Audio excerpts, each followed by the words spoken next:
بك.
انشالله که صدا را دارین دوستا، صدا هست.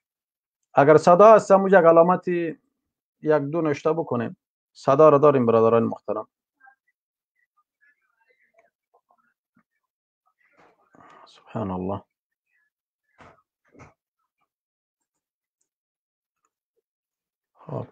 الحمد لله، الحمد لله رب العالمين، والعاقبة للمتقين، والصلاة والسلام على أشرف الأنبياء والمرسلين وعلى آله وصحبه أجمعين. أما بعد، فأعوذ بالله من الشيطان الرجيم. قل هو الله أحد الله الصمد لم يلد ولم يولد ولم يكن له كفوا أحد. اللهم رب اشرح لي صدري ويسر لي أمري واحلل عقدة من لساني يفقه قولي. السلام عليكم ورحمة الله وبركاته برادران محترم و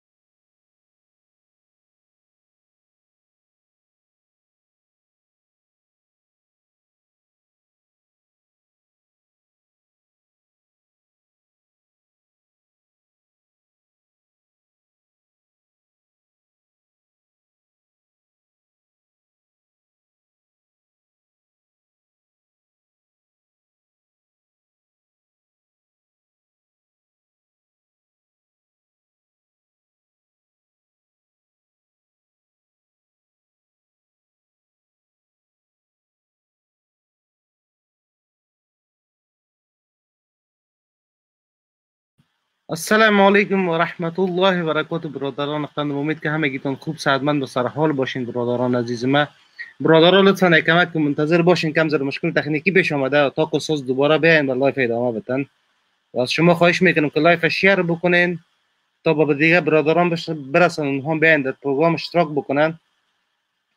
صبر کنین تا که دوباره استاد بخیر بیاید که لایف بخیر ان شاء الله شروع کنیم. خواهش میکنم از پیش همگیتون در لایف باشین برادران عزیز ما، لایف ترک نکنین. درس دوباره شروع میشه انشالله.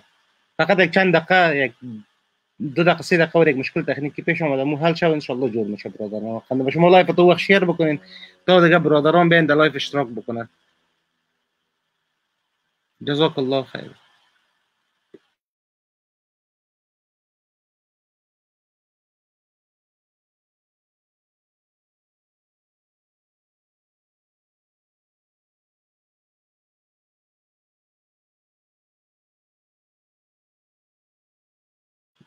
فقط یک چند دقیقه طول میخوره برادرای قندم، فقط یک چند نفر چند دقیقه طول میخوره. شما یک چند دقیقه منتظر باشین، این لایف شیر بکنین برادرای قندم تا که برادرای دیگه به امرای بپیوندن. جزاک الله خیر.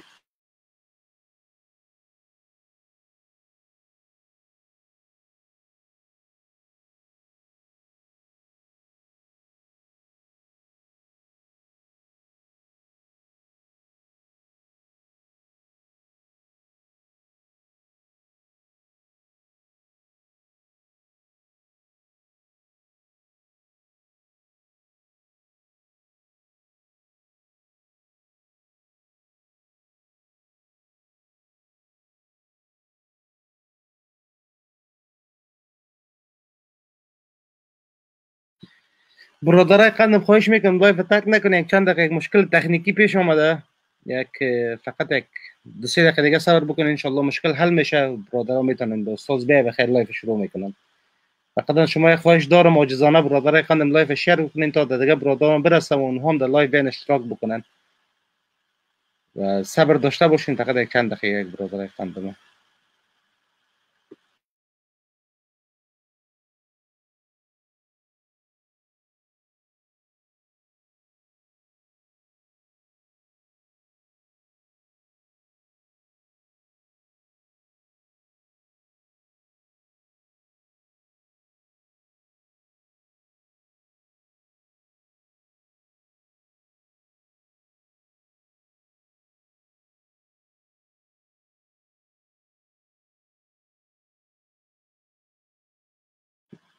شيخ أبو محمد المدني برادر الأستاذ عزيز، السلام عليكم ورحمة الله وبركاته.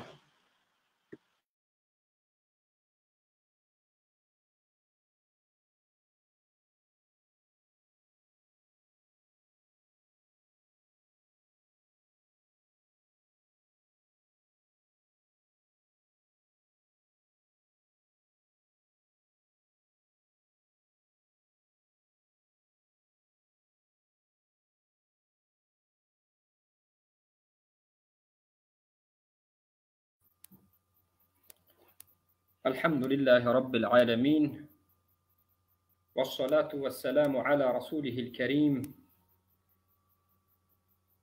وعلى آله وصحبه ومن تبعهم بإحسان إلى يوم الدين. أما بعد، السلام عليكم ورحمة الله وبركاته. برادرانم و خواهران مبحدم، بارك الله فيكم ووفقكم الله بكل خير. بإذن الله سبحانه وتعالى إن شاء الله امروز در این برنامه به شما سخنهای علمای معاصری که امروز وجود دارند و بعضیشان در همین عصر وفات کردند و بعضی دیگر الحمدلله که زنده هستند و وجود دارند، سخنهای این علمای اهل سنت را به شما به صورت ویدیویی و صوتیشان پیشنهاد میکنیم در مسئله العذر بالجهل ان شاء الله، تا که شما باز یقین پیدا بکنید که این سخنی جدید نیست، سخنی از اهل سنت بیرون نیست. این اعتقادی هست که به اجماع هست و همه علمای معاصر از اهل سنت و جماعت همین رو میگن. کسانی که پیروی از قرآن و سنت منهج سلف این امت هستند، کسانی که بارک الله فیکم در مذهب حدیث هستند، اهل حدیث. السلام علیکم و رحمت الله. شیخ با معذرت که اینترنت ما مشکلات خلق کرد. الان بهتر شد. بله بله. برای بکنین ان شاء الله شروع بکنیم. بارک الله. ان شاء الله. الحمد لله رب العالمين والعاقبة للمتقين والصلاة والسلام على أشرف الأنبياء والمرسلين وعلى آله وصحبه أجمعين. أما بعد، فأعوذ بالله من الشيطان الرجيم. بسم الله الرحمن الرحيم. قل هو الله أحد الله الصمد لم يلد ولم يولد ولم يكن له كفوا أحد. السلام علیکم و رحمت الله و برکاته. برادران محترم و خواهران محترم، ان شاء الله که همه دارای صحت کامل بوده باشین. الله سبحانه و تعالی همه شما را کامیاب و سربلند بگرداند. برج و معذرت مشکلات تکنیکی رخ داد. بر صورت ما زیاد حرف نمیزنم. ما در مسئله عذر بالجهل لیستی را که آماده کرده بودیم عبارت از 9 عنوان بود و 2 عنوانش مانده، 2 موضوعش که عبارت از یکیش تصویری علما و تصویری و صوتی علمای معاصر است، ان شاء الله خدمت شما پخش میکنیم. و یک درس ما میمانه که عبارت از پاسخ به شبهات مرجع عصر است. ان شاء الله فردا ساعت 6 بجه باذن الله سبحانه و تعالی در خدمت شما خواهیم بود. با عرض و معذرت ما را ببخشید دیگه، امشب کمی در اسلام اینترنت ما عوارض پیدا کرد. ان شاء الله خب میریم به طرف صحبت علمای معاصر و بعدا انشاءالله شیخ محمد المدنی خدمت شما است، به سوالات شما انشاءالله جواب خواهند دادن. خب بریم به طرف علما. خب اولین ویدیو که خدمت شما پلی میکنم از شیخ محمد وارث منیب حفظه الله از اونا هست و بعدا شیخ صاحب امین الله هست، بعد از او شیخ ابو عثمان حفظه الله از اونا هست و بعدا شیخ عبدالله ابن باز. همینطور مسلسلا خدمت شما دیگر علما را ان شاء الله پخش میکنیم و شیخ ابو محمد المدنی ترجمه میکنه باذن الله. خب بریم به طرف شیخ و رحمت الله و برکاته. بنده طالب العلم محمد وارث منیب هستم. بسیار خوشحال هستم، الله سبحانه و تعالی را شکرگزار هستم که در هر عصر و در هر زمانه و در هر وقت انسان‌هایی را پیدا میکنه که حق را میگویند ولا یخافون فی الله لومة لائم، خصوصا ابناء سلمان فارس رضی الله عنه، کسانی که رسول صلی الله علیه و سلم در موردشان گفته که اگر ایمان در ثریا باشه لناله رجال من هؤلاء، افرادی هستند در این نسل که انشاءالله ایمان را، دین را، علم را، فقه و دانش را حتی از ثریا به زمین به مردم میرسانند. بارک الله فیکم و جزاکم الله خیرا، وفقکم الله لكل خیر. خصوصا شیخ و برادر عزیز و گرامی ما ابو محمد اسکندر المدنی حفظه الله تعالی و بارک فیک و جعلك من اهل الجنه، و همچنان برادر عزیز و گرامی ما الشيخ صلاح الدين أبو عمر حفظك الله وبارك فيك، زادك الله علما والتقى، و سایر اخوه و موحدین عزیز و گرامی که در این مجموعه و در این کنفرانس مبارک شرکت کردین. بارک الله فیکم، جزاکم الله خیرا، وفقکم الله للمزید. الله سبحانه و تعالی حافظ و ناصرتان باشه.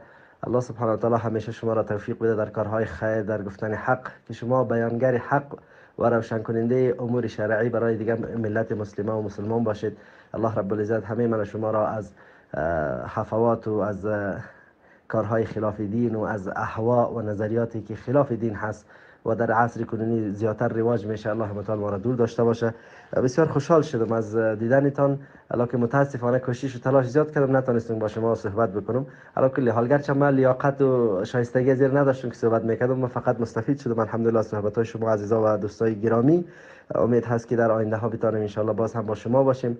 در خصوصی موضوع بعضی دوستا خیلی زیاد تقاضای جدی از من داشتن که اظهار نظر کنم و در این موضوع چیزی که میدانم فقط چند نکته را مختصر اشاره میکنم در خصوص موضوعی که شما در این قدر وقت هست که الحمدلله بیانگر هستید.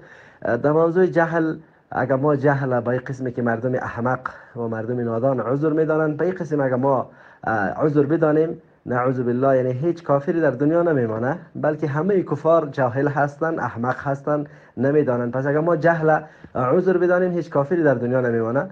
پس به این قسم جهل عذر شده نمیتونه.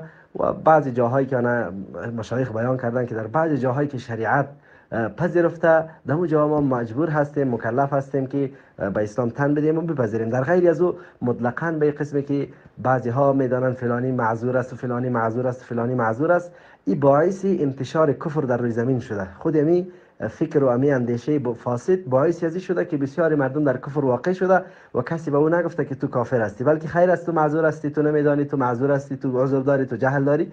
به این نحو باعث شده امی فکر و امی اندیشه فاسد که کفر در روی زمین منتشر شده و بسیاری مردم به گدال حماق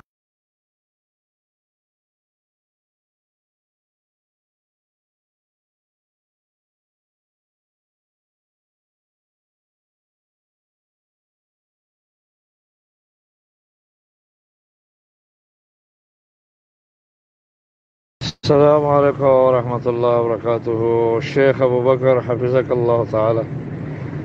استاد سوال من قبل ورځ واورېده، بیا زه ډېر ستړی وم او سوال جواب هم کړی و. درسونه زموږ دې ورځ بلې دي، نو ما قاري صاحب ته ما هلته بیا وکړو، بیا چې هلته کوره پورې لاړو، بیا ما ماخوستن بیا وکړو.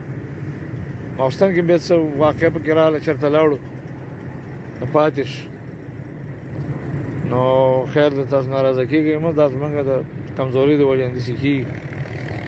نو انشاءالله تعالی اوس به د هغې جواب وکړه. الله تعالی دې وکړي چې په دغې باندې ستاسو خو به انشاءالله تعالی تسلي وي، چې دا نورو کسانو تسلي وشي. نو یو خبره دا یاده کړئ چې دا په ټولو مذاهبو کې دا د مرجئه مذهب چې دا ډېر ناکاره مذهب دی. سلف به ویلي دا د انبیاو علیهم السلام د دعوت خلاف دعوت دی. دې د وجې نه د سلفو انکار په مرجئه باندې سخت و، انتهایی رد په دې باندې کاوه. وجه دا ده چې دا مرجئه هغه خلک دي چې د انبیاو د دعوت خلاف کوي. د انبیاو دعوت اعمالو ته دی، دی وایي اعمالو اعتبار نشته. انبیاء علیهم السلام خلک د کفر نه، د شرک نه، د غلط نظریات عقیدونه یې دی وایي خیر دی، دونه پروا نشته دی. په دې خبره کې دونه دلچسپي نه لري. نو د مرجئه ډېر ناکاره مذهب دی. زموږ په زمانه کې لکه څنګه چې خوارج خلک شته دي، تکفیرین هغه څوک چې تکفیرونه کوي او بلا موجبه بلا سببه د مسلمانانو تکفیر کول هغه جایز نه دي، او بلکې الا حار علیه د الله نبی فرمایي چې بیرته په ده باندې راواپس کیږي. نو هغه خلک ناکاره دي. او هغه څوک چې مرجئه دي چې معمولي غوندې کش سړي نه کړی که نه، هم سړي ته تکفیري وایي، دغه هم ناکاره خلک دي. لکه مثال به ورکو، موږ بل سر بیا ملګري ته مشوره ورکوله، ما نه مشوره واخیسته چې د جامع اسلامي ته موږ د خپل ماشومان ولیږو که نه. نو ما ذهن کې دا ده چې هلته چې داسې غټ منتهي طالب لاړ شي ښه وي، ځکه عربي هم زده وي او دغه مطلب استعداد پکې ډېر وي، نو هلته ډېره پیدا اخیستی شي. او چې دا واړه واړه کتابونه او دلته تربیت لږ وشي په دې کتابونو باندې، او دا عربیت هم ښه شي پکې، او بیا هلته لاړ شي نو فایده ډېره کوي. ما ویل اول دلته سبقونه پوي او لږ تواضع به هم پکې پیدا شي، داسې زهد به هم پکې پیدا شي، بیا که هلته لاړ شي خیر دی. نو بعضې خلکو دا هم د تکفیر صحیح ته دي جوړه کړې وه، دا ګوره دا تکفیر دی. دې کې د تکفیر نو څه معنی ده؟ زه دې ته تعجب وړی یم دې بعضې خلکو. دې کې د تکفیر څه معنی ده؟ دا تکفیر هم څه اصول لري که نه لري؟ چې شهید به تکفیري وي نو د هغې به څه اصول وي په اسلام کې که نه به وي که نه، بس صرف د خولې نه کې څه راځي بس هغه وایه او خلکو پسې ورچسپانوه.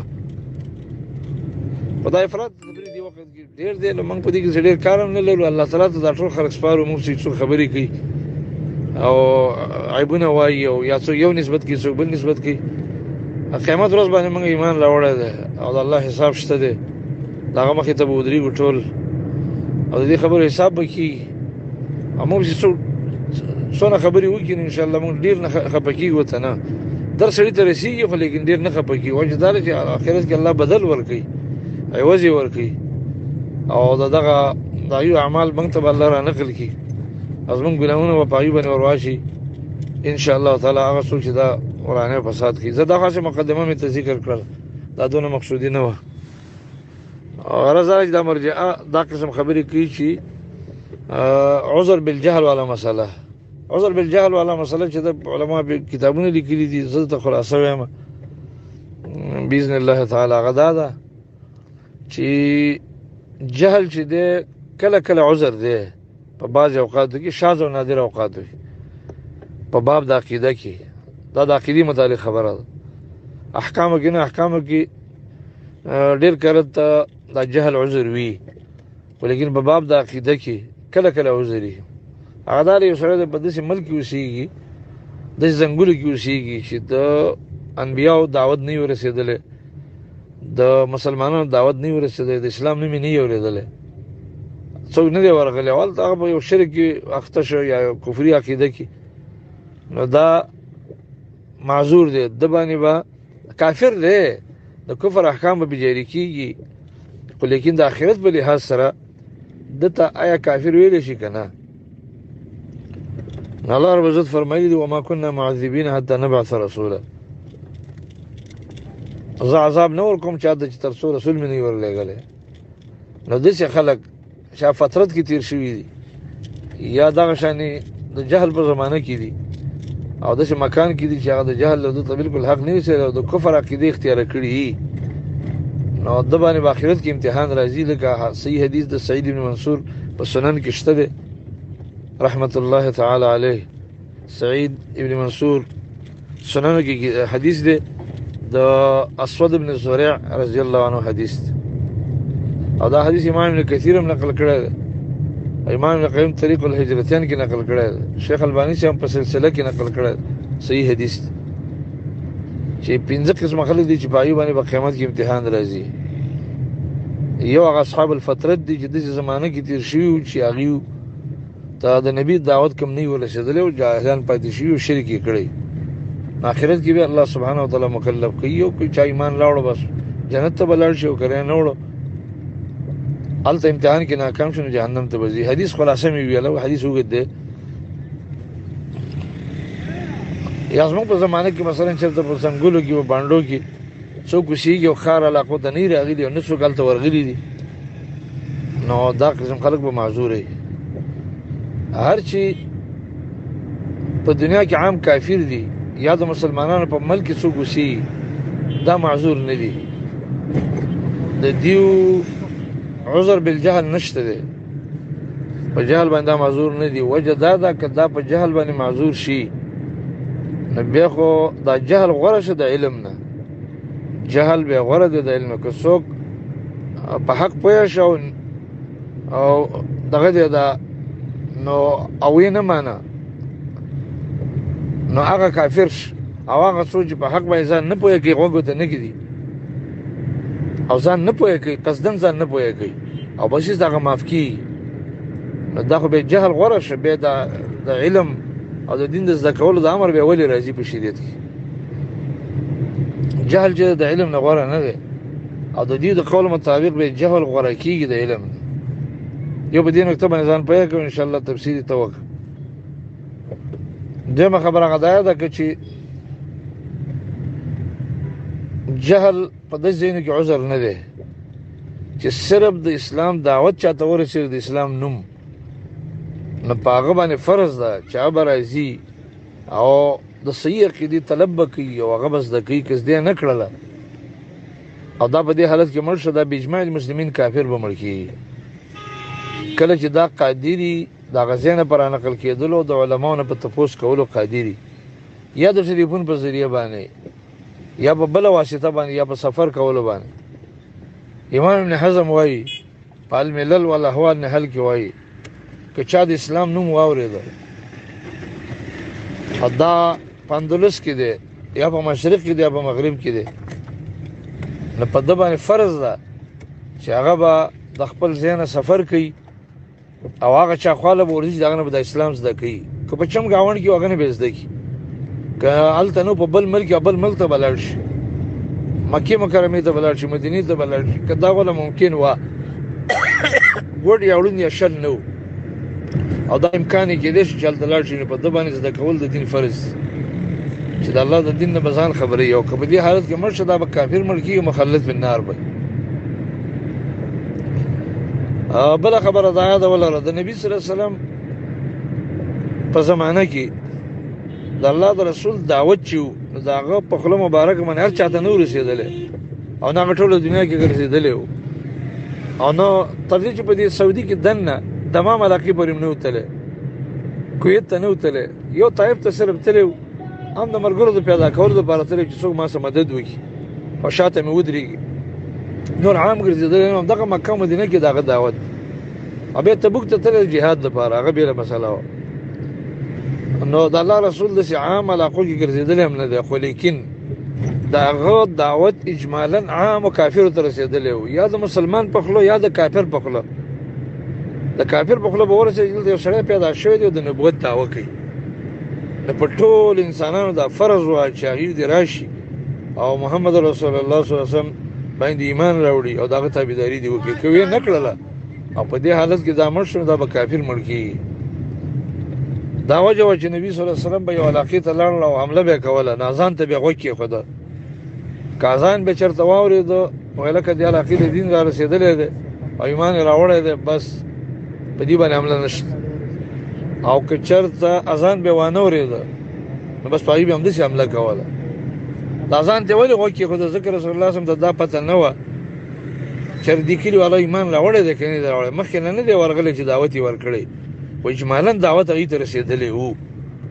چې اجمالا دعوت رسېدلی دی او بیا هم اذانونه نه کوي، ما د اذان نښه ده د ایمان، نو په دې باندې حمله بلکل صحیح ده، بس حمله به یې پرې وکړله. فإن سمع اذانا بخاري کې حدیث راغلی. نو دې روایت باندې فکر وکړه چې رسول الله صلی الله علیه وسلم یو کلي باندې حمله کوي بغیر د دې نه چې دعوت ورته وکړي. وجه دا ده چې اجمالا هغوی ته دعوت رسېدلی و مخکې. خو نو اوس راشه په دنیا کې که چېرته د مسلمانانو په ملک یو سړی اوسېږي او هغه د شرک او د کفر کارونه کوي او ښه مدرسې موجود دي، علما موجود دي او دا به معذور ګڼل کېږي، نو دله به څوک راځي؟ د ده د جهالت به څوک ځایله کوي یا د ده د عذر به څوک ځایله کوي؟ آیا نبی علیہ السلام به راځي او د ده کور ته به ورځي ور به ورته ټک ټک کوي چې راوځه زه د الله رسول یم او د عذر به ورله ځایله کوي؟ او که نه په ده باندې حجت همدا علما دي او دا مدرسې دي او دا دعات دي، دا څوک چې د حق دعوت کوي دا د الله حجت دی په دې بندګانو ټولو باندې. ما او تا حجت یې که نه، بل عالم حجت دی، بل عالم حجت دی که نه، حجت دي د الله په بندګانو باندې. الله تعالی به د دې خلکو نه تپوس کوي چې مثلا په پېښور ښار کې شیخ عبدالسلام موجود و او د په مردان کې پلانکي عالم موجود و، په لاهور کې پلانکي عالم موجود و، تا ولې د هغه نه دې نه زده کاوه، هغه حق بیاناوه او په دې شرک او کفر کې پاتې کېدلې. نو الله تعالی به دا بندګان حجت کوي، دا علما به حجت کوي په دغه بندګانو باندې. نو د علما وجود د اهل حق مدارس چې د دې دعوت اجمالاً چاته ورسېده که اجمالاً په خلکو فرض ده چې صحیح عقیده به زده کوي. که زده نه کړل او په دې حالت کې مړ شو نو دا به مخلد فی النار جهنمین به کافر به حسابي. او د دې دغه جهالت عذر نه دی، دا عناد دی، عناد چې حق زده کولو ته میسر دي او بیا هم نه زده کوي، دې ته عناد ویلی کېږي، دا د حق څخه ضد کول. بیا بله خبره واوره، الزامي خبره، که دا قسم جهل لکه دا خلک چې وایي دا عذر دی، نو بیا خو دا یهود ټول معذور دي، نصارا معذور دي، چینیان معذور دي، امریکایان دا ټول معذور دي. د یهودو غټ غټ مولیان شته، هغوی د خپل عوام راجمع کړي، ښه بیان ورته وکړي چې زمونږ په بني اسرائیلو کې ټول پیغمبران راغلي دي، د الله اولیاء موږ دی، جنت الله تعالی موږ له تیار کړی دی. او دارنګه چې انصافي شانې خبره وکړي محمد رسول الله د الله رسول و، خو دا عربو ته راغلی و، دا رسول الامیین و، زموږ دپاره نه دی. بس د خپل عوامو ذهنسازي وکړله، نو دغه عوام په جهل کې پاتې شو که پاتې نه شو؟ دا په جهل کې ظاهر ده چې په جهل کې دي. او د دې عالم د وجه د یهودو چې کوم عالم دی د هغه د وجه د یهودو ملا به ورته وي، د یهودو ملا هغه راولګېده او د خپل عوام یې په جهالت کې پرېښودل، نو ډېر حده پورې معذور کېږي. خو او حال دا چې د الله په نسبت باندې معذور نه دي، نه په هغه باندې واجبه ده چې د خپل ملا خبره هم دې واوري، بیا دې لاړ شي د دې مسلمانانو علماو ته دې کښېني، د هغوی خبره هم دې واوري، بیا دې موازنه وکړي، دې الله نه دې دعا وغواړي الله به دې ته هدایت وکړي چې دا د خپل ملا په خبره باندې کلک ودرېږي او بل طرف نه د بل ځای کې تپوس نه کوي، نور علماو ته رجوع نه کوي، اهل حق ته رجوع نه کوي، نو دا د الله په نسبت باندې معذور نه دی. غرض دا چې د مسلمانانو په ملک کې څوک اوسېږي او هغه د کفر یا د شرک عقیده چې په اجماع المسلمین کفر او شرک وي هغه اختیار کړله، دا معذور نه دی د الله په نسبت. کني بیا به ټول یهود معذور شي، ټول نصارا به معذور شي، دنیا کې به دا ټول کفار به معذوري، ځکه د هغوی څخه هم څه دلایل شته دی، د هغوی مشران شته دی، د هغوی وله ذهنسازي کوي، هغوی وله فکر بدلوي را بدلوي، او هغوی کې دونه دغه هم نه وي، د غیرت ایماني هم پکې نه چې راپاڅي مطالعه چېرته وکړي، قرآن وګوري، نه چېرته قرآن کتلی دی، نه حدیث کتلی دی، نه زموږ د علماو نه کوم عالم ورغلی دی، یهودو ته څوک ورغلی دی؟ اسرائیلو ته، چا هلته ورته بیان کړی او د الله د دین خو بیان یې ورته بیانې کړي. په اجمالا دعوت ورسېدلی چې اسلام شته، دا مکه مدینه کې اسلام شته، د نت په ذریعه باندې خبرې ورسېدلي، په هغوی فرض ده چې تحقیق وي، چې تحقیق یې ونه کړه او په دې حالت کې یهودي نصراني مړ شو، دا کافر دی، دا به مخلد فی النار. د دې خلکو د قول مطابق دا څوک عذر بالجهل وایي که نه او د مسلمانانو په ملک کې وایي، بیا دا ټول یهود او نصارا هم معذور دي، دا ټول به جنت ته داخلېږي د دې د قول مطابق، او الله به عذاب نه ورکوي او دا به کافر بیا نه حسابېږي. نو لیکن دا خبره خو په اتفاق د علماو سره غلطه ده، باجماع المسلمین غلطه ده، ځکه چې دغه خلک کافر دي. په جهل باندې سړی معذوره کېږي نه د مسلمانانو په ملک کې یا په هغه ځای کې چې سړی قادر وي د اسلام په زده کولو، د ټلیفون په ذریعه، د نت په ذریعه، په نورو ذرایعو باندې د کتاب په ذریعه د الله دین زده کولی شي او نه زده کوي، دا معاند دی، دا د حق سره عنایت کوونکی دی. او دا خبره ما لږ ترتیب هم سم ورنه کړو، ځکه چې ګاډي کې ناست یم چېرته روان یم، بیا به زه دې له ښه ترتیب ورکړم پخان داس به ان شاء الله تعالی دا خبره به پیش کوم کې چرته دغه مرګري به پوهه نشو.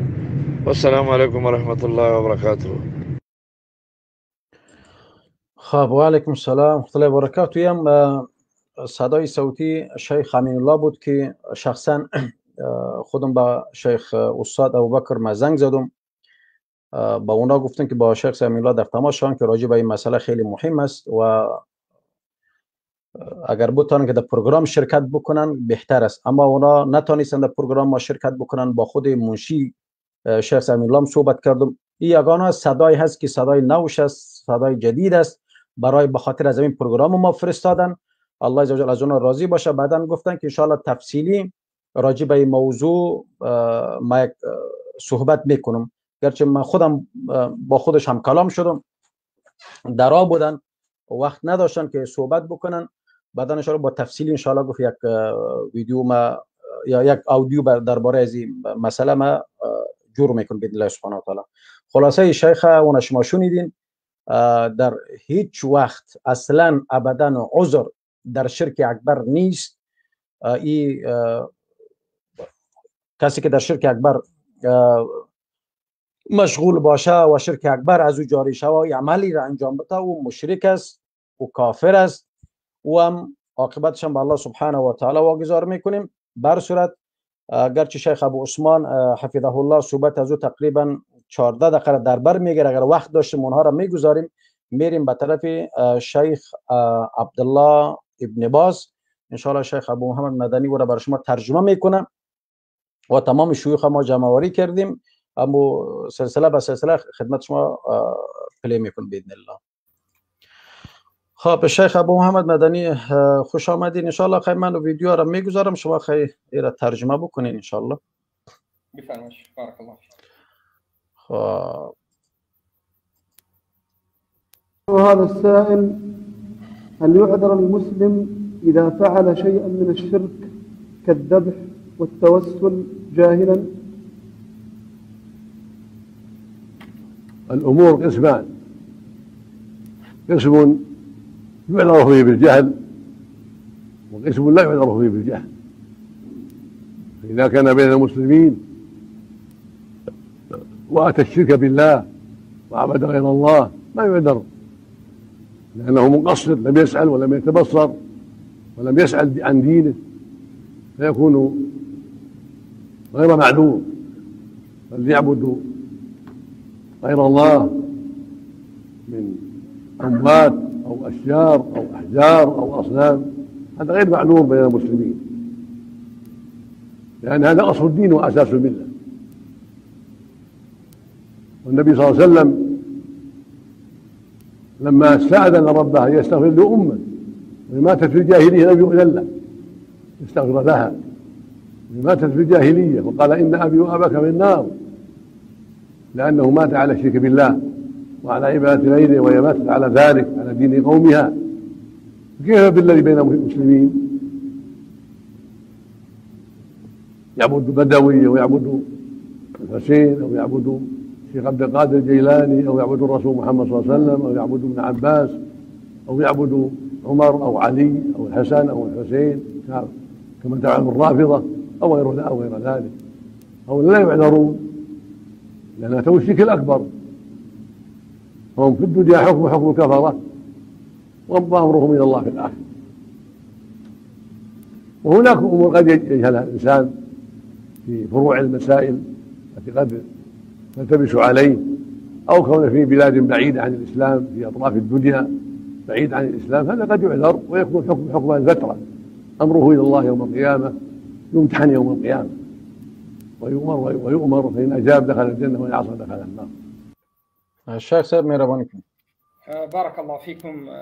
سبحان الله، چقدر شیخ ابن باز رحمه الله آشکار و واضح بیان میکند به من شما که البته به شیخ ابن باز رحمه الله سوال میشد که هل یعذر الذي وقع، یعنی کسی که به شرک اکبر واقع شد، ذبح به غیر الله کرد و یک عبادتی را به غیر الله انجام داد، آیا معذور هست به جهل؟ آیا جهل به یک انسانی که خود را مسلمان دعوا میکند جهل آیا عذر است یا نیست وقتی که به شرک اکبر واقع میشد؟ شیخ میگه که دین به دو قسم تقسیم می شود. خوب دقت بدهید، زیرا که این سخن رو وقتی که ما میگیم میگن که این پیدا کرده شما است. ابن باز هم میگه که الامور قسمان، همین امور دین به دو قسم تقسیم می شود. قسمی هست که جهل به او عذر نیست و قسم از دین این قسم است که جهل به او عذر است. یعنی دین به دو قسم تقسیم می شود. قسم از دین اصول دین است که جهل به او عذر نیست و قسم از دین از فروع هست که جهل به او عذر است.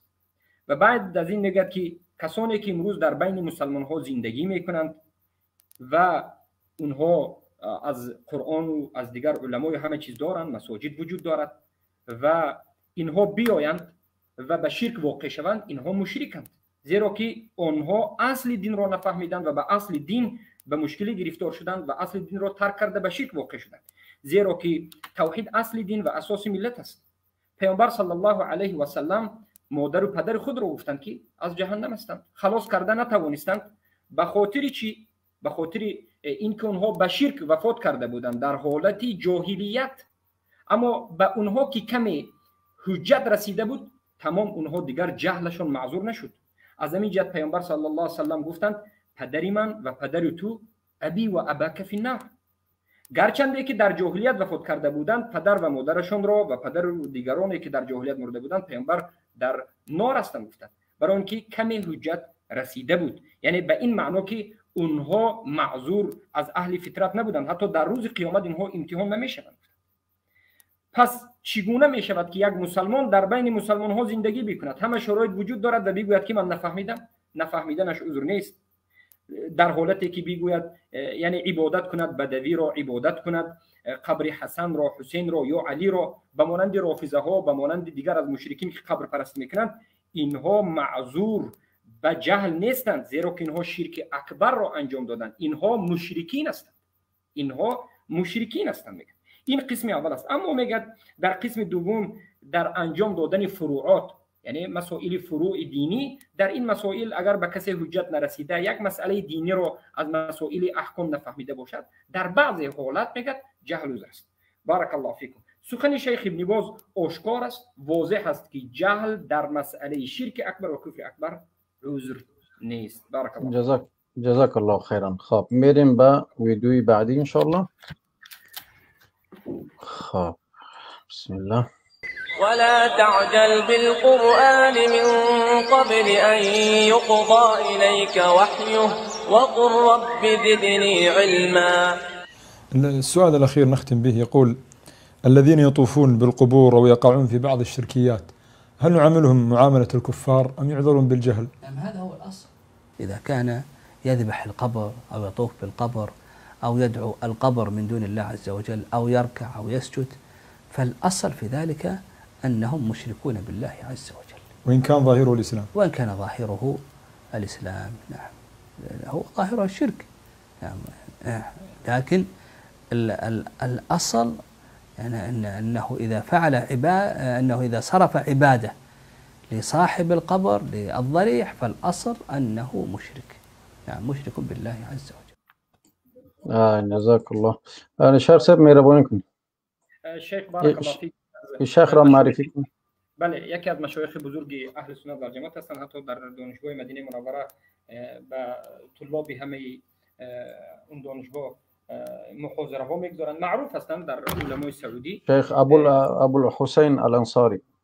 ابوالحسین الانصاری حفظه الله میگن که سوال می شود که کسی که دعوای مسلمانی بکند، کسی بگوید که من مسلمان هستم و بعد از این یعنی نماز میخواند، زکات میدهد، حج میرود و غیره، دعوای مسلمانی دارد اما طواف به قبر میکند و نماز به قبر میخواند، آیا ما این را میتوانیم مشرک بگوییم، کافر و مشرک بگوییم؟ سوال به شیخ است. شیخ میگوید که بله، میگه اصل در عقیده ما همین است، یعنی اصل همین است که کسی که شرک اکبر را انجام داد این مشرک است، این کافر است. اصل همین است.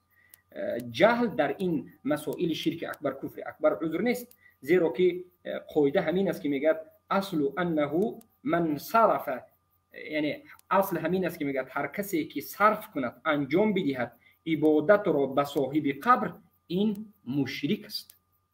بارک الله فیکم. این رو مسلمان گفته نمی شود، زیرا که این عبادت رو به غیر الله انجام داد، شرک اکبر رو انجام داد، این مشرک است. بارك الله فیکم. جزاک الله خیرا. خب میریم به طرف ویدیوی بعدی انشالله. بسم الله. خب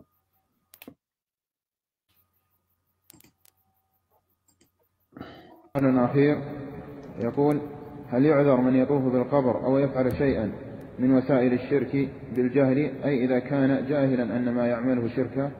أرجو التفصيل. هذا فيه أولاد للعلماء بعد بعثة الرسول عليه الصلاة والسلام، هم أهل الفترات قبل بعثة الرسول عليه الصلاة والسلام، هؤلاء فيهم كلام لأهل العلم وامتحنوا. لكن بعد بعثة النبي صلى الله عليه وسلم بعد نزول القرآن الله تعالى يقول: وما كنا معذبين حتى نبعث رسولا. الله بعث الرسول وأنزل القرآن، فهل يعذر المشرك إذا لبس عليه كان يطوف بالقبور ويدعوها من دون الله ويذبح، لكن لبس عليه علماء الشرك فصار مغطى عليه الحق ولا يبصر الحق ولا يعلم بسبب تلبيس علماء السوء الذي يلبسون عليه ويحسنون له الشرك. قال بعض العلماء إنه يعذر في هذه الحالة، ولكن يعامل في الدنيا معاملة المشركين، لا يغسل ولا يصلى عليه ولا يدفن على المسلمين في مقابرهم، وفي الآخرة أمره إلى الله، حكم الفترات. وهذا هو الذي ذهب إليه الشيخ محمد بن الوهاب رحمه الله، قال لا نكفر أحد حتى تقوم عليه حجة. وقال آخر من أهل العلم إنه لا يعذر أحد بعد بعثة الرسول عليه الصلاة والسلام، لأن الله يقول: وما كنا معذبين حتى نبعث رسولا، وقد بعث الرسول وأنزل القرآن، والقرآن يتلى والنصوص واضحة في بيان الشرك والتحذير منه، فلا يعذرون. هما قولان لأهل العلم ذكرهما شيخ الإسلام ابن تيمية وغيره. نعم. وعلى كل حال قال من يقول إنه يعذر يقول في الدنيا يعامل معاملة المشركين، بمعنى أنه لا يغسل ولا يصلى عليه ولا يدفن مع المسلمين في مقابرهم ولا يتصدق عنه ولا يحج عنه ولا يدعى له بالمغفرة والرحمة. أما في الآخرة أمره إلى الله. وفق الله جميعا لطاعته ورزق الله جميعا وصلى الله على محمد وعلى آله. خائنم بود از شیخ عبدالعزیز الراجحی حفظه الله و مهربانی کنید شیخ. شیخ عبدالعزیز الراجحی حفظه الله یکی از علمای کبار اهل سنت و الجماعت هستند که کتاب‌های زیاد نوشته و ما همه طالب علمانی که محققین هستند و می‌فهمند که از حقیقت با خبر بشوند به کتاب‌های شیخ و به صحبت‌های شیخ عبدالعزیز الراجحی بازگردند. این مسائل بیشتر زیاد صحبت گفته شده. به شیخ سوال می‌شود، شیخ میگه که به شیخ سوال می‌شود که شیخ حفظك الله تو را حفظ بکند، کسی که واقع می‌شود به شرک او مفته میشد به شرک اکبر را انجام میدهد، کفر اکبر را انجام میدهد، آیا ما میتوانیم که او را کافر و مشرک بگوییم یا که جهل عذر است؟ و نمیتوانیم که او را مشرک بگیم به عینش. شیخ بارک الله فیکم میگه که در این مسئله علما دو قول گفتند. در مسئله اهل فطرت یعنی پیش از آمدن پیامبر، خوب دقت بدید، یعنی پیش از آمدن پیامبر صلی الله علیه و سلم او کسایی که از اهل فطره بودند آیا اونها جهنمی هستند یا جهنمی نیستند؟ علما دو قول گفتند و قول راجح همین است که میگه کسانی که پیش از پیامبر صلی الله علیه و سلم بودند از مشرکین اینها البته که جهنمی هستند به گفته خود پیامبر صلی الله علیه و سلم. اما بعد از آمدن پیامبر صلی الله علیه و سلم، بعد از نازل شدن قرآن، بعد از اینکه پیامبر آمدند و بعد از اینکه قرآن نازل شد، دیگر جهل عذر نیست.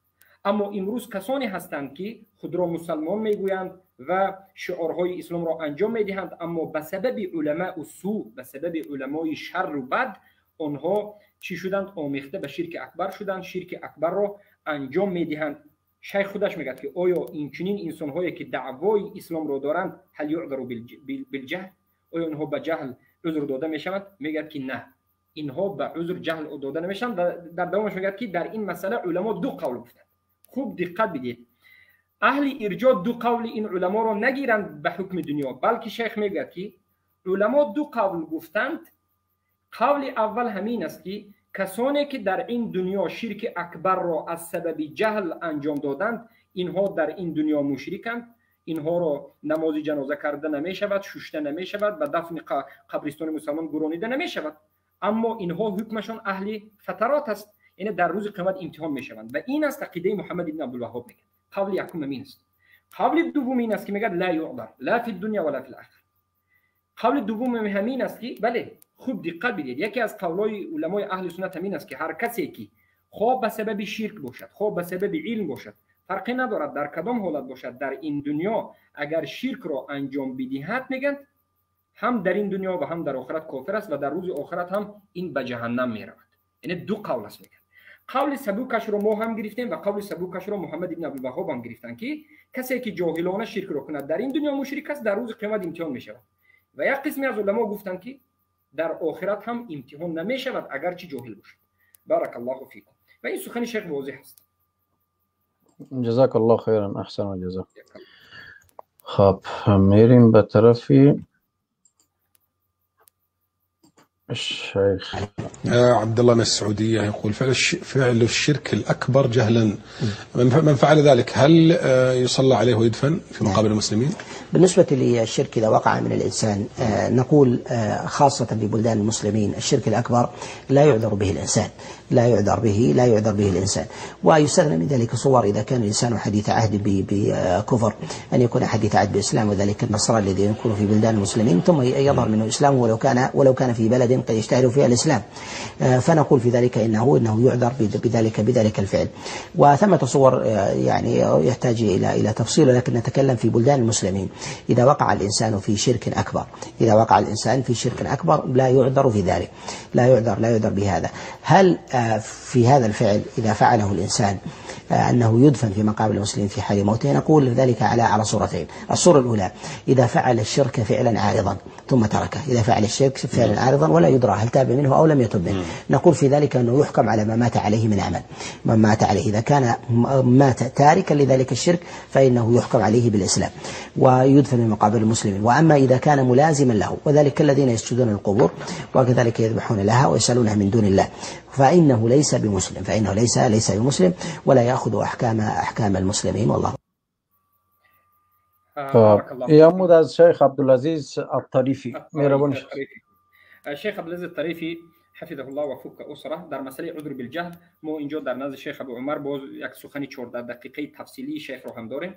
حالا ما مختصرش رو انتخاب کردیم تا که وقت هم برای شما اختصار کردیم. شیخ را سوال میکنند که در برنامه معروف است که آیا کسی که شرک را جهلا انجام داد در قبرستان های مسلمان ها دفن کردنش ممکن است و دفن کرده آیا می شود؟ یعنی کسی که خود را مسلمان میگفت شرک اکبر را انجام داد، از سبب جهل انجام داد، آیا می توانیم که جنازه بکنیم و در قبر مسلمان ها مقبره یعنی بعد از جنازه دفنش بکنیم؟ شیخ میگه که این مسئله که تفصیل دارد. میگه البته میگه در بین مسلمان ها کسی که جاهل میگوید و به شرک اکبر واقع میشد این مشرک است. میگه اما کسانی که در این حالت میگه یک مسئله رو استثناء میکنیم. میگه اما این مسئله کمی تفصیلات دارد. میگه استثناء میکنیم سه حالت رو. حالتی که کسانی که در بادیه باشند، کسانی که نو مسلمان شده باشند و کسانی که از بین کفار نو اسلام رو قبول یا که نشأت در بین کفار شده باشند. این سه حالت رو میگه این مسئله دیگر است و تفصیلات دارد. تفصیلاتش رو مختصرا سخنی عبدالعزیز طریفی و کتابش که در نزد ما میگن که اینها رو ما شرک اکبر رو کنند مشرک میگوییم، اما اینها رو در روز قیامت امتحان می شود. میگه شیخ عقیده دارد یعنی هر کسی که در بین مسلمان شرک رو انجام بدهد این مشرک است در این دنیا و آخرت، هم اسم و هم حکم رو میگیرد. در این دنیا و آخرت مشرک است. اما کسی که در بادیه باشد و در نو به اسلام داخل شده باشد و نشد در بین کفار شده باشد، این اگر شرک اکبر را انجام داد مشرک گفته میشد، اما این رو در آخرت به دوزخ می‌درد نمیگیم بلکه امتحان میشد. میگیم اما آیا به قبرستان مسلمان ها اینها رو گور کرده میشد یا نمیشد؟ میگه که دو صورت داره. صورت اول این که یک کسی که شرک را انجام میداد و بعد از این ما ببینیم که یک وقت یک مهلت ترک کرده، شرک را ترک کرده، اما ما نمیدونیم که انیق تا آخر ترک کرده و توبه کرده یا نکرده. یعنی در بالای یک انسان شبهه کردیم که آیا همین انسان شرک را ترک کرد یا نکرد. در این حالت میگه شیخ اگر بسیارتر از شرک دور شده باشد، شرک را انجام نداده باشد، اما از توبه او بیخبر باشیم، اصل اسلام است، این را دفن به مقابر اسلام میکنیم، از سبب ترک کردن شرک است. اما کسی که معروف بود که شرک اکبر را انجام میداد، دیدیم که قبر پرست بود و در همین حالت ها توبه نکرده وفات کرد، ترک نکرده وفات کرد، این مشرک است و در قبرستان مسلمان گور کرده نمی شود اگرچه دعوی اسلام دارد. بارک الله فیک. جزاک الله خیرا. خب میریم به ویدیوی بعدی. فَعِلَّهُ الَّذِينَ آمَنُوا مِنكُمْ وَالَّذِينَ أُوتُوا الْعِلْمَ دَرَجَاتٍ.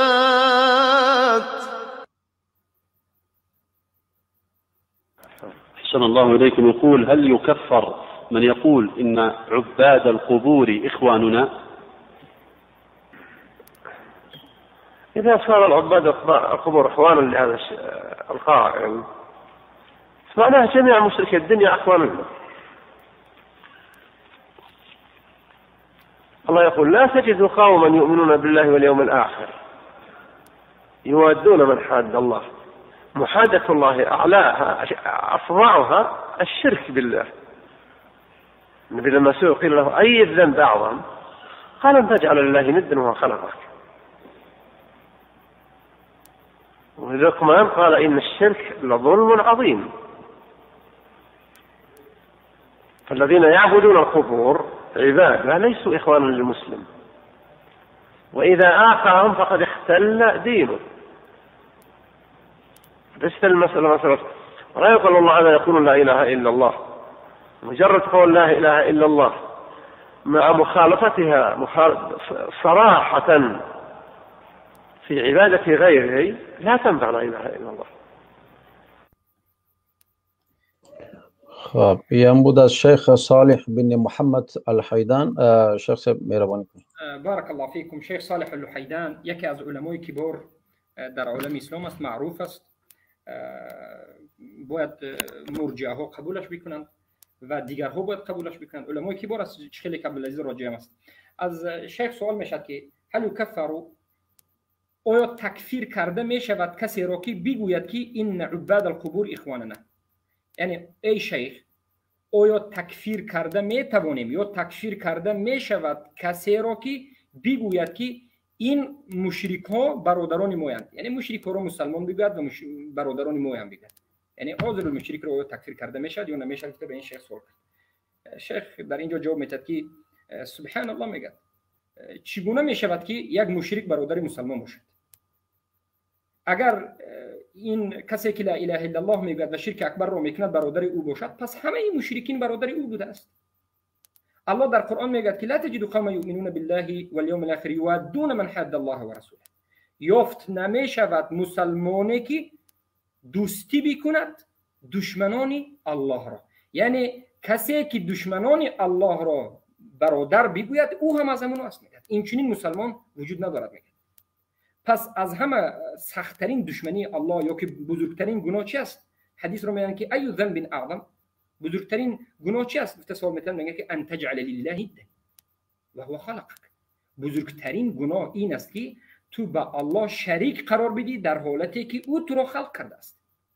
پس بدون که این الشرک لظلم عظیم، همانا که شرک این ظلم بزرگترین است. پس مجرد گفتن لا اله الا الله به انسان فایده نمیدهد وقتی که کسی شرک اکبر رو میکند. کسی که لا اله الا الله بگوید شرک اکبر رو کند این مشرک است و این برادری مسلمان ها نیست. کسی که قبر رو میپرستد میگه این برادری مسلمان ها نیست. بارک الله فیک. مشکل بوده است. جزاک الله خیرا. خب میریم به ویدیوی بعدی. برادران محترمی، خاص به خاطر روشن ساختن امی مسئله عذر بالجهل است که ما اقوال علما را جمع‌آوری کردیم و خدمت شما پیشکش میکنیم، بعدا شما خودتان قضاوت بکنید. خب بسم الله.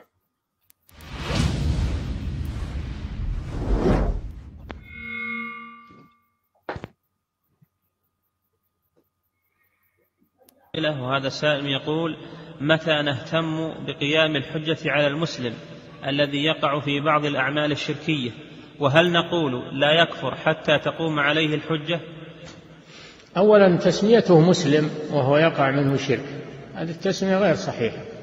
الذي يقع منه شرك أكبر هذا لا يسمى مسلما، نقول مشرك. أما إن كان الشرك شركا أصغر كالحلف بغير الله أو قول لولا الله وأنت أو ما أشبه ذلك من الألفاظ، شرك أصغر، فهذا مسلم. أما الذي يقع منه شرك أكبر هذا لا نقول إنه مسلم، نقول إنه مشرك. ولا يعذر بالجهل إذا كان يعيش بين المسلمين ويسمع القرآن ويسمع الأحاديث ويسمع كلام أهل العلم ولم يقبل ذلك واستمر على ما هو عليه، هذا لا حجة له ولا عذر له. قامت عليه الحجة نعم. والشرك من الأمور الظاهرة، الشرك ما هو ليس من الأمور الخفية، الشرك من الأمور الظاهرة، دعاء غير الله، الذبح لغير الله، النذر لغير الله، هذه أمور ظاهرة ما هي خفية. نعم. خواهینم شیخ صالح الفوزان بود دیگه، برین گردن شیخ صالح الفوزان بگیرین دیگه. سبحان الله. شیخ مهربانی کنین. بارک الله فیکم. اینجا ببینید صحبت های شیخ صالح الفوزان خیلی هم زیاد است، لیکن مختصرش رو ما گرفتیم و خیلی هم واضح است. بارک الله فیکم شیخ ابو عمر در اینجا یک چند مسائل رو بیان میکنند. اینجا سوال می شود به شیخ که کسی که از مسلمان ها یا که از بین مسلمان ها به شرک اکبر واقع شود، یا که چگونه ما حجت رو میرسونیم، کسی که از مسلمان ها به شرک اکبر واقع می شود کدام وقت به اونها حجت رسانیدن ضرور است و اهتمام به حجت چگونه هست؟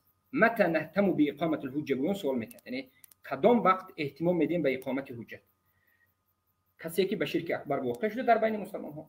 شیخ در جوابش میگه که اونی که به شرک اکبر واقع شد نامگذاری کردن همون انسان به مسلمان خطا است.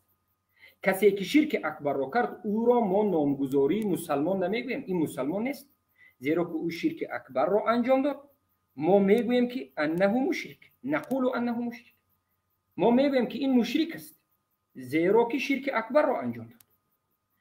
انسانی که در بین مسلمان ها باشد، در نزدش قرآن باشد، سنت باشد، علما باشد، در بین مسلمان ها زندگی بکند، این مشرک است. وقتی که شرک اکبر را انجام داد این مشرک است و در این دنیا به این انسان عذر در این دنیا و آخرت نیست و به این انسان حجت قائم شده است.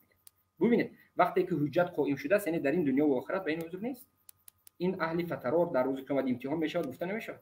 خیلی که شیخ امین الله پیشاوری حفظه الله بیان کردند در بین مسلمان مشرک شده، یعنی در دنیا و آخرت مشرک است، عاقبتش جهنم است. و در آخر میگه که ببینید به این حجت قائم شد، رسیدن قرآن حجت قائم شد و باید بدانیم که میگه کسی که شرک اکبر را میکند مشرک است و شرک این از امور ظاهر است. ببینید اینجا علما چگونه مسئله ظاهر و خفی را جدا میکنند، مسئله اصول دین و از غیر اصول دین را جدا میکنند. این مرجئه پس همه را جاهل میگن که ابو محمد مدنی، شیخ ابو عمر حفظه الله اینا نمیفهمند، مسائل ظاهر میگن و خفی میگن، اینا جهلان. پس ببینید اینها همه علمای اهل سنت را جاهل میگن. شیخ در اینجاش میگه که مسئله شرک الشرک من الامور الظاهره لیست خفیه. شرک این از امور ظاهر است، یگانه عبادت کردن الله از امور ظاهر است، اینا باید بدونن، این از مسائل خفی نیست. میگن پس در این عذر نیست، کسی که به شرک اکبر واقع شد مشرک است، نامگذاری کردن این به مسلمان جایز نیست. بارک الله فیک. جزاک الله خیرا. خب میریم به طرف ویدیو بعدی. بسم الله.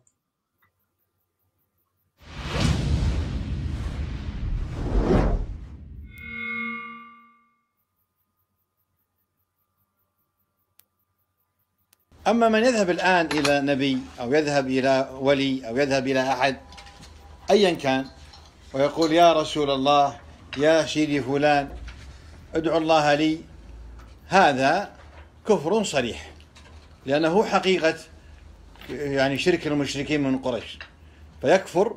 وقد ذكر شيخ الإسلام في الأوراق اللي معكم أنه كافر بإجماع المسلمين، وقال أيضا في فتوى أخرى أنه كافر يستتاب فإن تاب وإلا قتل، سواء طلبها من الرسول أو من غيره.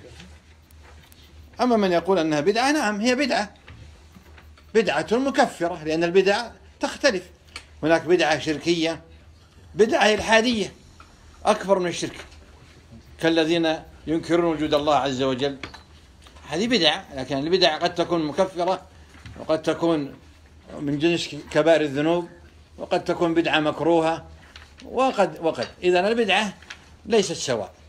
شيخ الإسلام قال أنها بدعة عندما رد على من قال أنها سنة وأنها من الدين، قال لا هذه بدعة ليست، لم يقل بها أحد، ولكن بين حكمها في موضع آخر وذكر الإجماع على كفره. ومن قال أن النبي استثنى يأتي بدليل، ولو كان النبي صلى الله عليه وسلم تطلب منه الشفاعة بعد موته، لماذا عدل الصحابة إلى الاستشفاع بالعباس بدعاء العباس؟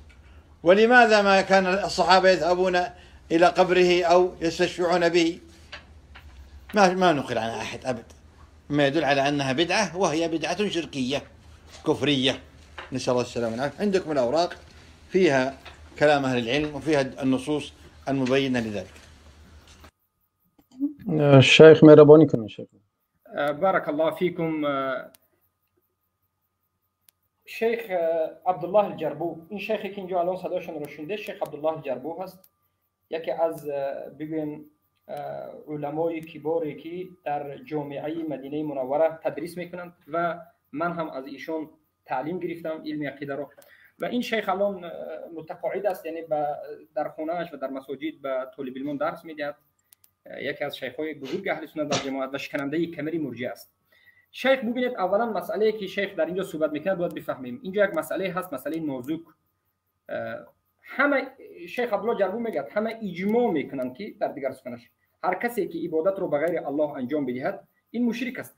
اما یک مسئله در بین بعضی ها مشکل شده این است که کسی که اگر به قبر پیامبر برود یا به قبر ولی رود و بگوید که من ای مرده از تو نمی طلبم، تو به الله خبر بده که الله به من فرزند بدهد. همچنین امروز دعا وجود دارد که بعضی از بنام خود را از اهل سنت گفته هم در همینجا خطا میکنند. ببینید، یک کسی به نزد قبر پیامبر می رود و از پیامبر میگوید که ای پیامبر صلی الله علیه و سلم الله را در حق من طلب کن، یعنی ای محمد صلی الله علیه و سلم ای رسول الله به الله بگو که الله به من فرزند بدهد.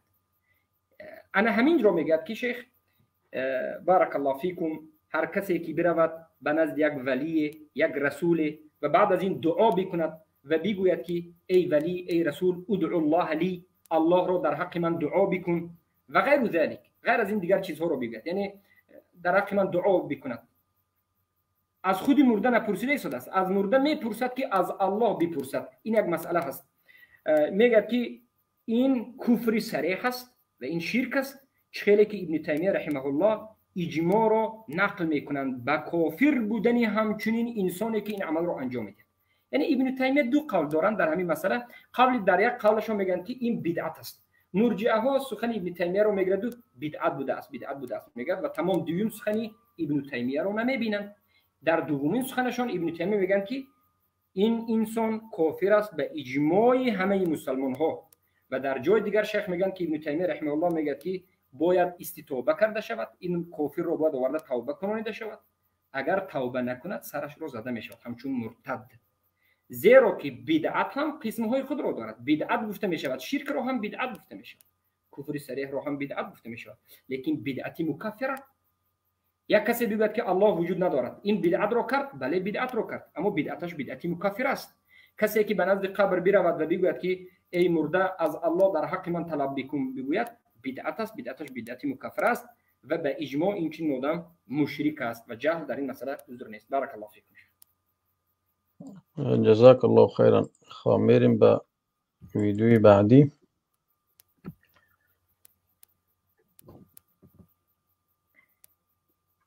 بسم الله.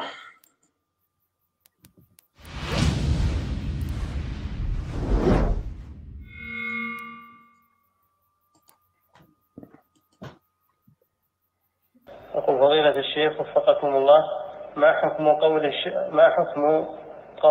قول الشخص لقبر أو لغائب ادع لي أو اسأل الله لي أو اشفع لي عند الله في كذا؟ هل هذا شرك أكبر أم شرك أصغر؟ هذا شرك أكبر. الدعاء من الميت، طلب الدعاء من الميت أو طلب الحاجات، أن تطلب يدعو لك، مثل لو طلبته يجي يحضر لك ولد ولا يحضر لك سيارة ولا، ما هو بشرك هذا؟ لو طلبت من الميت انه يجيب لك سيارة ولا يجيب لك ولد ولا يجيب لك زوجة، ما هو هذا شرك؟ هذا شرك. فكذلك إذا قلت له ادعو الله لي، هو ما يقدر يدعو، هذا يوم كان حي على قيد الحياة يمكن، أما بعد موته ما يقدر على الدعاء، انتهى عمله. قال صلى الله عليه وسلم إذا مات ابن آدم انقطع عمله إلا من ثلاث: صدقة جارية أو علم ينتفع به أو ولد صالح يدعو له، شوف يدعو له، صار بحاجة للدعاء ولا لا؟ فكيف أن تطلب منه الدعاء؟ نعم، هذا شرك بلا شك. نعم. ما شیخ مهربانی کنید. بارک الله فیکم برادران و خواهران واحدم. این مسئله در این سخنی که اینجا گذاشته شد سخن شیخ صالح الفوزان است. البته درباره عذر بالجهل اینجا نیست. اینجا همون مسئله پیش گذشته رو این ویدیو رو اختیار کردیم تا که مسئله به شما باز روشن‌تر شود، یک مسئله دیگری رو بیاموزید. مسئله این است که یک انسان میگوید که من فقط الله را عبادت میکنم، غیر از الله هیچ کسی رو دعا نمیکنم، از کسی چیزی طلب نمیکنم، اما به نزد قبری برود، به نزد قبر رسول الله یا صحابه یا اولیاء یا صالحین و بگوید که ای اولیا، ای رسول الله، من از تو چیزا رو طلب نمیکنم، تو الله را در حق من طلب بکن، مرا در نزد الله شفاعت کن، اشفعنی عند الله، تو مرا در نزد الله شفاعت کن، تو در حق من از الله دعا بکن. بگوید آیا همین عمل شرک اکبر است یا شرک اکبر نیست؟ سوال می شود. به شیخ صالح الفوزان شیخ میگه که البته این شرک اکبر است، زیرا که هر کسی رو که شما از او چیزی رو از مرده طلب میکنید در حالتی که قادر نیست، این از خصوصیت الله است. یک کسی قادر نبوده رو چیزی رو طلب میکنید قادر نیست، شرک اکبر است. بلکه خود مرده ها احتیاج به دعای شما دارند. مرده ها به شما هیچ کار کرده نمیتوانند. نه عبادت را به مرده ها انجام بدید. عبادت را به مرده انجام دادن 100% شرک اکبر است. از مرده ها یگان کمک طلبیدن هم شرک اکبر است. از مرده ها طلب بکنید که در حق من از الله طلب بکنید، این هم شرک اکبر است. بارک الله فیک. جزاک الله خیرا. خیرا به خاطر از امی پخش میکنیم که کمی بعضی شبهاتی که دارن همون شبهات برطرف شود. بعضی دوستان میگن که کسی که دعا میکنه دعای غیر الله و مثلا میرن از اهل قبور چیز میخواین، اینا میگن معذور هستن، یعنی فرقی نمیکند، حجت باید قایم شود بالا از اون. به خاطر از این را گرفتن. خب میریم به ویدیوی بعدی. بسم الله.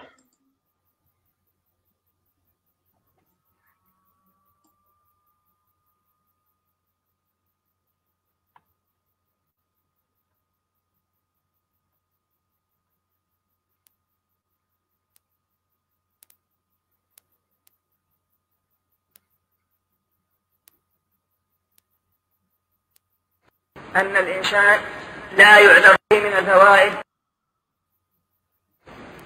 وخامسا فيه من الفوائد أن الإنسان لا يعذر بالجهل، لا سيما في الشرك ووسائله. هذا امرأ ما اتخذها إلا لغرض أنها من الواهنة، أي تنفعه مما به من تلك الواهنة، ومع هذا قال له الرسول لو مت وهي عليك ما أفلح. وإلا معلوم أنه لا يمكن أن يخالف النبي صلى الله عليه وسلم. ففيه دليل على أن الإنسان لا يعذر بالجهل، بل عليه أن يسأل ويتعلم، فلا يقع في الشرك من غير ما يشعر، بل لا بد أن يبحث ويسأل عن العلم وينظر هل هذا من الأمور الجائزة أو من غير الجائزة. فيدل على أن الشرك ووسائل الشرك لا يعذر أحد بالجهل بها، إذ عليه أن يسأل ويبحث، لأن المسلمين متفقون على أنها لا تجوز، وأن القرآن والسنة دل على المنع من ذلك. وليس هذا من باب الفروع الذي يختلف فيه العلماء ويكون المجتهد فيه إما مصيب فله أجران وإما مخطئ فله أجر واحد. أما هنا لا، هذه عقيدة لا يعذر أحد بتركها، لأنه يتعلق بغير الله سبحانه وتعالى ويظن أن هذا جائز، حتى ولو قال إني أعتقد أن النافع الضار هو الله، ما دام أنه اتخذ ما هو من وسائل الشرك وذرائعه فهو لا يعذر، وإن زعم أن النافع الضار هو الله. تفضل شيخ. الله أكبر، الله أكبر. یکی از شیخ‌های علمای کبار اهل سنت و الجماعت محدث شیخ عبدالله ابن حمید میگن که انسان عذر داده نمی شود در مسئله شرک اکبر یا در تمام نمودهای شرک با جهل. جهل در مسائل شرک عذر نیست، لا سیما فی الشرک میگن، لا سیما فی الشرک، یعنی هم در شرک اکبر هم در شرک اصغر جهل عذر نیست. و حدیث پیامبر صلی الله علیه و سلم رو می آورند شیخ که پیامبر یک مرد رو دیدن که در دستش رشته داشت. پیامبر سوال کردند که ما هذا او ما هی، این چی است؟ او گفت که من الواهینه، این رشته رو که در دستم، این ریسمان رو که در دستم هست از واهینه است، یعنی به خاطر این ریسمان رو به دستم گرفتم که به من کمک، یعنی کمی مرا از همون کسلی نجات بدهد. پیامبر صلی الله علیه و سلم گفتند که اگر تو بمیری این میت، اگر تو بمیری وحی علیک و همین ریسمان در دست تو هست، ما افلحت، تو هیچگاه ابدالابد نجات نمیابی. این حدیث دلالت میکند که میگن جهل در باب شرک عذر نیست و این در شرح کتاب توحید محمد ابن عبدالوهاب است رحمه الله که در زیر همین شیخ محمد ابن عبدالوهاب هم مسئله سوم میگن که از این حدیث فایده میگیریم که جهل عذر نیست در شرک اکبر و شرک اصغر. و میگن که مسئله شرک این از باب فرو نیست. میگن خوب دقت بدید، شیخ یکی از علمای اهل سنت و جماعت علامه اهل سنت عبدالله ابن حمید میگه که با مسئله شرک از باب فرو نیست. باب فرو از فروعات بابی هست که اگر کسی اجتهاد کند خطا کند یک اجر میگیرد. باب فرو جهل عذر است، اما در باب اصول باب عقیده هذه من العقیده میگن این از عقیده است. مسئله شرک از عقیده است و شرک کسی که واقع شد جهل به او عذر نیست. گشته و برگشته یک چند بار شرح در همین مدت کوتاه بیان میکنن 3-4 مراتبه که جهل در شرک عذر نیست. بارک الله فیکم. جزاک الله خیرا. یک دوست ما نوشته کردن که شیخ میگن حدیث ضعیف نیست، یعنی منظورشان کدام؟ ابو دجانه در سند حدیث بعضی از علما سخن کرده، لیکن تحقیق حدیث که با شواهد دیگر می آورد حدیث حسن است. بارک الله فیکم. حدیث حسن است. جزاک الله خیر. خب میریم به طرف ویدیوی بعدی.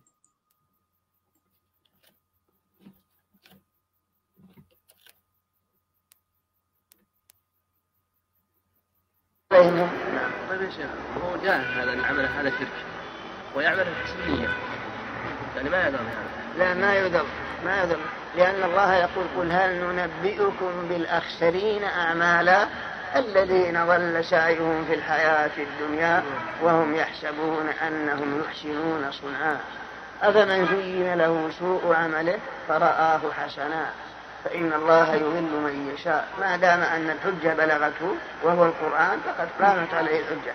عليه أن يتدبر القرآن وأن يسأل عن معاني القرآن وهل عمله هذا يأمر به القرآن أو ينهاه. هذا الذي بلغته الدعوة فهو الذي قصر. تفضل شيخ. بارك الله فيكم. باز همون شیخ علامه عبدالله ابن حمید هستند. بارک الله فیکم.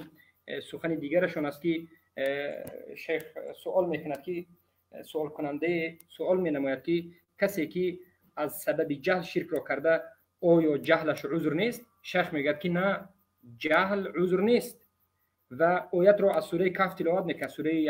سوره کهف آیت 103 را هل ننبئکم بالاخسرین اعمالا الذين ضل سعيهم في الحياة الدنيا ويحسبون انهم يحسنون صنعا، یعنی انسان هایی که در این دنیا گمراه شده اند، همه عملشون برباد رفته، خسارت زده شده اند و باز گمان میکنند که اونها عملی خوب را انجام داده اند. خودشون گمان میکنند که هدایت یافتگانند. و بعد از این آیات دیگر را ذکر میکنند زوین له سوء عمله، یعنی کسایی هستند که عملشون برای اونها زینت داده شده است در حالی که اونها چی هستند؟ یعنی عملی بدشون برای اونها زینت داده شده است و اونها گمان میکنند که این عملشون خوب است و اونها عملی بدشون را خوب میبینند. یعنی این آیات ها را حجت میآورند و میگویند که یک انسان اگر شرک اکبر را کند و شرک اکبری کرده ایستادهش را بگوید که این شرک نیست، یگان عمل خوب بگوید، دعا هست ما نفهمیدیم این میگوید جهل عذر نیست و این شرک اکبر است و مشرک است. بارک الله فیکم.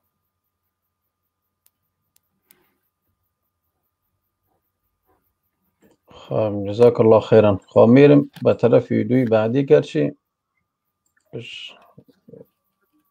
شيخ راس هذا شنيدين بعد موجود هؤلاء مشركون ليسوا مسلمين ومن لم يكفرهم فهو كافر ملحق بهم وهذا محل الاجماع في المسألة. أبو عمر. وعليكم السلام.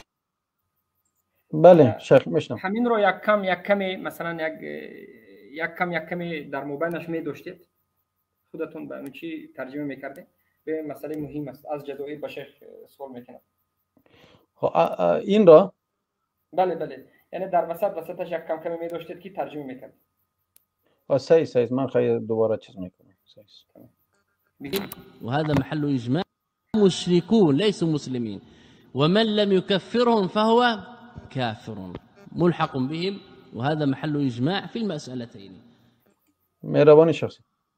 اینجا سخن شیخ احمد بن عمر الحازمی علامه اهل سنت رو در همین مسئله بگذاشتن که آشکار و واضح میگه که هر کسی که به شرک اکبر واقع شد مشرک است و کسی که دیده و دانسته یعنی مشرک رو مشرک نگه این هم به اجماع میگه هر دوش مشرک است. همین سخن رو این عمر الحازمی رو گذاشته. شيخ أحمد بن عمر الحازمي حفظه الله.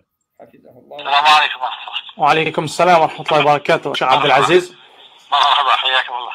أريد يا أبانا نصيحة من عندكم لكن قبل ذلك أرجو أن أعرض لكم عقيدتنا حول عباد القبور ومسألة الإيمان والكفر باختصار لأنني أعرف أنكم مشغولون جدا. هل ممكن خامرة اختصار بكم؟ الشيخ عبد العزيز الراجحي حفظه الله. عبد العزيز الراجحي یکی از علمای کبار که امروز در سعودی هست زنگ میزند تماس میگیرد از دولت مغرب است والا یا جزایر یا مغرب است این عربی سخنی که دارد زنگ میزند و میگه که شیخ من از شما خواهش میکنم از با اختصار در مسئله عباد القبور با ما صحبت بکنید و با ما نصیحت بکنید اما پیش از نصیحت کردن شما من خواهش میکنم که عقیده ما رو یک بار ببینید در همین مسئله. ممكن أدى يا أبا؟ نعم تفضل. فشيخ لنا في مدينتنا روما رجل لا يسمي الذين يذبحون ويستغيثون ويدعون بغير الله ويعيشون مع المسلمين ويسمع. شيخ میگه شیخ الله تو را حفظ بکند. شیخ عبدالعزیز الراجحی رو میگه که الله تو را حفظ بکند. در بلاد ما میگه در همون مغرب یا جزایر یک کسی هست که عباد القبور را عبادت کنندگان قبر را سجده کنندگان به قبر و طواف کنندگان و ذبح کنندگان به قبر را مسلمان میشمارد و اونها را مشرک نمیداند.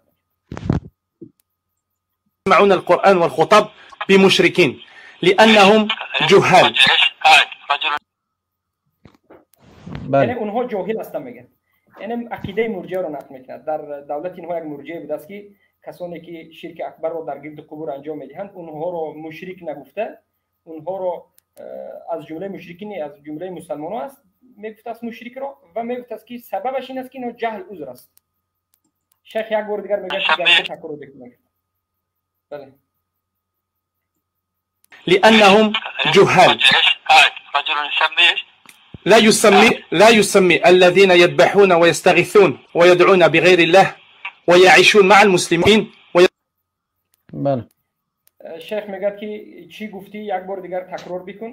این برادر سوال کننده میگه که در نزد ما یک انسانی هست که نامگذاری نمی کند عباد القبور را یعنی مشرکین را مشرک نمیگوید و همون کسانی که شرک اکبر را در گرد قبور انجام میدن اونها را مسلمان میگوید و دعوا میکرد که جهل عذر است.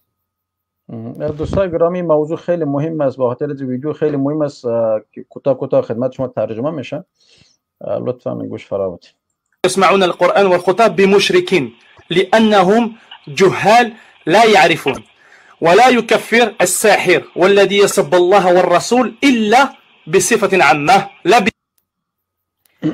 در اینجا میگه که این مرجئه یعنی این انسانی که مشرک را مشرک نمیگفته است همون مشرکایی که دعوای اسلام دارند یعنی نماز میخوانند لا اله الا الله میگن روزه میدارند و شرک اکبر را میکنند میگفته است که اینها مسلمانند برای اینها جهل عذر است و این چنین او تکفیر عموم داشته است مثل امروزه مرجئه هایی که در بین من شما وجود دارد به لباس سلف عیناً همون رسول داده است گویا که امروز همون مرجئه های زمان ما رو یا که همون مرجئه های در بین من شما بوده رو سوال کرده است میگه که اینها تکفیر عموم میکنند یعنی میگفته است که ساحر مشرک است کسی که به غیر الله عبادت کند مشرک است اما در تکفیر عین مشرک نمیگفته است زیرا میگفته است این مسلمان است دعوای مسلمانی دارد و جهل عذر است.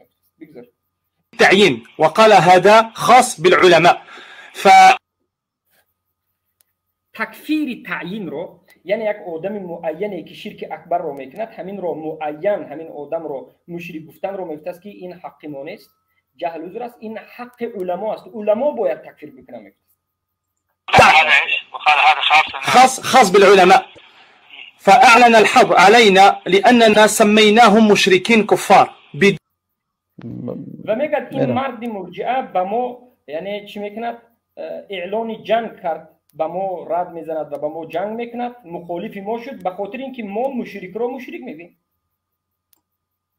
بدون إقامة الحجة وبدون رجوع إلى العلماء لأن ذلك من المعلوم من الدين بالضرورة. زیرا که ما میگد مشرک را مشرک میگویم بدون اقامت کردن حجت و بدون بازگشت به علما، زیرا که این مسئله میگد معلوم من الدین بضرور است. یعنی مشرک گفتن یک کسی معینی که به شرک اکبر واقع شد این معلوم من الدین بضرور است میگد. وطبعا نحن نتكلم على العقيدة لا على تنزيل الأحكام على المرتد لأن به شیخ میفهمند که شیخ اینجا میگه عادتا میگه صحبت ما درباره فقط نام گذاشتن یک کسی که شرک اکبر رو انجام داده الان صحبت میکنیم، نه درباره حکم میگه، یعنی نه درباره تکفیری حکم، یعنی ما اینا خونش حلال کردن و خودش قتل کردن و صحبت نمیکنیم، فقط درباره مشرک گفتن صحبت رفته است دست میگه. یعنی نه درباره حکم مرتد صحبت میکنیم میگه. بله بله. هذا خاص بالقضاة ولا ندخل في حكمه في الآخرة، بل الاعتقاد بأنه مشرك كافر هذا واجب علينا ولا بد أن نعتقد كفره، لأن تكفير المشركين داخل في مسمى الكفر بالطاغوت. در اینجا میگه که خون مال او حلال کردن، حکم مرتد و تکفیر معذب کردن این خاص قضات است، ما این به داخل نمیشویم. مسئله جهنم به مولا صحبت نکرده میگه. شیخ میگه تکفیر کردن مشرک یعنی مشرک گفتن میگه ما میگوییم که بدون اقامه حجت و تکفیر که این مشرک گفته میشد و این داخل است به کفر بالطاغوت میگه. این از کفر بالطاغوت است. أيضا لا نقول فيه خلاف بين العلماء في العذر بالجهل في المسائل الظاهرة الجلية. و میگه که در ما میگوییم که میگه یعنی عقیده خودش رو به شیخ بیان کرده است. ما میگوییم که میگه در شرک اکبری که ظاهر است، جلی است، آشکار است، خفی نیست، عذر بالجهل وجود ندارد و ما میگیم که در این مسئله علما اختلاف نکردند، یعنی اجماع است. جهل عذر نیست در شرک اکبر ظاهری جلی. كما يزعم هذا المرجئ الغلي، بل نقول العذر بالجهل يكون في المسائل الخفية وهذا القسم خاص بالعلماء. خیلی که میگه دعوا میکند این مرجئه، یعنی این مرجئه چی دعوا میکرده است؟ دعوا میکرده است که مسئله عذر بالجهل در شرک اکبر ظاهری جلی هم اختلافی است میگفت و مسلمان هایی که مسلمان هستند اینها ما مشرک نمیگوییم میگفت است. این مرجئه، این برادر نه مرجئه میگه بارک الله و عقیده ما میگه این مرجئه این کسی که شرک اکبر رو کرد مشرک است میگه، اما ما میگه جهل رو در شرک اکبر ظاهری جلی عذر نمیدونیم، در شرک خفی عذر میدونیم میگه و این مسئله خفی متعلق بعلماء هست. ما بين ذلك سمحة الوالد عبد العزيز بن باز رحمه الله في شرحه على كشف الشبهات.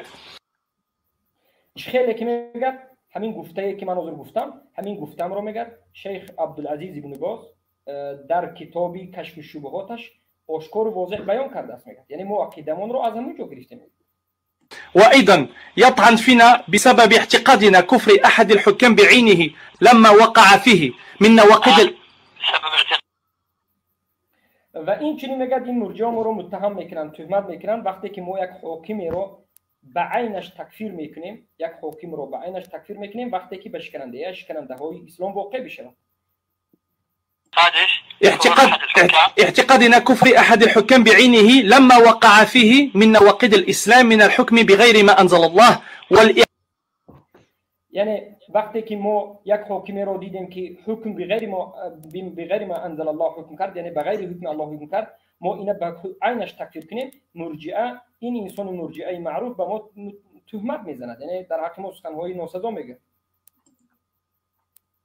إعراض عن الشريعة في شتى مناحي الحياة وكذا تشييده الأضرحة، ولأنه استأصل الشريعة وبدلها بالديمقراطية یعنی حاکمی که شریعت رو تبدیل به دموکراتی کرد و شرک و کفر و ریده رو اجازت داد، یعنی به حکم بغیر حکم الله کرد، ما این خیلی تکفیر میکنیم. وقال أن السياسة الشرعية ليست محلها في هذا البلد. این مرجعه ها گفتن که سیاست شرعی محلش در این دولت ها نیست، یعنی سیاست شرعی گویا از عقیده و از این باب نیست. استبدلها بالقوانين الوديعية، فقلنا له الكفر دون كفر لا يطبق عليه، بل يطبق على الذي يحكم بالشريعة دائما ولو خالفها مرة أو مرتين. یعنی مرجعه گفت است که هر حاکمی که حکم به غیر حکم الله کند ما او را مسلمانی فاسق میگیم، کفرش دون کفر است. خیلی که مرجعه ها امروز میگن، مدخلی ها میگن، البته امروز مرجعه که در مسئله عذر بالجهل صحبت میکنن بعضیشون بعضی حکما را کافر میگن، لیکن بالاخره اینها عقیدهشون اگرچه قبول نکنند مدخلی هستند، همشون در باب عقیده در عقیده مرجعه هستند که این رئیسشون در همین زمان مدخلی و البانی و غیره هستند. پس بالاخره بله شیخ، یعنی منظورشان این بود که یعنی مرجعه را میگه کفر اصغر است نه کفر اکبر. بله منظورشون اینه دموکراتی و همون تبدیل شریعت رو چی میگفتن؟ کفر اصغر میگفتن. فرغم كل شيء يا شيخنا بينا له المسألة بأقوال العلماء أن التكفير ليس كما يزعم خاص بالعلماء مطلقا، نكفر الذي كفره الله والرسول ولا نكفر بالكبائر كالخوارج، نحن منهم. بسیار ایرا خوب مقبول تشریح می‌روند. بله شیخ در اینجا برادر به شیخ میگه که ما اعتقاد داریم که تکفیر این فقط خاص علما نیست، تکفیر این یک عمل است که تکفیر میکنیم هر کسی رو که الله و رسول او را تکفیر کرده باشد. الله هم براء، فبعد ذلك عند أكثر، ونفس الرجل الذي يسمي مراد علي أريوة هذا غير الناطق بالعربية، لذلك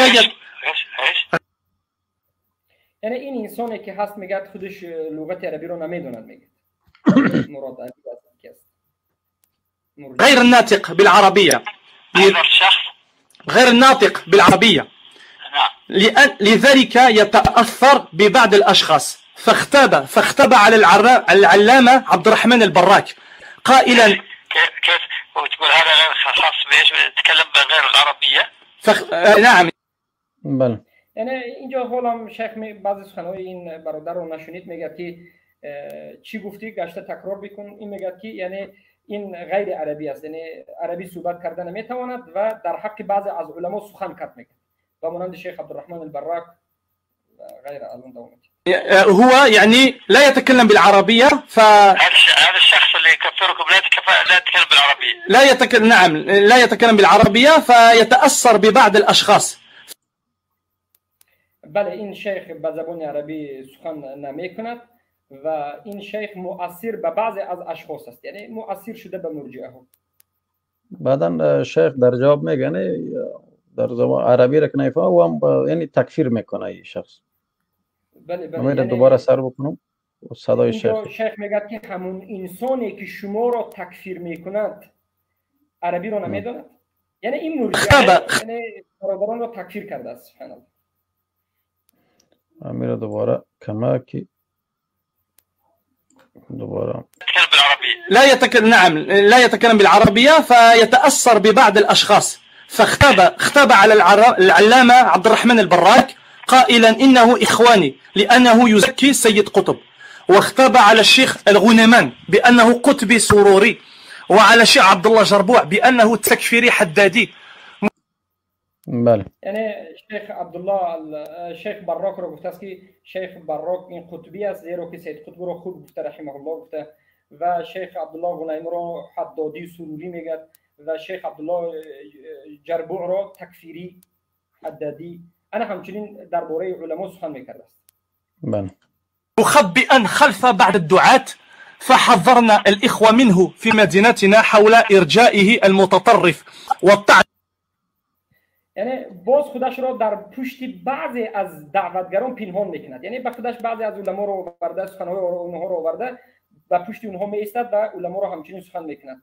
این میگه که ما برادرانمون را از این انسان برحذر کردیم، یعنی از این باز داشتیم که به نزد این نروید و از این من کردیم. بله. الشديد على المشايخ، فسؤالي فضيلة الشيخ، هل ما ذكرته لكم في هذه الأسطور هو مذهب الخوارج أو التكفيريين أو اینجا این مسئله اولا مهم است، این شیخ متوجه بشه. بله. اینجا برادر انکنون سوال میتد که شیخ عبدالعزیز راجحی رو میگه که شیخ همه این چیزی که حال ذکر کردم از عقیده خودمون، از عقیدهشون چی؟ باز یک بار مختصرا تکرار میکنیم. عقیده این برادر همچنین بوده است که کسی که به شرک اکبر واقع شد، حجت نرسونیده مشرک میگویم، تکفیر این وظیفه فقط علمانه، مشرک رو ما مشرک میگیم، تکفیر میکنیم. ما درباره خون مال این مسئله قاضی است میگیم و این کسی که شرک اکبر رو کرد مشرک میگیم. هر کسی که به حکم غیر الله حکم کرد، تبدیل کرد و به جای حکم الله دموکراسی رو ما این حاکم رو به عینش تکفیر میکنیم، حجت رو نرسونیده مشرکین رو به عینشون مشرک میگویم. و آیا همین عقیده ما آیا عقیده صحیح هست موافق اهل سنت و الجماعت است یا که این عقیده خوارج هست؟ بله مثال مقبول. كما يسمونهم الحدادية أم أن مذهب أهل السنة؟ وهل نواصل التحذير منه وهل نصلي خلف هذا الرجل الذي ما شاء الله مهربانی. اینجا برادر میگه که آیا این عقیده ما عقیده خوارجی است یا عقیده حدادی است یا عقیده اهل سنت و الجماعت است؟ آیا ما این انسان رو وقتی که برحذر کردیم از میدان دور کردیم و دیگران رو گفتیم که از این انسان برحذر باشید به نزدش نروید، آیا این کاری کرده ما درست است؟ و آیا از پشت همین انسانی که مشرک ها رو مسلمان میداند و ما رو یعنی عقیده خوارجی میداند از پشت همین انسان مرجئه نماز خواندن درست است یا نیست؟ ما شاء الله پیش بریم. يردد أن القبوريين ليسوا بمشركين كفار بل هم مسلمين جهال وما نصيحتكم لهذا؟ ما شاء الله ایرم ذکر بکنید. بله این انسان همون انسانی هست که میگه این مشرک هایی که شرک اکبر رو میکنند اینها مسلمان هستند، میگه اینها مشرکین نیستند، میگه اینها مسلمان جاهل هستند. میگه از پشت همین چنین انسان نماز خواندن درست است یا نیست؟ دوامی سوال. نه قبر پرستا دیگه قبوری. بله قبور پرست. الغبي والذين على منهجه واحتذر مرة أخرى وجزاكم الله خيرا يا شيخنا. خب اینا گپ از خلاص میشه بیرم ترجمه کنیم. بله میگه که یعنی شیخ دعا میکند که من یک بار دیگر از شما معذرت خواهی میکنم و الله به شما جزای خیر بدهد. شیخ اکنون سوال مرا جواب بدید. میگه خب نعم ما ذكرتموه معتقد السنة والجماعة وهذا الرجل لا يصلى خلفه وما ذكرتموه حق عليه مذهب السنة والجماعة. من يفعل الشرك في الأمور الظاهرة غير خفية يكفر، ومن لم يكفر المشركين وشك في كفرهم أو صح مذهبه هذا لا من أقوال الإسلام وهو داخل في الكفر بالطاغوت. الله اکبر الله اکبر. الله اکبر. شیخ میگه که بله آن چیزی که شما از عقیده ذکر کردید که عقیده ما این است که مشرک جاهل مشرک است، حجت رسانیدن شرط نیست و تکفیر وظیفه فقط علما نیست، در مسئله ظاهر مسئله شرک ظاهر جلی و این کفر رو به عینش تکفیر کرده می شود و این انسانی که هست اینما مرجئه میگیم و از پشت اینو نماز خونده می شود یا نمی شود. این شیخ میگه که عقیده شما درست است. عقیده شما هر چیزی که ذکر کرده درست است و کسی که شرک اکبر رو میکند این رو مسلمان نامیده نمی شود، این مشرک است. و از پشت این انسانی که مشرکای قبوری رو یعنی قبر پرست رو مسلمان میداند به سبب جهل، از پشت این انسان نماز خونده نمی شود و هر کسی که قبر رو عبادت کرده می شود یکفر تکفیر کرده می شود. بارک الله. طبعا ذكرتموه الحق، واما هذا الرجل فلا شك ان هذا الرجل نسال الله السلامه والعافيه ولا يصلى خلفه، لا يصلى خلفه ولا الصلاه خلفه. وهل ليس بمسلم. الله المستعان. شیخ در اینجا میگه که و یک بار دیگر تکرار میکنه و ان ما ذکرتموه فهو الحق. میگه از آن چیزی که از عقیده ذکر کردی، همه عقیده که در بالا ذکر کرد این حق است. عقیده ذکر کرده تو عقیده حق است. میگه و این مرد میگه از پشتش نماز خونده نمی شود و البته میگه کسی که امثال این است و مشرک رو مسلمان میگه اونم مسلمان یعنی بودنش خطری بزرگ دارد. ما از الله طلب عافیت میطلبیم. میگه بارک الله فیک. ليس بمسلم. بارك الله فيكم يا شيخ. وهل نواصل التحذير منه؟ نعم واصل التحذير منه. خب در آخر برادر سوال میکند که شیخ آیا ما از همین انسان مرجئه دیگر انسان ها رو تحذیر بکنیم، یعنی دیگر انسان ها رو بگیم که این مرجئه است، از این برحذر باشید، احتیاط باشید، آیا همین کارمون رو دوام بدیم یا ندهیم؟ شیخ عبدالعزیز الراجحی حفظه الله میگه که بله، میگه دوام بدید، از مرجئه بدارید. جزاك الله خيرا. دوستایی که خب در آخر بارك الله فيك شيخ عبد العزيز جزاكم الله خيرا. حياكم الله. السلام عليكم ورحمة الله. وعليكم السلام ورحمة الله. خلاص شد. و الله حافظی کردن امروز از اونا. دیگر دوستایی که اگر این ویدیو را خواسته باشن در یوتیوب هست، میتونن که با ما در تماس شون، میتونم لینک برشان بفرستیم ان شاء الله. همین در یوتیوب هست همین ویدیو. خب شیخ میریم به ویدیو بعدی که برنامه ما طولانی شد و دوستان شاید انتظار داشته باشن. یک ویدیو دیگه مونده شیخ، یک شیخ عبدالعزیز طریفی که 14 دقیقه هست و ویدیو دیگر هم یک ویدیو دیگه سیرم پخش بکنیم خیلی باذن الله. هؤلاء مشركون ليسوا مسلمين. هر کسی که به سخن شیخ عبدالعزیز طریفی وقتی که شک کرد شما میتونید دیر سوالش بکنید. شیخ کمی کوتاه رو بگید.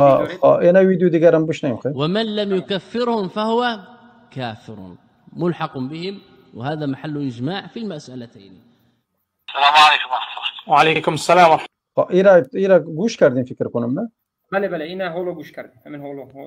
خب ایرا گوش کردیم.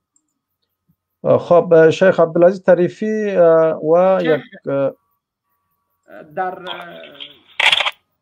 تلگرام شما الان 4 نفر بعد از علامت خطاب 4 تا دیگر است. ابن عثیمین ما ظاهرش رو می‌نگریم و ظاهرا تکفیر میکنیم اگر کسی که شرک اکبر رو کرد، و عبدالمحسن العباد و مقبل الوادعی و شیخ عبدالرزاق البدر. اینها یعنی قسما علمای مدینه، یکیش علمای یمن، کسانی که در مدینه تحصیل کردن و اینها رو میدونن. اینها هم من سخنشون در نزد شما در تلگرامتون است. خب یک ویدیو دیگر هم میگذاریم که امیرم اختصار بکنین شیخ. این 14 دقیقه ویدیو هست، گرچه سوالم طولانی کرده و بعدا لینک رو پایین میگذارم، دوستا سوال جواب داشته باشن بعدا بیایم بالا ان شاء الله.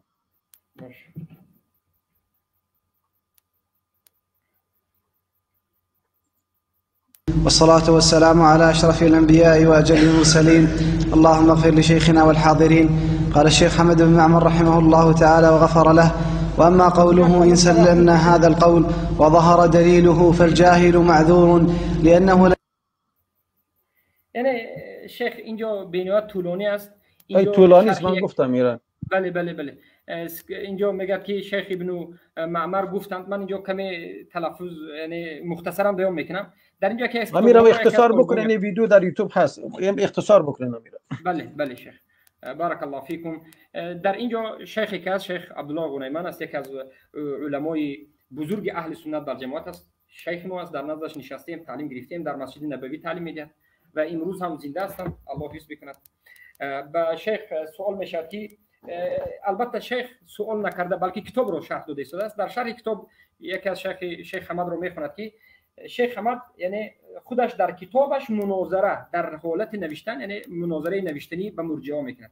اگر میگوید ما به سخن مرجئه ها یعنی بگوییم که بله جهل و عذر است، میگوییم پس همه کسانی که شرک رو عبادت میکنند یعنی غیر الله را عبادت میکنند، شرک رو انجام میدن، اینها رو چی گفته میشود؟ مسلمان گفته میشود و این نادرست است و این خلاف اجماع است. بلکه کسانی که شرک اکبر را انجام میدن مشرک گفته میشن و جهل و عذر نیست گویان. همه این سخن دایره در بالای همین است. بارک الله فیکم. جزاک الله خیر، احسن الجزاء شیخ ابو محمد المدنی. برادرانی که تا هنوز انتظار هستن سوالات که داشته باشن لینک رو پایین گذاشتم، گرچه به بعضی برادرها شاید خسته کن تمام شده باشه. ما به خاطر از این زحمت کشیدیم بعضی مسائلی که پنهان مانده بود او را خدمت شما تقدیم کردیم که علمای معاصر درباره العذر و بالجهل در شرک اکبر نظرشان چی بود خدمت شما ارائه کردیم. این ویدیوها را دیدین، الله سبحانه و تعالی توفیق عمل نصیب بکنه و الله عزوجل همه ما و شما را در راستای دین مبین اسلام کامیاب و سربلند بگردانه. یعنی اگرچه ویدیو زیاد مانده، شیخ عبدالعزیز طریفی 14 دقیقه ویدیوست که بسیار با تفصیل صحبت کرده در این باب و شیخ ابو عثمان حفظه الله به زبان فارسی اونا کلام کردن درباره عذر بالجهل در شرک اکبر. او را نتونستیم که پخش بکنیم. خب انشالله اگر فرصت شد در آخر برنامه با ما باشین، انشالله شیوخایی که مانده انشالله خدمت شما به نشر میرسن باذن الله سبحانه و تعالی. گرچه چند تا شیوخا در ولایت بغلان، در ولایت تخار و دیگر جاها اونام چیز کردن اما تا هنوز به دست ما نرسید. انشالله که اگر اونام رسید در صفحه دعوتگران انشالله بگذاریم. خب برادر محترم سید مطهر مظلومی برادر مهربانی کنید. السلام علیکم و رحمت الله و برکاته. به شما و شیخ ابو محمد مدنی امیدوار هستم صحت جور باشین، در پناه ایزد متعال بوده باشین، خوش آمدید، سلامت باشین. خیلی گپا واضح و معلوم شد، انشالله که برادرانی که شنیدن انشالله فکر بکنن و سعی بکنن اگر جا افتاده باشه در اندازه فهم خودشون اگر جا افتاده باشه به دیگران هم برسانن و حتی همین ویدیو را به اشتراک بذارن تا دیگر برادرها هم شرکت بکنن و هر سوالی را که در این موضوع داشته باشن و هر سوالی که در دیگر موضوع ها داشته باشن میتوانن بپرسن و مشکلاتشان حل شود و طبق الله و رسولش، طبق فرمانده اونها در زندگیشان پیاده بکنن. سوال من خیلی ساده میپرسم که آیا در صورتی که در دعاها شخصی بگوید، البته در کامنت هم خیلی کوتاه نوشته کردم، اگر شخصی، من این را به خاطر عوام الناس میگم که اینها بفهمن که از عقیدهشان باخبر شوند و در هنگام دعا کردن چگونه دعا بکنن و چی را طلب بکنن، از کی طلب بکنن. این منظور اصلی است که برادران عوام الناس این را بفهمند.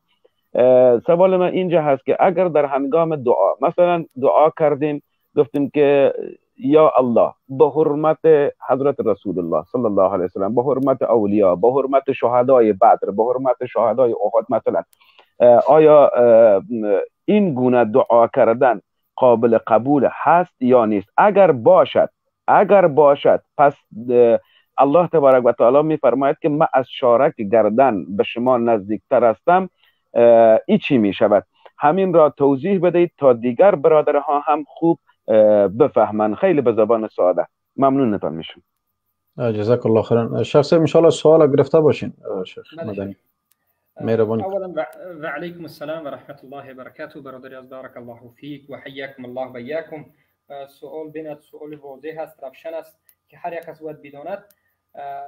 به حرمتی گفتن در دعا، یعنی در نزد الله، یعنی کسی را حرمتش را ذکر کردن و به حرمت پیامبر به من یک چیزی را بده، به حرمت اولیاء به من یک چیزی را بده گفتن، از نظر شریعت این نمود طلب دعا نامشروع است و این از باب شرک است و این از نمود شرکی اصغر است. شرک اکبر نیست، زیرا که اینجا طلب غیر الله نشده ایستاده است و عبادت به غیر الله نشده ایستاده است. در اینجا وسیله انجام داده شده است که وسیله غیر مشروع است و وسیله‌ای که الله او را وسیله قرار نداده است این وسیله غیر مشروع است. خود انسان یک چیز را در دعایش وسیله گرفته است برای زود قبول شدن دعاش. این را علما گفتن یعنی یک راهی هست به سوی شرک اکبر و این از شرک اصغر است. و شرک اصغر هم ببینید جهل عذر نیست. یعنی انسانی که در حالت میمورد که یعنی به حرمت فلان و فلان گفته دعا کرده و وفات میکند، در روز قیامت این را الله نمیبخشد و این حالتهای مراتب خود را دارد. یکی از مراتب این است که در روز قیامت، در عرصات قیامت، الله این را به نهایت شرمسارش میکند و به نهایت عذاب سنگین میکشد و بعد از این به جنت میرود یا که بالاخره به جهنم میرود و به مقدار شرک اصغرش میسوزد که به الله پناه میبریم و بعد از این به جنت میرود. به حرمت گفتن دعا کردن نه در قرآن نه در سنت و در جای ثابت نیست و 4 مذهب این را انکار میکنند و این از شرک ببینید اصغر است. و حتی مذهب ابو حنیفه، کسانی که بینات خود را به ابو حنیفه نسبت میدهند و به شرک غوطه زدن، بدانند که ابو حنیفه رحمه الله حتی در نزد قبر رسول الله صلی الله علیه و سلم ایستادن و الله را دعا کردن و به سوی قبر ایستاده پیامبر را سلام دادن را هم حرام کرد. یعنی ابو حنیفه گفتند که وقتی که به رسول الله سلام میدهی به نزد قبر رسول الله نگاه نکن، بلکه به قبله نگاه بکن و به پیامبر سلام بده. سلام دادن را به قبله نگاه بکن. این عملی و فتوای علما بود به خاطر احتیاج کردن امت از شرک تا که مردم به شرک واقع نشن و گمراه نشن. بارک الله فیک. جزاکم الله خیرا کثیر. سوال دوم این هست که از انسانهای زنده طلب دعای خیر کردن آیا در شریعت جایز هست یا نیست؟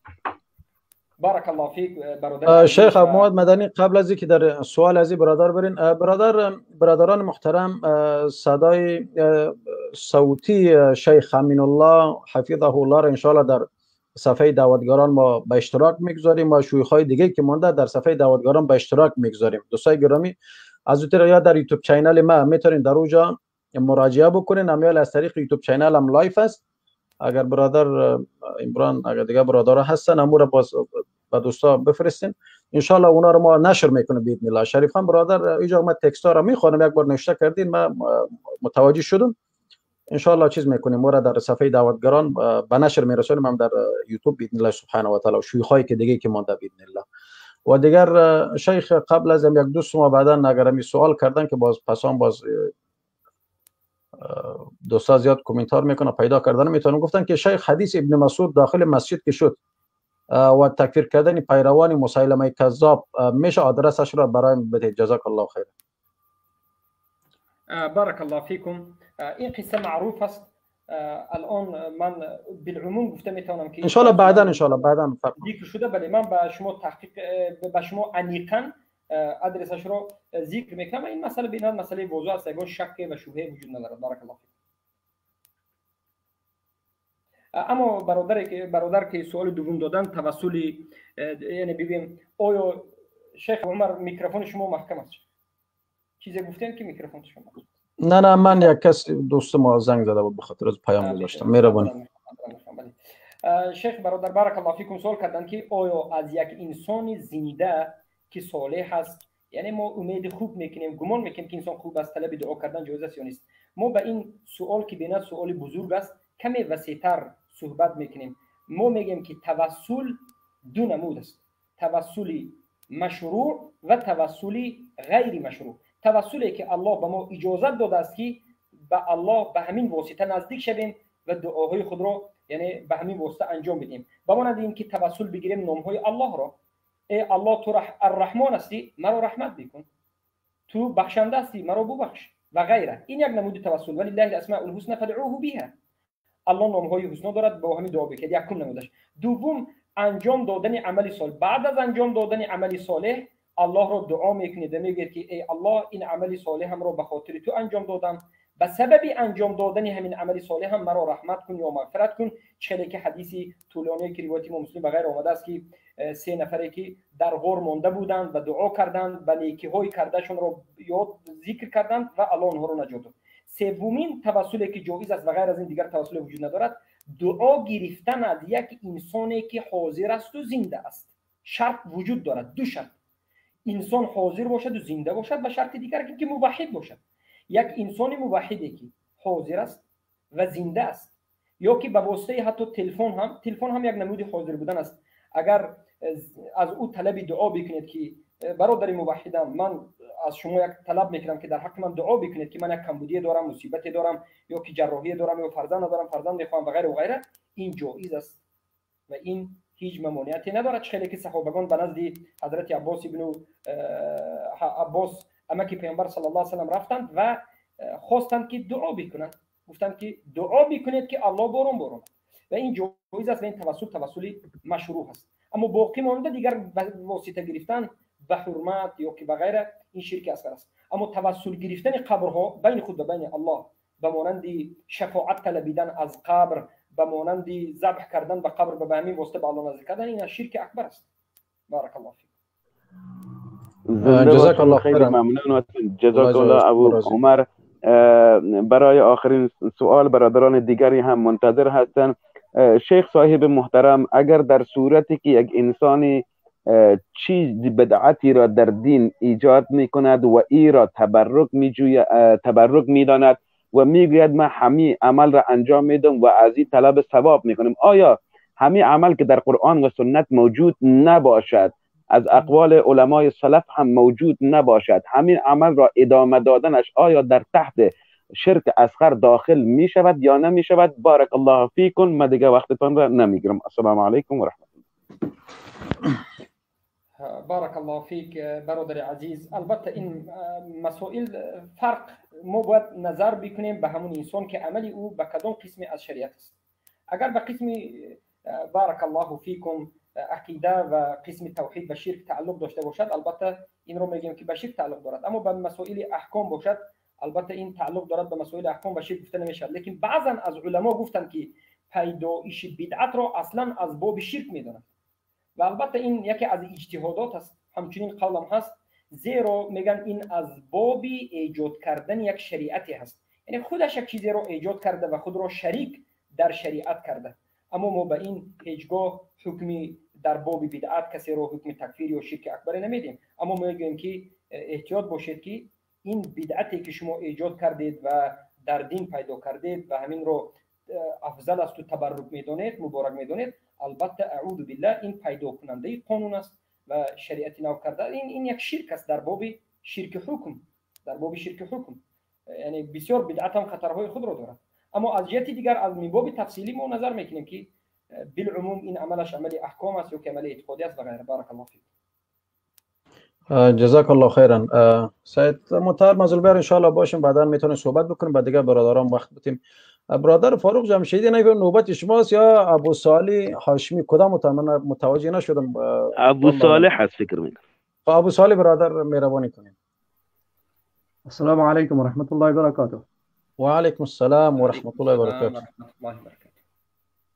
اولا خود جزاک الله خیر الجزا از شما برادر و شیخ ابو محمد البندنی. الله سبحانه و تعالی شما را طول عمر با سعادت نصیب بگرداند، زندگی خوش و آرام. سوال ما در ارتباط اهل کتاب است. یک برادر امروز یک گفت و شنودی کردم و گفتن که اهل کتاب اونها گفتن کتاب دینشان و کتابشان منسوخ نیست، نظر به آیاتی که استدلال کردن که ان الذين اعوذ بالله من الشیطان الرجیم ان الذين آمنوا والذين هادوا والنصارى والصابئين من آمن بالله واليوم الآخر وعمل صالحا فلهم اجرهم عند ربهم ولا خوف عليهم ولا هم يحزنون. بلکه میگه قرآن ناسخ نیست و کتاب و دین از اونها منسوخ نیست و با آیات اگر اشتباه نکنم آیه 43 سوره المائده قرآن مهیمن است. درباره از این گفته ازی برادر چی جواب داری شما؟ سبحان الله. ابو صالح از الله شما رو با عزت داشته باشه که خیر چیزی نمیگم. شخصی اگر میرفت موضوع برنامه ما که بسیار موضوع خیلی مهم است که الله جل باید در این باب باید صحبت شود که خیلی یعنی برادر در بین برادرها بسیار جنجالات صورت گرفت، گرچه الحمدلله در بین موحدین کدام جنگ و جدال نیست. برسو اگر شیخ اگر جواب میتین مهربانی. بارک الله فیکم. البته در این مسئله دو قول در بین علما وجود دارد و هر دو قول هم باکی ندارد. منسوخ بگوید یا که باطل بگوید، باطل بگوید یا که منسوخ بگوید. لیکن چیزی که سببی کسایی که میگن که منسوخ نیست و باطل است به خاطر اینکه پیش از آمدن اسلام دین اینها فاسد شده، دینشون رو اونها فاسد کردند، باطل کردند و تحریف کردند و گمراه شدند. از همین جهت میگن چیزی که نابود شده بود اون رو منسوخ گفته نمیشه، بلکه چیزی حق رو وقتی که حق دیگر آمد منسوخ کرد گفته میشه. والله اعلم. لیکن علمای زیادی از علمای اصول گفتن که دین اونها منسوخ شده. گپ درباره اصل دینی اهل کتاب و اهل نصارا می رود. یعنی اهل کتابی که از یهود و نصارا است، به اصل دین اونها وقتی که نظر میکنیم که اصل دین اینها کتاب است، اصل دین اینها پیامبر است. با اونها کتاب آمد، با اونها پیامبر آمد. حق بود آیا کتابی اهل کتابی که در اصل بود؟ بله حق بود. پیامبری اونها حق بودند یا نبودند؟ بله حق بودند. پس حق دیگر آمد که این آخرین رسول الله محمد صلی الله علیه و سلم، و حق دیگر کتاب آمد که قرآن و فرقان است و این البته منسوخ کننده شریعتی پیش از خودش بوده همه از انبیا هست، همه از انبیا هست که اونها هم حق هستند و قرآن البته ناسخ دیگر گذشته ها از دین های گذشته، اصل دین اونها رو ناسخ کرده است و دینی که اونها خودشون ساختند از دین های باطل، نه از اصل دین بلکه خودشون تحریف کردند و خودشون به دین وارد کردند و ساختند، این دین ها رو ناسخ نه بلکه انکار کرده و باطلی اونها رو قرآن بیان کرده. زیرا که دین اهل کتاب البته قسما مکانی دارد که حق است و مکانی دارد که باطل است، خودشون ذکر کردند. جایهای حق رو قرآن منسوخ کرده و جایهای باطلی که اونها خودشون ذکر کردند اونها رو بارک الله فیکم باطل بودنش رو ذکر کرده و جای دیگرش رو هم اقرار کرده. ما در اصول فقه علم داریم که هل شرع من قبل شرع لنا، او شریعتی پیش از گذشته که از انبیا بود شریعتی ما هست یا نیست. شریعتی ما بسیار جایهای او دینی که در گذشته بود او رو یک مرتبه دیگر تکرار کرده. به مانند اصل دینی که در یهود و نصارا بود، همون اصل دینی ما است، لا اله الا الله، رکنش و ارکانش و اخلاص و غیره، عقیده. اما شریعتی که در اونها بود در اصل کتابشون به مانند بعضی از عبادات رو البته اومد به مانند توبه کردن که اونها خود را به قتل میرسوندند و بعضی از احکام دیگر در باب حیض و غیره و در باب نماز خواندن اونها اون عملهای حقی که اونها داشتن اون رو البته که شریعت ما منسوخ کرد. بارک الله فیک. جزاک الله خیر. بله بله. عفوا میخوام جناب جز دیگه گفته از اونها ای است که میگه اهل کتاب اصلا کافر نیستن. الله المستعان. اگر منظورشون این باشد اینها اصلا اگر منظورشون همین شافعیار نباشه. نه خیر نه. الله المستعان. الله المستعان. بله غلو مرجع تا این درجه رسیده است که میگن اینها وحدت الادیان هستند. وحدت الادیان عقیده دارند. بمانند بعضی از مثلا قرضوی هم از اون وحدت الادیان و غیره بعضی از علمای دیگر که هستند آشکار میگن ولی اینها برای خودشون ما برای خود بالاخره راه اونها کجتر است، راه ما راهتر است، لیکن آخر همه جنت می‌دارد. دروازه ما وسیع‌تر است، مسلمان ها دروازه اونها تنگتر است. همچنین باره‌های باطل شیطانی را که دینشون شیطان است میگیرند و بالاخره وحدت الوجود عقیدهشون همین است که قرآن دین اونها را منسوخ نکرده است. به این معنا میگن که دین اونها وجود دارد. یهود و نصارا هم میتواند که با یهود بودن و نصارا بودنش به جنت رود. این قول باطل است. گوینده این قول کافر است، مشرک است، مرتد است. توبه کننده میشد و بعد از توبه البته که اگر قاضی اسلام یک چیزی باشد سرش زده میشه. این مرتد است و این شک نیست و کسی که به کافر بودن این شک میکند خودش هم البته که به کفر واقع است، زیرا که مسئله از اصولی مسائل است. از اصول مسائل است. پیامبر صلی الله در حدیث متفق علیه گفتن که این اولا الله چی میگه؟ کافتا للناس، من تو رو به همه مردم فرستادم و بعد از این الله سبحانه و تعالی پیامبر صلی الله علیه و در حدیث متفق علیه میگن كان الانبیاء یبعث علی قومه خاصه و بعثت علی الناس عامه. پیامبر به همه مردم آمدن و باید همه متابعت به پیامبر بکنن. در روایت ما مسلم از ابو هریره آمده است ما يسمع بي من هذه الامه يهودي ولا نصراني ثم لا يؤمن بما جئت به فيموت وهو كافر بما جئت به فلم يؤمن بما جئت به در روایت فهو في النار. هر یهودی و نصرانی که نامی مرا شنید، دینی مرا شنید، یک عباره رو از اسلام فهمید اسلام گفتن دین است یا که پیامبر است یا قرآن است و بعد از این به من ایمان نآورد، این خالدا مخلدا فی النار است. امروز یهود و نصارا به همش حجت رسیده است، همش نام اسلام رو پیامبر رو مسلمان میدن، اینها امروز بمیرن خالدا مخلدا فی النار است. اما اگر بناگو یگان یهودی و نصرانی باشد که نام اسلام را، نام قرآن را، نام پیامبر محمد صلی الله علیه و آله را نشنیده باشد، البته که او بمیرد اهل فترات است. بارک الله فیک. جزاک الله خیر. افهم میخوای جناب شیخ صاحب امی حدیث خواندین اگر لطف کنین یک قسمت متنش یا مکمل متنش در کامنت اگه بگذارین. بارک الله فیکم. برادرانی که کامپیوتری زبانی عربی دارن ابو عمر اگر شما لطف کنین امی حدیث که متفقون علیه گفتین است. روایت ما مسلم است. روایت ما مسلم است. ما حدیث شیخ هم لفظ عربیش بگوین که من اشتک. ما يسمع بي من هذه الأمة يهودي ولا نصراني. خلاص سي و حدیث من سي درست. امیر اگه لطف من میگذارم دروی چیز. جزاک الله خیر. جزاک الله خیر الجزا. دیگه ما سوال ندارم برای دیگه برادر وقت میدم. السلام علیکم و رحمت الله و برکاته. جزاک الله. خب برادر محترم فاروق جمشیدی، برادر محترم مهربانی کنید. السلام علیکم و رحمت الله و برکاته. شیوخ بزرگوار، حاضرین گرامی، ما امیدیم که همه در خیر و عزت و سعادت و عافیت بوده باشین و الله سبحانه و تعالی شما شیوخ بزرگوار را پاداش نیک و بهشت فردوس عنایت بفرماید. از اینکه تلاش میکنین، زحمت میکشین، واقعا امشب هم مستفید شدیم و دلایل خوب را از میان علما جمع آوری کرده بودین و به سمع دوستان رسید. دیگه واقعا امشب شب بود که دیگه دوستان مخالف ما باید به خود بیاین و بیاندیشن که ما چه مبحث را شروع کردیم و به کجا رسوندیم و چه کسانی را در مقابل خود داشته. خب صحبت طولانی نمی کنم، فقط یک دو مورد داشتم استاد ابو عمر صلاح الدین صاحب خدمت شما و شیخ صاحب مدنی صاحب اگر امکانش هست. بله مهربان شما راحت صحبت کن. ما با کسی مخالفت نداریم، ما فقط میخواهیم که مو عقیده راسخ، عقیده اهل سنت و جماعت برای مردم بیان بکنیم. به خاطر از این است که مخالفت با احمد محمود یعنی خود مشهور ساختن که انگار که ما تکادارای دین هستیم. نه، این فقط به خاطر از است که بسیاری دوستا تقاضا کردن که باید اینمی مسئله باید روشن شود. خاص به خاطر از همین وقت خود صرف کردیم. الله عزوجل مدنی صاحب اجر عظیم عطا بکنه و همین اقوال را جمع آوری کردیم که شک و شبهه نمانه. ما گفتیم بریم گپی ابو عمر صحیح نیست، درست نیست، گپی ابو محمد المدنی درست نیست. این از جمله بگیریم که از کبار علمای معاصر ما ویدیوها و صوتی ها را پخش بکنیم که تا همین دوستا از مشک و شبهه‌ای که دارن از این خود دور بکنن. خاص به خاطر از همین گرچه بسیار ویدیوها خیلی زیاد است، ما نتونستیم که کلش به نشر برسانیم. شما راحت صحبت بکنین فاروق جمشیدی برادر، وقت زیاد داریم، ما وقت کافی است.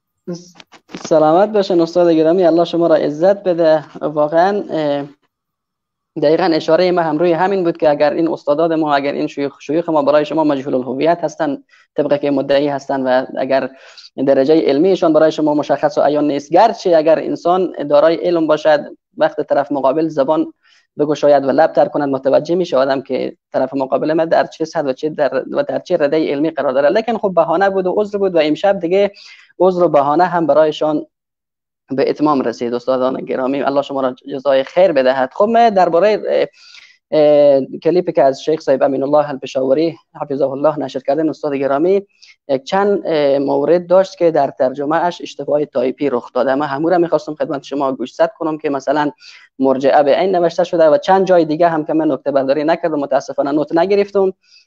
کوشش شود که ترجمه اش، ترجمه فارسیش یا زیرنویسش اصلاح شود، بهتر هست. و همچنین آخرین کلیپی را که شما پخش کردین، من قبلا هم چند روز پیش این کلیپ را دیدم و نام شیخ هم متاسفانه نتونستم پیدا بکنم که شیخ صاحب گفتن و باز هم یادداشت نکردم. و همین کلیپ را چون حدودا 15 16 دقیقه هست، همین را هم جدا از شما تقاضا میکنم چون شما زحمت بکشین در تلاش هستین که ابلاغ بکنین. همین هم اگر به زبان فارسی زیرنویس بشود خیلی خیلی عالی میشه، چون من این کلیپ را دیدم و واقعا توضیحات و قشنگ و مفید دارن شیخ صاحب که دیگه در صفحات اگر به طور مستقل و جداگانه هر کدوم از این کلیپ ها، خصوصا کلیپ شیخ صاحب پشاوری که ترجمه شده لیکن تصحیح باید صورت بگیره و همچنین آخرین کلیپ که از استاد شیخ صاحب ابو محمد مدنی هست، این کلیپ هم ترجمه فارسی شود، دیگه واقعا کار نیک و یک خدمت بزرگ هست که عزیزان میکنن. دیگه الله شما را خیر بدهد. سخن ما همین بود، وقت را میگذارم به شما و دیگر دوستان گرامی. جزاکم الله خیر.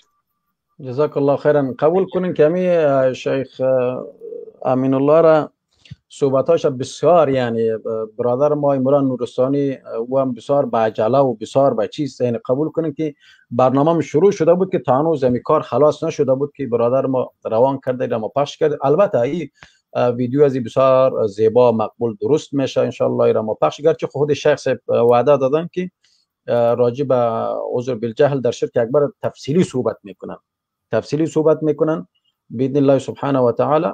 و این فقط به خاطر از این پروگرام ما شخص به می صدای خود روان کردن که ما را پخش کردیم. ان شاء الله این را موجود ترتیب برادرای اینا ان شاء الله ترتیب میتن به زبان فارسی مقبول و زیرنویس جور میکنن به شکل ویدیو، ان شاء الله ما در صفحات نشر میکنیم باذن الله سبحانه و تعالی. بارک الله فیکم و جزاکم الله خیرا کثیرا. خوش باشین، الله تعالی شما راضی باشه. بله بفرمایید. و درباره از این ویدیویی که در آخر ما نشر کردیم، منظورتان اینه ویدیو باشه یک دفعه ببینیم که باز اشتباه نشه که واسه عبدالله قدیمان رو در نظر دارم. امیست؟ بله استاد عزیز، من ویدیو را دیدم لیکن اسم شیخ را نمیدانستم، اسم شیخ را نمیدانستم و خودم هم کوشش داشتم که ترجمه کنم لیکن کامپیوتر بگیرم نیامد، نتونستم کامپیوتر به دست بیارم. دیگه نشد، با موبایل هم ممکن نیست. از شیخ صاحب محمد مدنی صاحب اگر این را ترجمه کنن خیلی عالی میشه. بله ان شاء الله کوشش میکنیم و همه این ویدیوها را به یک وقتی معین و ایسته همش رو دسترس ان شاء الله برادران میکنیم. جزاک الله خیر. ان شاء الله اگر دوستایی که سوالات زیاد نداشتن، همه شیخ عبدالعزیز طریفی و ویدیو دومی را ان شاء الله ما میتونیم که چیز بکنیم، شیخ هست ان شاء الله ترجمه میکنن، اگر وقت بود ان شاء الله شما باشین باذن الله سبحانه و تعالی. ان شاء الله. جزاكم الله خیر. بارک الله. و نقطه دومی شما چی بود جمشید برادر محترم؟ یاد من رفت. من تنها همین دو مورد رو داشتم شیخ صاحب که گفتم که از ترجمه شیخ صاحب پشاوری ترجمه هاش تصحیح شود در اشتباهات تایپی که رخ داده و همچنین آخرین کلیپ هم ترجمه فارسی شود چون بخاطر زیاد مهم است. البته همه کلیپ ها اگر ترجمه صوتی بشوند یعنی شیخ صحبت کند و شیخ صاحب مدنی ترجمه کنن با دو صدا باشه، صدای خود شیخ اصلی پایینتر باشه و صدای شیخ مدنی صاحب فارسی را داشته باشد. اینطوری ترجمه خیلی خیلی خوب میشه، یعنی ترجمه لپسینگ به قول معمولی با اصطلاح معمولی ما ترجمه لپسینگ باشه و اگر اینطور امکانش نیست ترجمه زیرنویس فارسی باشه که دوستان استفاده ببرن. جزاکم الله خیر. ان شاء الله کار را میکنم باذن الله سبحانه و تعالی بدون چیز خیر. جزاک الله خیرا برادر محترم جمشید فاروقی. خب چه شد؟ این چیزا گم شد. دقیقاً برادر حدیثی که خاصی نه صحیح مسلم حدیث 153 برادر ما که خواسته بودن. خب برادر بزرگوار فاروق جمشید، خب نوبت کی است در اینجا؟ سید افضلی برادر مهربانی کنید. سید افضلی بدن برادر تاجیکستانی ما صحبت بکنه. خب سید افضلی برادر نیست. سلام علیکم و رحمت الله و برکاته. و علیکم السلام و رحمت الله و برکاته. مهربانی کنید. سلام به ابو محمد مدنی هم برسه. استاد من یک دو تا سوال داشتم و خیلی کوتاه، ببخشید وقتانه میگیرم. استاد کسی که نماز میخونه، روزه میگیره و خودش رهبر مسلمانان میدانه و در مقابل میگه که ما در راه جمهوریت کشتام بشیم، نمیدونم همه چیز ما را از دست بدیم، حکم این چیه؟ دومی که سربازی که در یک حکومت طاغوتی که میره سربازی میکنه به خاطر پول یا به هر چیزی، ولی نمیداند که این حکومت طاغوت است، ضد اسلام است، ضد شریعت است، حکم اینا چی میشه استاد گرامی؟ جزاک الله خیرا برادر. ان شاء الله سوال را گرفتین شیخ ابو محمد مدنی؟ بله. جزاکم الله خیرا. ان شاء الله بشنویم. بارک الله فیکم برادر عزیز. کسی که نماز میخواند و خود را مسلمان میشمارد و در بین مسلمان ها است و بعد از این میگه که ما این طاغوت ها را دفاع میکنیم یا که حکم غیر ما انزل الله را دفاع میکنیم و به خاطر همین حکم و نظام وفات میکنیم و به قتل و کشتار میرویم تا مرگ دفاعش میکنیم و غیره، میگه این مرتد است، مشرک است و شرک اراده است. مناط تکفیرش، مناط التکفیر یا سبب التکفیر در علم عقیده میگن این شرک اراده است، زیرا که این دعوای مسلمانی میکند اما بعد از این میگوید که ما دفاع حکم غیر الله و طاغوت ها و غیره میکنیم. این اراده است که عیناً همین رو الله سبحانه و تعالی در سوره نساء آیه 60 خودش بیان کرده، گفت الم تر الى الذين يزعمون انهم امنوا بما انزل اليك وما انزل من قبلك يريدون ان يتحكموا الى الطاغوت وقد امروا ان يكفروا به ويريد الشيطان ان يضلهم ضلالا بعيدا. آیا دیدی کسانی را که دعوا میکنند که مسلمان هستند؟ یزعمون، کلمه یزعمون وقتی که اومد یعنی دعوای بر دروغ. آنها خود را مسلمان میگویند اما دروغ است این مسلمان گفتنشان. آنها مسلمان نیستند، آنها کافرند، زیرا که آنها اراده حکمی غیر الله دارند، اراده حکمی طاغوت دارند. آیا دموکراتیا و حکمایی که امروز از طاغوت است یا نیست؟ بله. هر کسی که اراده کند و دفاع کند و در همین راه این هم از جمله آنها است و مشرک در اراده است، یعنی کافر است. اما در مسئله اینکه بارک الله فیکم کسانی که جاهل هستند و به لشکر طاغوت از سبب جهل به لشکرهای طاغوت میروند، البته اینها به دو قسم تقسیم میشن. کسانی که اختیاراً از سبب جهل به دفاع طاغوت میروند، لشکران طاغوت از سبب جهل باشد هم دفاع طاغوت میکنند، اینها مشرکین هستند. لشکران طاغوت کفار مشرکین هستند، زیرا که الله سبحانه و تعالی گفت الذين امنوا يقاتلون في سبيل الله والذين كفروا يقاتلون في سبيل الطاغوت. اونهایی که ایمان آوردن در راه الله میجنگند، اونهایی که کافر شدن در سبیل طاغوت میجنگند، یعنی طاغوت را دفاع کردن. حتی ابن تیمیه رحمه الله میگن که اگر مرا در صفی تتر دیدید و دیدید که در بالای سرم من قرآن را میگیرم، با وجود این مرا قتل بکنید، زیرا که من در صف مرتدی و که در صف مشرکین کفار هستم. یعنی مسئله بینات خطرناک است. اما قسم دوم این است که اگر کسی را از مسلمان ها، یعنی کسی از مسلمان ها را به صف لشکری طاغوتی کسی مجبور کرده، دستگیر کرده، برده گذاشته باشد، این رو ما میگیم که یعنی البته این چنین انسان‌ها رو تکفیر کرده نمیشه، زیرا که به حالت اکراه برده شده است. در بعضی از منطقه‌های ما در ترکستان همچنین است که مجبوراً هم میبرن دستگیر کرده و غیره. این چنین انسان‌ها رو البته معذرت می‌داریم. اما کسی که به اختیار رفت و دفاع از مشرکین میکند، لشکران اینها چی هستند؟ از جمله کفار هستند، معذور نیستند. اینا هستند که طاغوت را به سر مردم طاغوت می‌سازند. اگر لشکر نباشد طاغوتی وجود ندارد. اما مرجعه‌های عصر برآمدند. این مرجعه‌ها اولا به ندای چی برآمدند؟ گفتند که ما مسلمان‌ها را رحم میکنیم. یعنی امروزه مرجعه‌هایی که به نام علما هستند، صدقه علما شوند، اینها از بعض منطقه خود بیرون نشدند، اینها میگن که ما مسلمان‌ها را رحم میکنیم، مسلمان‌ها را دفاع میکنیم، برای همین جهل را عذر میدانیم. برآمدن جهل را عذر گفتن، مشرکین را برادر خواندن، دفاع کردن و بالاخره ما یک چند وقت پیش گفته بودیم که نتیجه جهل را عذر گفتن عاقبت بینات بد دارد. یکی از عاقبتش همین است که تمام لشکران کفاری که امروز به مسلمین میجنگند، لشکران کفار رو چی میکنن؟ دفاع کردن است.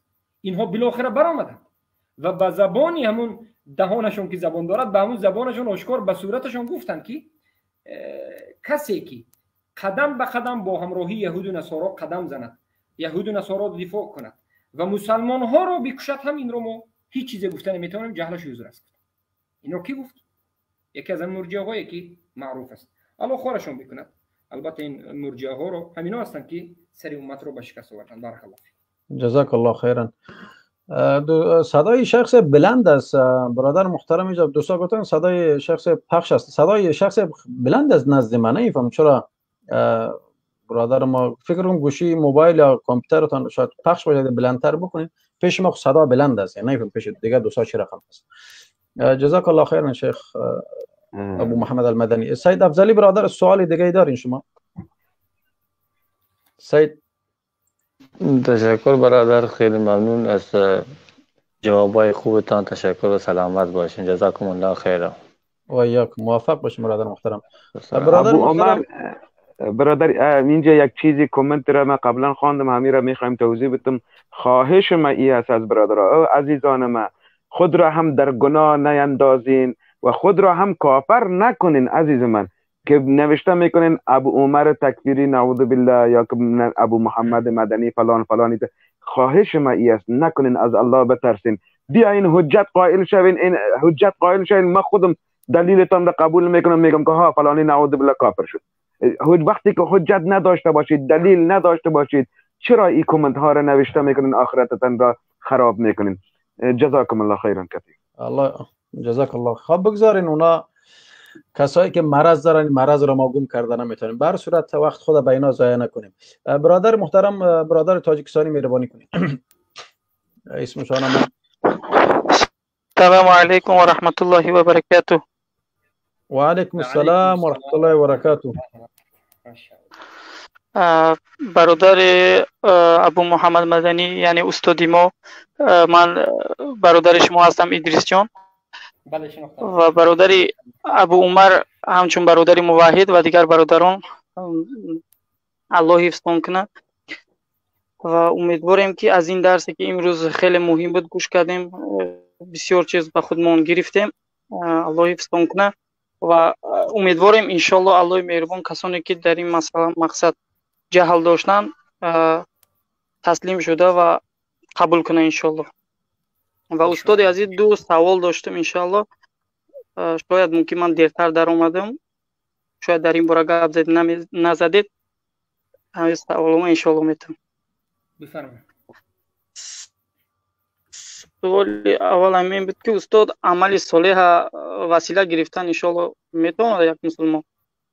بله خیلی که گفتیم حدیث سه امام مسلم است، حدیث بنا طولانی است. سه نفری که به غار میروند و غار دری غار برای اونها محکم میشود و اونها عملهای صالح خود را واسطه میگیرند بین خود و بین الله و الله سبحانه و تعالی اونها را از همون غاری که در کوه بود نجات میدهد. و این دلالت میکند که هر کسی که مثلا نماز خواند، هر کسی که قرآن خواند، هر کسی که دعوت بکند، هر کسی که ذکر بکند و بعد از این دعا در حالت دعا بگوید که ای الله همین عملهایم را من به تو انجام دادم، به سبب همین عملهای صالحم مرا مثلا نجات بده، به من شفا بده و به من یک چیز دیگری بده یا طلب دیگری بکند، ان شاء الله دعایش زود قبول می شود. و این یک نمودی وسیله شرعی است، جایز است. بارک الله فیک.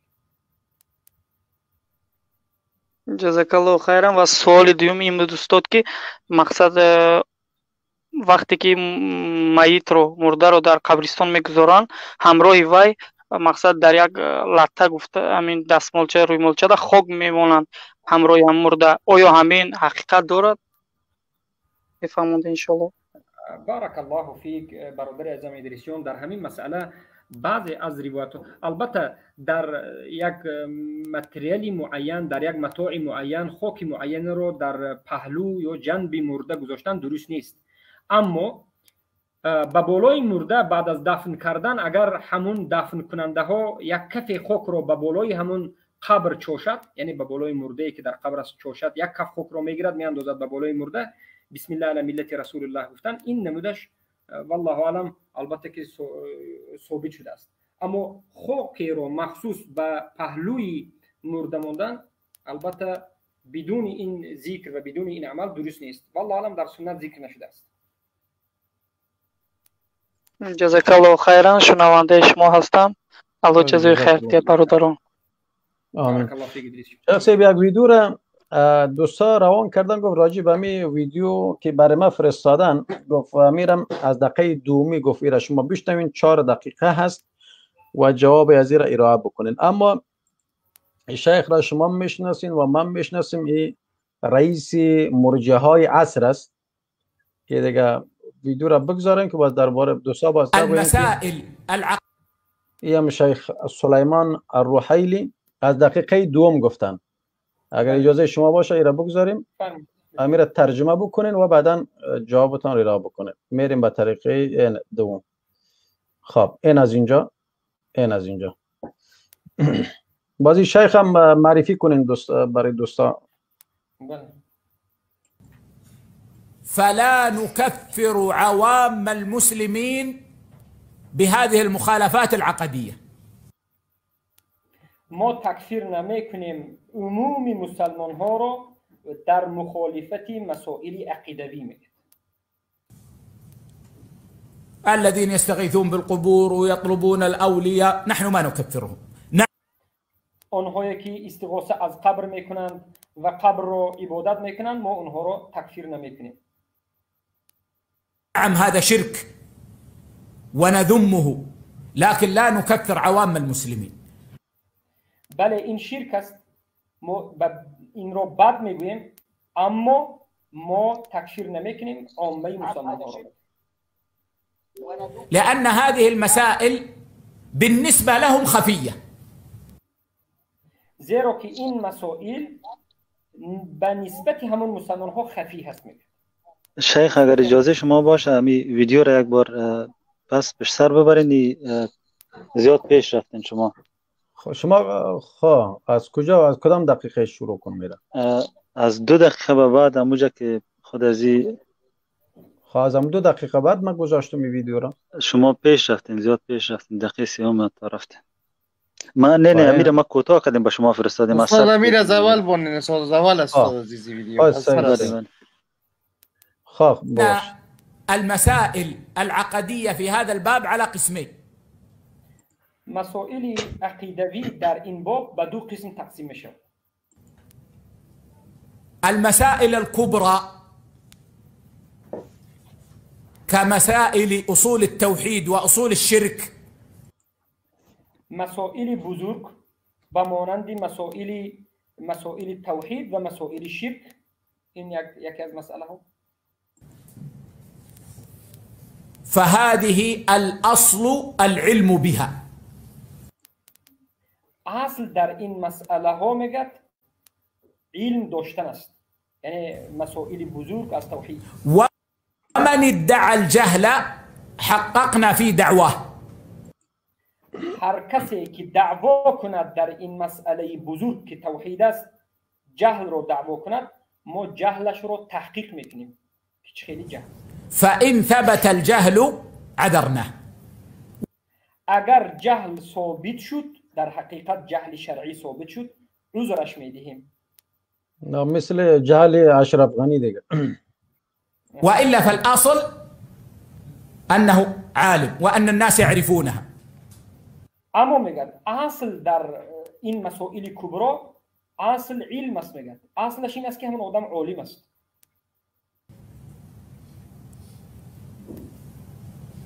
ومسائل دون هذه المسائل. اما مسئله دوم یعنی قسم دوم از این مسئله دون هذه المسائل میگه، یعنی مسئله بزرگ کبرا نیست و مسئله کوچک و میده‌تر است. فهذه الاصل فيها الجهل ومن ادعى الجهل صدقناه. اصل در مسائل کوچک دون مسئله بزرگ، یعنی مسئله بزرگ نه مسئله کوچک، اصل جهل است میگه. هر کسی که دعوا کند جهل رو در مسئله کوچک نه در مسئله بزرگ، ما در اینجا قبولش میکنیم. وهذه المسائل يا إخوة تختلف من بلد إلى بلد.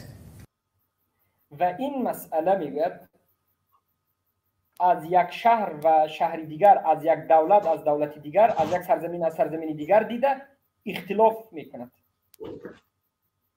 یعنی این سرزمین هایی که میخواد در اوجه دیگه باید 10,000 پیغمبر فرستاده شود. فليست السعودية مثل اندونيسيا. سعودي مثل وليست بله. اندونيسيا مثل مصر. اندونيسيا مثل مصر نیست. يعني دولت ها رو يعني كون المسألة من المسائل الكبرى أو من المسائل الخفية، یک مسئله خودی مسئله از مسئله بزرگ بودنش یا از مسئله خفی بودنش میگه همون به منطقه دیده میشود میگه. این مسئله یعنی اعتقاد ارجاع. هذا يختلف من بلد إلى بلد. یعنی مسئله بزرگ بودنش و ظاهر بودنش یا بزرگ نبودنش و خفی بودنش اختلاف میکند از یک دولت و دولت دیگر. خیلی که سعودی مثل اندونزیا نیست، اندونزیا مثل مصر نیست، همه جا از هم دیگر فرق داره میگه. بله. فلا بد من بصير ينظر في هذه المسألة. لازم است که یک بصیره، یعنی یک عالم، یک کسی که در بالای مسئله علم دارد به بالای این مسئله نظر میکند. ليعرف الأصل فيها. هل هو الأصل العلم؟ تا که اصل این مسئله رو فهمد که آیا اصل در این مسئله علم است. فمن ادعى خلافه لا نصدقه.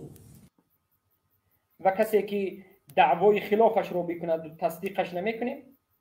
حتى يقوم الدليل على أنه جاهل. تا اینکه دلیل قائم بشود که او جاهل است. أو الأصل فيها الجهل، فمن ادعى الجهل صدقناه لأنه الأصل. یا که اصل او جهل است که هر کسی که جهل رو دعوا بکند او رو قبولش میکنیم. وعلى كل حال فالعذر فالجهل متى ما ثبت كان عذرا. عموما میگه جهل همون وقتی که ثابت شد این عذر است. وذلك نحن نرى والله أعلم. برای همین ما میگه اعتقاد داریم والله اعلم، نرى همچنین میبینیم میگه أن أكثر دول الإسلام غلب فيها الجهل. بسیاری دولت های اسلام یعنی مسلمانشینی که امروز در روی عالم وجود دارد غلب فيها الجهل میگه. جهل غلبه کرده است. في مسائل العقيدة. در مسائل عقیدوی جهل غلبه کرده است. فلا نكفر عوام المسلمين بهذه المخالفات العقدية. هیچ کسی را از عموم عوام مسلمان ها در مسائل مخالفت عقیدوی تکفیرش نمیکنه. الذين يستغيثون بالقبور ويطلبون الأولياء نحن ما نكفرهم. نعم هذا شرك. بله میگه این شرک است. اونهایی که استغاثه به غیر الله میکنند، اونهایی که عبادت غیر الله رو میکنند، ما اونها رو تکفیر نمیکنیم. بله این شرک است. اما میگیم که شرک است و این رو بد میگیم. بله. ونذمه لكن لا نكفر عوام المسلمين. شرک میگیم، عبادت کردن غیر الله رو شرک میدونیم، این بد میگیم، اما این آدم‌هایی که این عمل رو انجام میدن از عموم مسلمان ها رو تکفیر نمیکنیم. لأن هذه المسائل بالنسبة لهم خفية. زیرا که این مسائل نسبت همون انسان ها خفی هست. وإن كان الأصل أنها أكثر هذه المسائل مسائل ظاهرة، لكن در حالتی که میگه اگرچه میگه اصلی این موضوع، اصلی این مسئله ظاهر است، اصلش ظاهر است، اما نسبتی همون انسان ها که جهل غلبه کرده است خفی است. بالنسبة للمسلم لما؟ لأنه سيطر على كثير من ديار المسلمين علماء. برای چی برای اونها خفی است؟ برای اینکه بسیاری از منطقه های مسلمان نشین را علماهای به دست گرفتند که یعنی مشرکان و شرک رو زینت میدن. يزعمون أن هذا هو الدين. دعوا میکنند که همین دین است. یعنی علمای وجود دارند که دعوا میکنند که همین شرک دین است و مردم هم نفهمیده شرک را میکنند. والعوام انما هم تبع للعلماء. مردم عوام باشد پیروی از علما کرد. ولذلك حتى شيخ الإسلام محمد عبد الوهاب رحمه الله لم يكن يكفر عوام المسلمين. برای همین میگه حتی شیخ الاسلام محمد ابن عبد الوهاب عوام مسلمان ها رو تکفیر نمیکرد. حتى الذين يطوفون بقرب البدوي والحسين ما كان يكفرهم. حتی میگه شیخ محمد ابن عبد الوهاب همون کسایی رو تکفیر نمیکرد که در گرد قبر بدوی و حسین طواف میکرد. انا لله و انا الیه راجعون. بأعيانهم وإن كان يقول إن هذا كفر. یعنی شیخ محمد الوهاب میگفتند که این کفر است، این شرک است، اما اینها رو به عینشون تکفیر نمیکردند. یعنی فلان فلان فلان آدمای معین. شیخ هم خود توفیق دیگه بعضی چی میکنه صحبتاش به درد نمیخوره. بله این همین بود اصل موضوع. بله این جمع كتاب أجمع فيه كلام العلماء في هذه المسألة. شیخ سخنش پایان یافت زیرا که در اینجا الان کتابش رو میگه. اولا بارک الله فیکم، این شیخ سلیمان الرحیلی است، یکی از شیخ‌ها است که در نزدش ما تعلیم گرفتیم. مدرسی جامعه اسلامی مدینه منوره است. متاسفیم و بین جای تاسف است که در مدینه منوره مداخله ها کسانی که در جماعت مدخلی هستند بین زیاد هستند. محمد ابن هادی المدخلی سنن ابو داود رو در نزدش اجباری در درون یونیورسیته به شما تعلیم میداد و این شیخ هم سلیمان الرحیلی تخصصش اصول فقه هست. تخصص این انسان اصول فقه است و این انسان معروف است در علم اصول فقه، در حقیقت علم قوی دارد در علم اصول فقه و ما هم در نزدش علم اصول فقه خوندیم. اما در باب عقیده بنا ضعیف چیزی که دیگر علما نقد کردند به مانند شیخ خود شیخ همون مدینه شیخ بارک الله فیکم عبدالله غنیمان و دیگر از مشایخی که مخالف این سخن کردن، عبدالمحسن عبدالله، عبدالرزاق البدر مخالف سخن کرده هستند و غیره. لیکن این شیخ معروف است که در جماعت ربیع ابن هادی المدخلی است. نگفته نماند که در مدینه منوره یک جماعتی هست که خودشون را سلفی نمیگن، سلفی جاده میگن. یعنی سلفی های سختش، به زبان تاجیکی سلفی های ترنگ، سلفی هایی که از همون خشکش. این خیلی سلفی دیگه نیست. دیگه سلفی ها سلفی های گمراه هست میگن. ما حقیقی سلفی برای ما خودشون چی گفتن؟ سلفی الجاد، سلفی حقیقی. این سلفی الجاد پیروانی کی هستن؟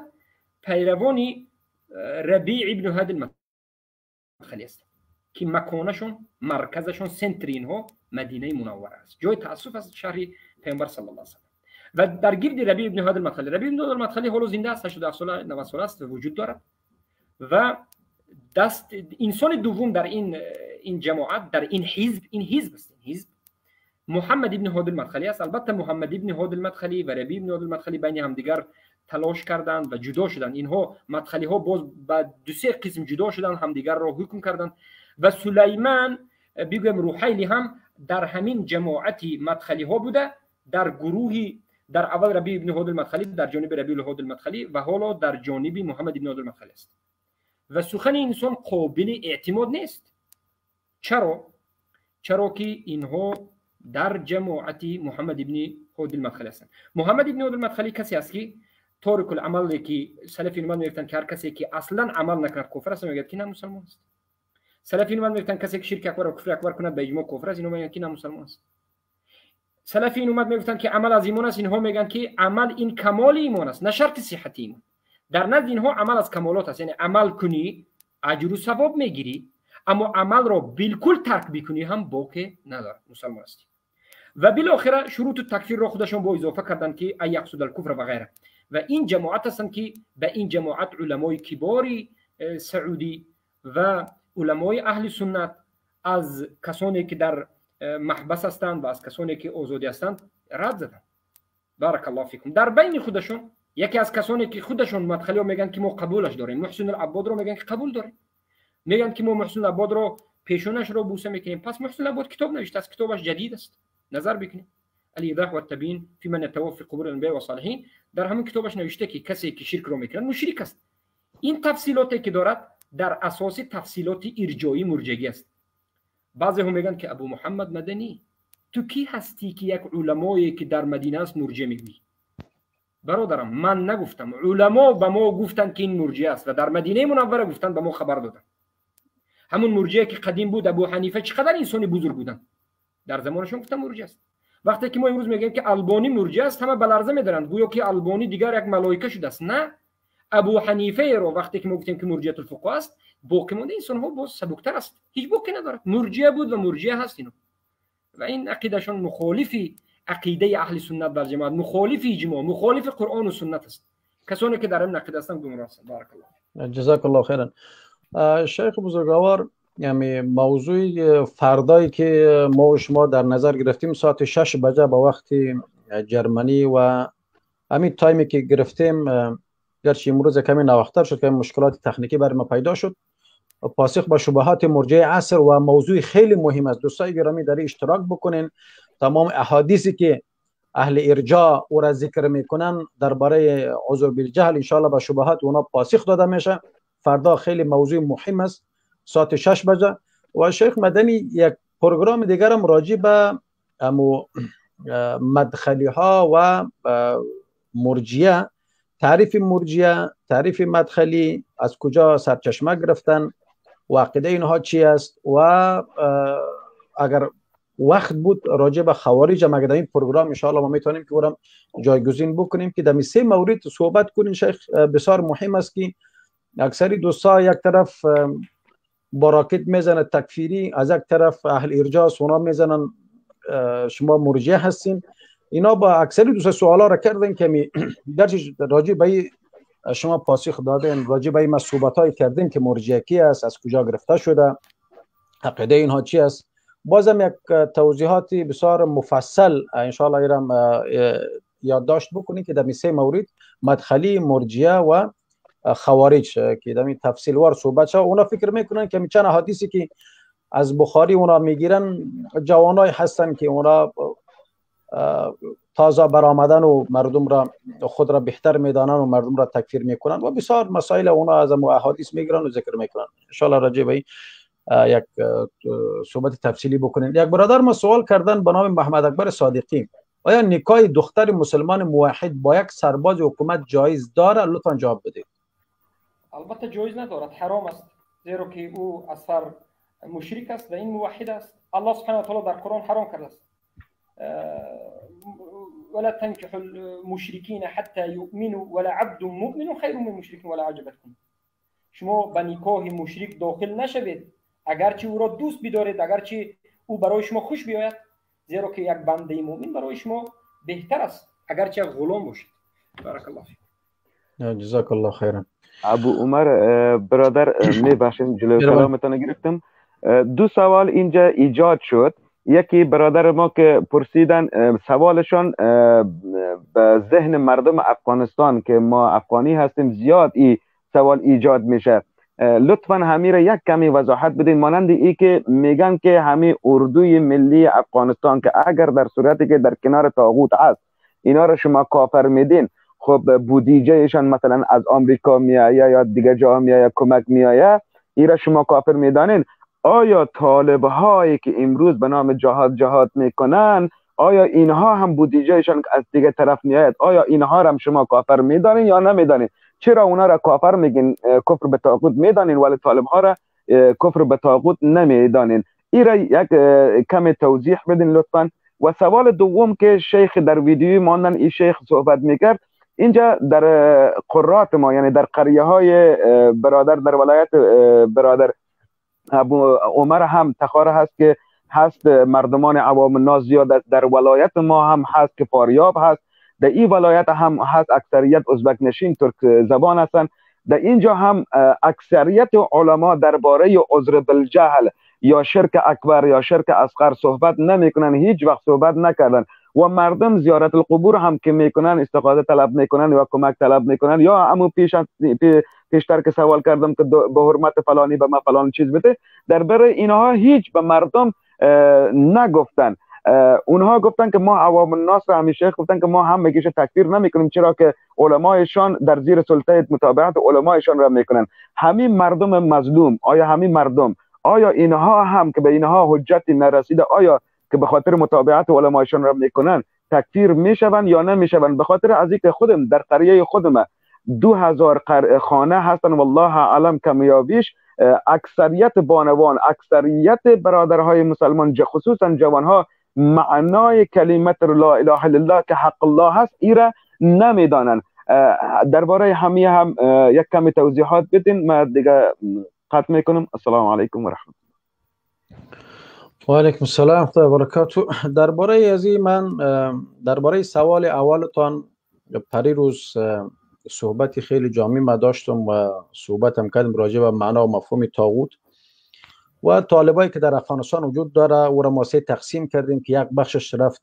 شیخ مدنی بسیار معذرت میخوایم که نه شیخ بفرمایید، با معذرت که با خاطری که از شیخ مدنی کرده اونا را ما بیشتر میشناسیم، با خاطر از این اونا یک تعدادش رفتن به طرف ISI. مثلا 4 گروه هست یادتان نره: جیش محمد، لشکر طیبه، لشکر بدر و جیش الاسلام. یادتان نره این 4 گروه اینا کسایی هستن که از جمله گروه های ISI است که جیش محمد و لشکر بدر هم که در بغلان و در طرف های کونر و طرف های ولایت ننگرهار و در اینجا وجود داره، فعالیت خیلی وسیع دارن. و لشکر طیبه که طرف قسمت وزیرستان و طرف کشمیر در اینجا هست و جیش الاسلام هم طرف باجاور و این طرف ها هستن. اینا فعالیتی بسیار عظیمی دارن. اینا یعنی از طریق ISI حمایه میشن و اینا از همون طریق در اسلام آشایی باطن میشن. این واضح هست و این صریح هست، از این چشم پوشی کرده ما نمیتونیم. دیروزم پریروز ما عرض کردم که طالبا به 3 کاتگوری تقسیم شد. برادر دعوت به سوی حق شما دوباره بین ان شاء الله کنال سبحان الله گرچه نوبت از اونا بود، بر صورت این برادر محترم دوباره بین. و یک تعداد از طالبان آمدن با دولت طاغوتی صلح کردن و رفتن در قطر امضا کردن و این فعلا جریان داره، کشمکش ها و بیگنامان جریان داره. اینا آمدن سر را تسلیم کردن و گفتن که صلح خیر و صلح خیر است و فقط جغرافی افغانستان در نظر گرفتن که اصلا در اسلام همچین چیزی وجود نداره. باید ما و شما باید تمام دنیا را در نظر باید بگیریم که دیگه کشورام شامل از این مسئله میشه. به هر صورت و اینا آمدن، اینا حکمشان معلوم هست، حکم از یا سریع است. اما یک تعداد دیگه سالها را گذاشتن رفتن با خانه هایشان نشستن و از این گروه جدا شدن. و یک تعداد دیگه هم با می طالبا می جنگن و هم با حکومت جنگ میکنن. اونا میگن که فعلی که اینا انجام داده اینا مرتد شدن، حکم ارتداد بالاشان صادر کردن. گفت اینا مرتد شدن، اینا رفتن با کفار حربی صلح کردن و اونایی که با تفنگ و با توپ و تانک در مملکت ما آمدن، این برای ما فرض عین است که در مقابل اونها باید ما چیز بکنیم، جنگ بکنیم. متوجه شدین برادر محترم؟ یعنی صریح واضح هست که در کدام چشم پوشی نیست. و قسمت دوم سوالتان شخصی ان شاء الله جواب میدم. مهربانی کنید شخصی. بارک الله فیکم شیخ عزیز. اما در مسئله اینکه برادر سوال کردم که در قریه برادر ما شخصانی هستند که شرک رو انجام میدهند و علمایی هستند که در اونجا هیچگاه درباره توحید صحبت نمیکنند، درباره عبادت کردن الله صحبت نمیکنند، درباره شرک صحبت نمیکنند. این مردمی که بیچاره هستند آیا اینها را مشرک گفته می شود، تکفیر کرده می شود؟ بله. سخنی که ما دوره این کنفرانسی که یک چند مراتبه تکرار کرده استیم، مقصدی همه سخنی ما نتیجهش همین دو کلمه است. همین است که هر کسی که به شرک اکبر واقع شد به سبب امامش، به سبب عالمش، به سبب ملاش، به سبب جهلش، به کدام سبب نباشد، این مشرک است و کافر است. اگر در حقیقت در این سرزمینی که شما میگید قرآن نباشد، اینترنت نباشد، این آدم شاید روز قیامت امتحان شود. اما اینترنت هست، قرآن هست، کتاب‌های فارسی هست، عالم گمراه هست نیست، این آدم کافر است. این آدم اگر در همین حالت بمیرد جهنمی است، زیرا که حجت به او رسیده است. مسئله خطرناک است. فقط با یک لا اله الا الله گفتن انسان نجات نمییابد، باید که موحد باشد. بارک الله فیکم. استاد محترم، اینها نمیدانن، هیچ چیزی را نمیدانن و سواد هم ندارن که از اینترنت هم حتی اگر ما بگیم که هیچ چیزی را نمیدانند و اینها تماما بیخبرند، هیچ چیزی هم ندارند، ما میگیم که اینها را در این دنیا مشرک میگویم، زیرا که شرک را کردند، و در روز آخرت میگیم که اینها البته که امتحان میشن. اما در این دنیا مشرک گفتیم، خون مولش رو هم حلال نمیکنیم، فقط مشرک میگیم، زیرا که شرک را کرد مشرک شد. جزاک الله خیرا. ابو هریره برادر محترم، شما نوت کانکت هستین، لطفا برین دوباره بین ابو هریره برادر محترم. خب جزاک الله خیرا شیخ بزرگوار. آقای مظلومیار، همینجا دوست ما سوال کردن، گفتن که خب خواهر ما سوال کرد، دوست دیگه ما سوال کردن که درباره امام ابو حنیفه اگر زحمت نمیشه توضیح بدید راجع به فقهاء المرجئه، یعنی چطور شما را مرجئه میگین، امیر توضیح بدید. بارک الله فیکم برادران و خواهران موحدان. شما در این مسائل می توانید نظر بکنید به کتاب سنن لعبدالله ابن احمد ابن حنبل، نظر میکنید به کتاب شیخ علامه یا که امام اهل سنت خلال در کتاب سنن، یا که اللالکایی بربهاری و غیره، کتابای همه سلفی این اومد. بالعموم در زمان سلف صالح دو نمود مرجئه بودند، مرجئه الغلاة و مرجئه الفقها. سلف این امت اجماع کردن در تکفیر مرجئه الغلاة. مرجئه الغلاة اینها پیروان جعد ابن درهم یا که پیروان جهم ابن صفوان بودند. جهم ابن صفوان که در خراسان در 128 هجری سرش را همچون مرتد در سرزمین افغانستان اهل سنتی که اون زمان بود سر زدند، و جعد ابن درهم را در روز عید قربان سرش را گفتند که امیر گفت که ای مردم بعد از نماز عید برایید شما ذبح و ضحایاکم گوسفندها را بکشید، قربانی بکنید، من هم امروز قربانی میکنم. جعد ابن درهم را اینو قربانیش کرد و بالاخره جاحیز و ثمامه و غیره از این بشر المریسی و کسانی بودند که اینها مرجئه الغلاة بودند، هم در باب ایمان، در باب کفر و شرک. اما بودن مرجئه هایی که سلف صالح اونها را تکفیر نکردند، اما گفتند که اینها بدعت کردند، اینها خطا کردند و عقیدهشون خطا است در باب ایمان. و این عقیده ابو حنیفه رحمه الله که استادشون سلیمان ابن حماد، اولین کسی که گفته سلیمان ابن حماد و بعد از اون یا پیش از این کسی از علما میگن، و بالاخره ابو حنیفه از استادشون سلیمان ابن حماد میگیرن. عقیده ابو حنیفه همین بود که رحمه الله میگفتند الایمان قول باللسان و تصدیق بالقلب. انا همین بود، ایمان با گفتن زبان است، نطق کردن با زبان، یعنی اشهد ان لا اله الا الله اشهد ان محمد رسول الله، و تصدیق کردن با قلب است. همین ایمان است، تمام.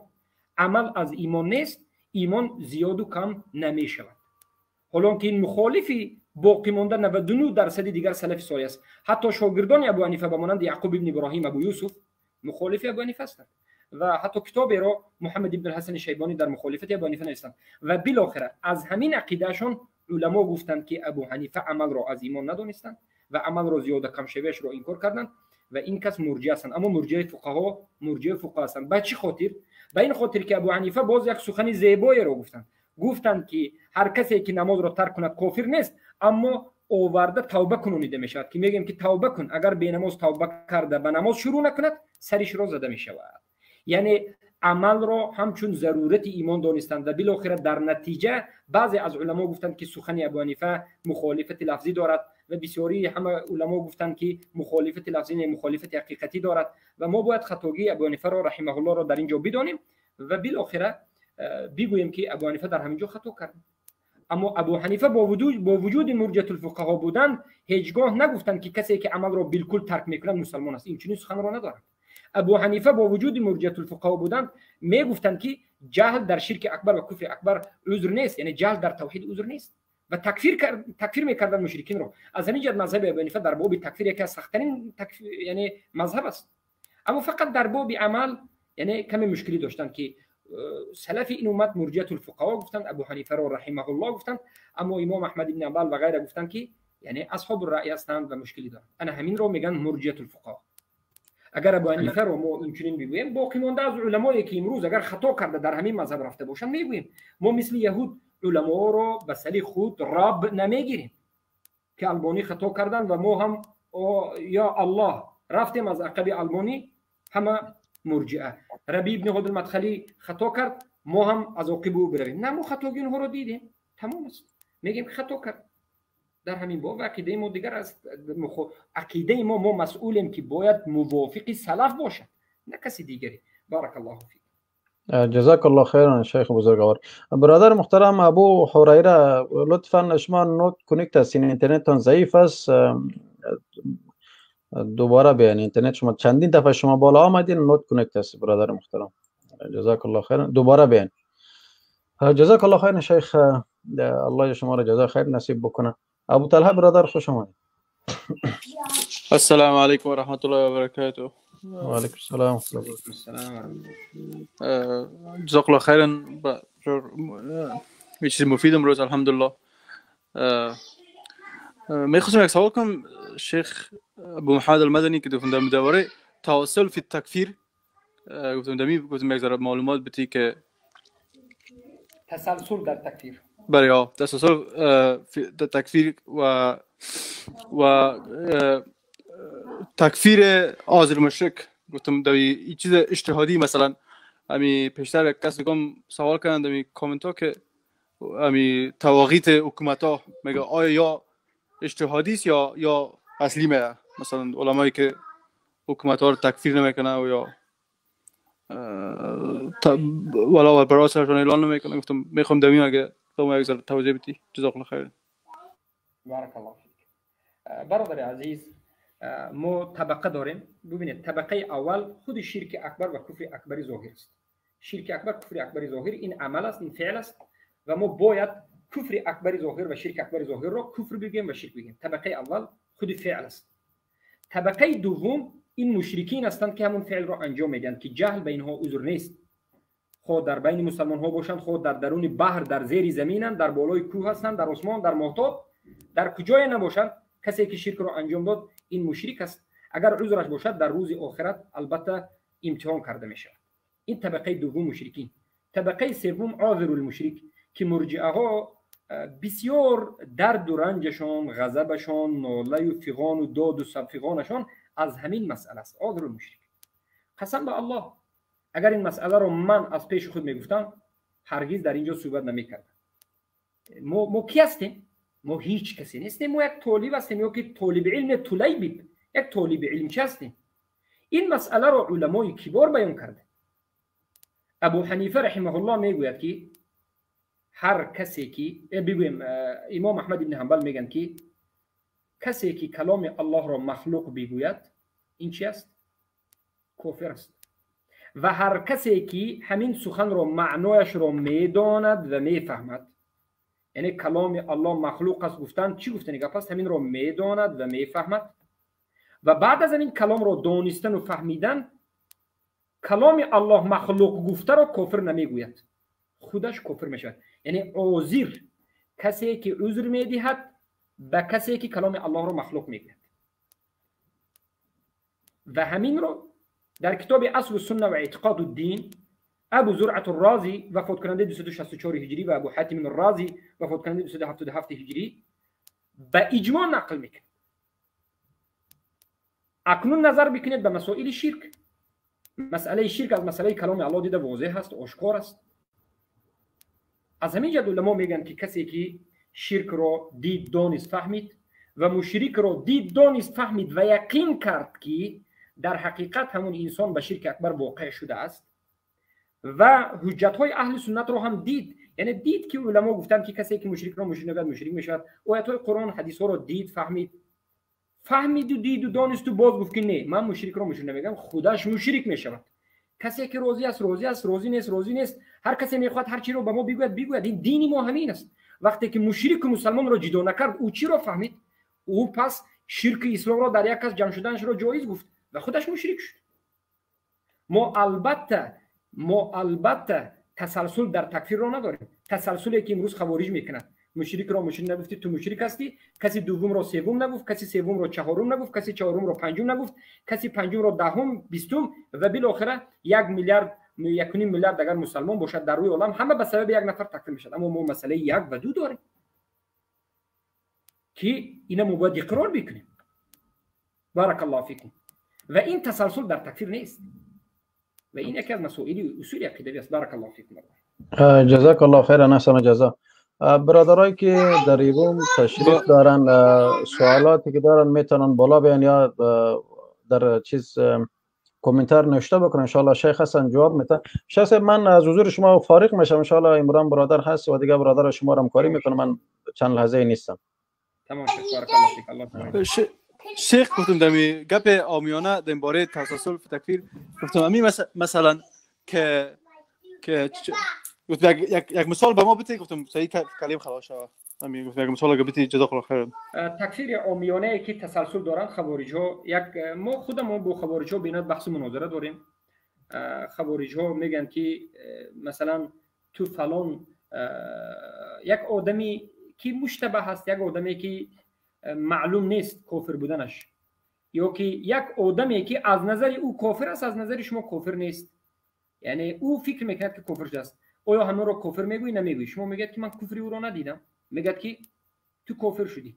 از کسی سوم میپرسد که این کسی دوم رو کافر گفتی، کافر بگو. او میگه که من این برادر است، من کفری او رو ندیدم. این میگه این تو هم کفری. کسی سوم رو از چهارم، از کسی چهارم رو از پنجم، بالاخره در یک مسئله که نامعلوم است، یقینی نیست، ظنی گمانی است، هر کسی رو تکفیر میکنه. این منهج البته خوارج است، منهج اهل سنت و جماعت نیست. بارک الله فیک. اولا منهج ما یقین است و دوما مسئله عذر است و بارک الله فیکم همین است. جزاک الله خیر. همینطور کلمه باشد. استاد عزیز بفرمایید. طلب میخواستم دیگه بفهم گفتم این عقیده چه وقت شروع شده؟ همین عقیده تسلسل تکفیر چه وقت شروع شده؟ والله بارک الله فیک برادر عزیزم. والله اعلم تاریخی پیدا شدن تکفیر تسلسل رو الان من نمیتونم به شما بگویم، نمیدونم در حقیقت. من این رو ان شاء الله یک نظر میکنم و تحقیق میکنم و تاریخ پیدایش این که تسلسل کی به وجود آمده ان شاء الله بیان میکنم. بارک الله فیک. در آینده استاد عزیز، بعض از برادران سوال کردن، گفتن امو سند قول عبدالله بن مسعود که در برای مسلمه کذاب در کوفه کسانه مسجد تمجید میکنه و تکفیر میکنه، سند از امور می ذکر کنه. بله، شیخ ابو عمر حفظه الله این سخن رو در اول برنامه بیان کرده بودن که سند این رو برادران میطلبند.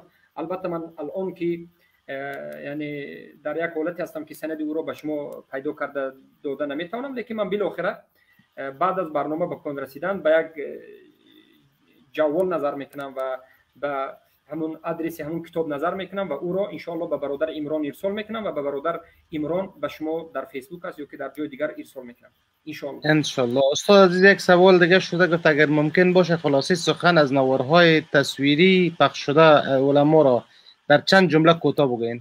بله، سوال هایی که ببینیم خلاصه سخن هایی که در سوال و جواب هایی که در شیخ ها شده و خودی سخن هایی که شیخ ها اینجا انجام دادن مختصرا همین است که همه اشون دین رو به دو قسم تقسیم کردن.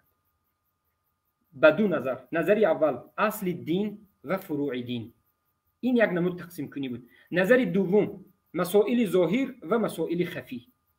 بعض از علما گفتن این اصل دین است و بعضی گفتن فروع و بعضشون ظاهر است و خفی است. و همه این علما گفتن که در مسائل اصل دین، مسائل ظاهر، جهل عذر نیست و کسانی که در مسائل اصول دین به مشکلی دچار میشوند، مثلا در مسئله توحید توحید را ترک میکنند و به شرک اکبر واقع میشن، اینها مشرک هستند.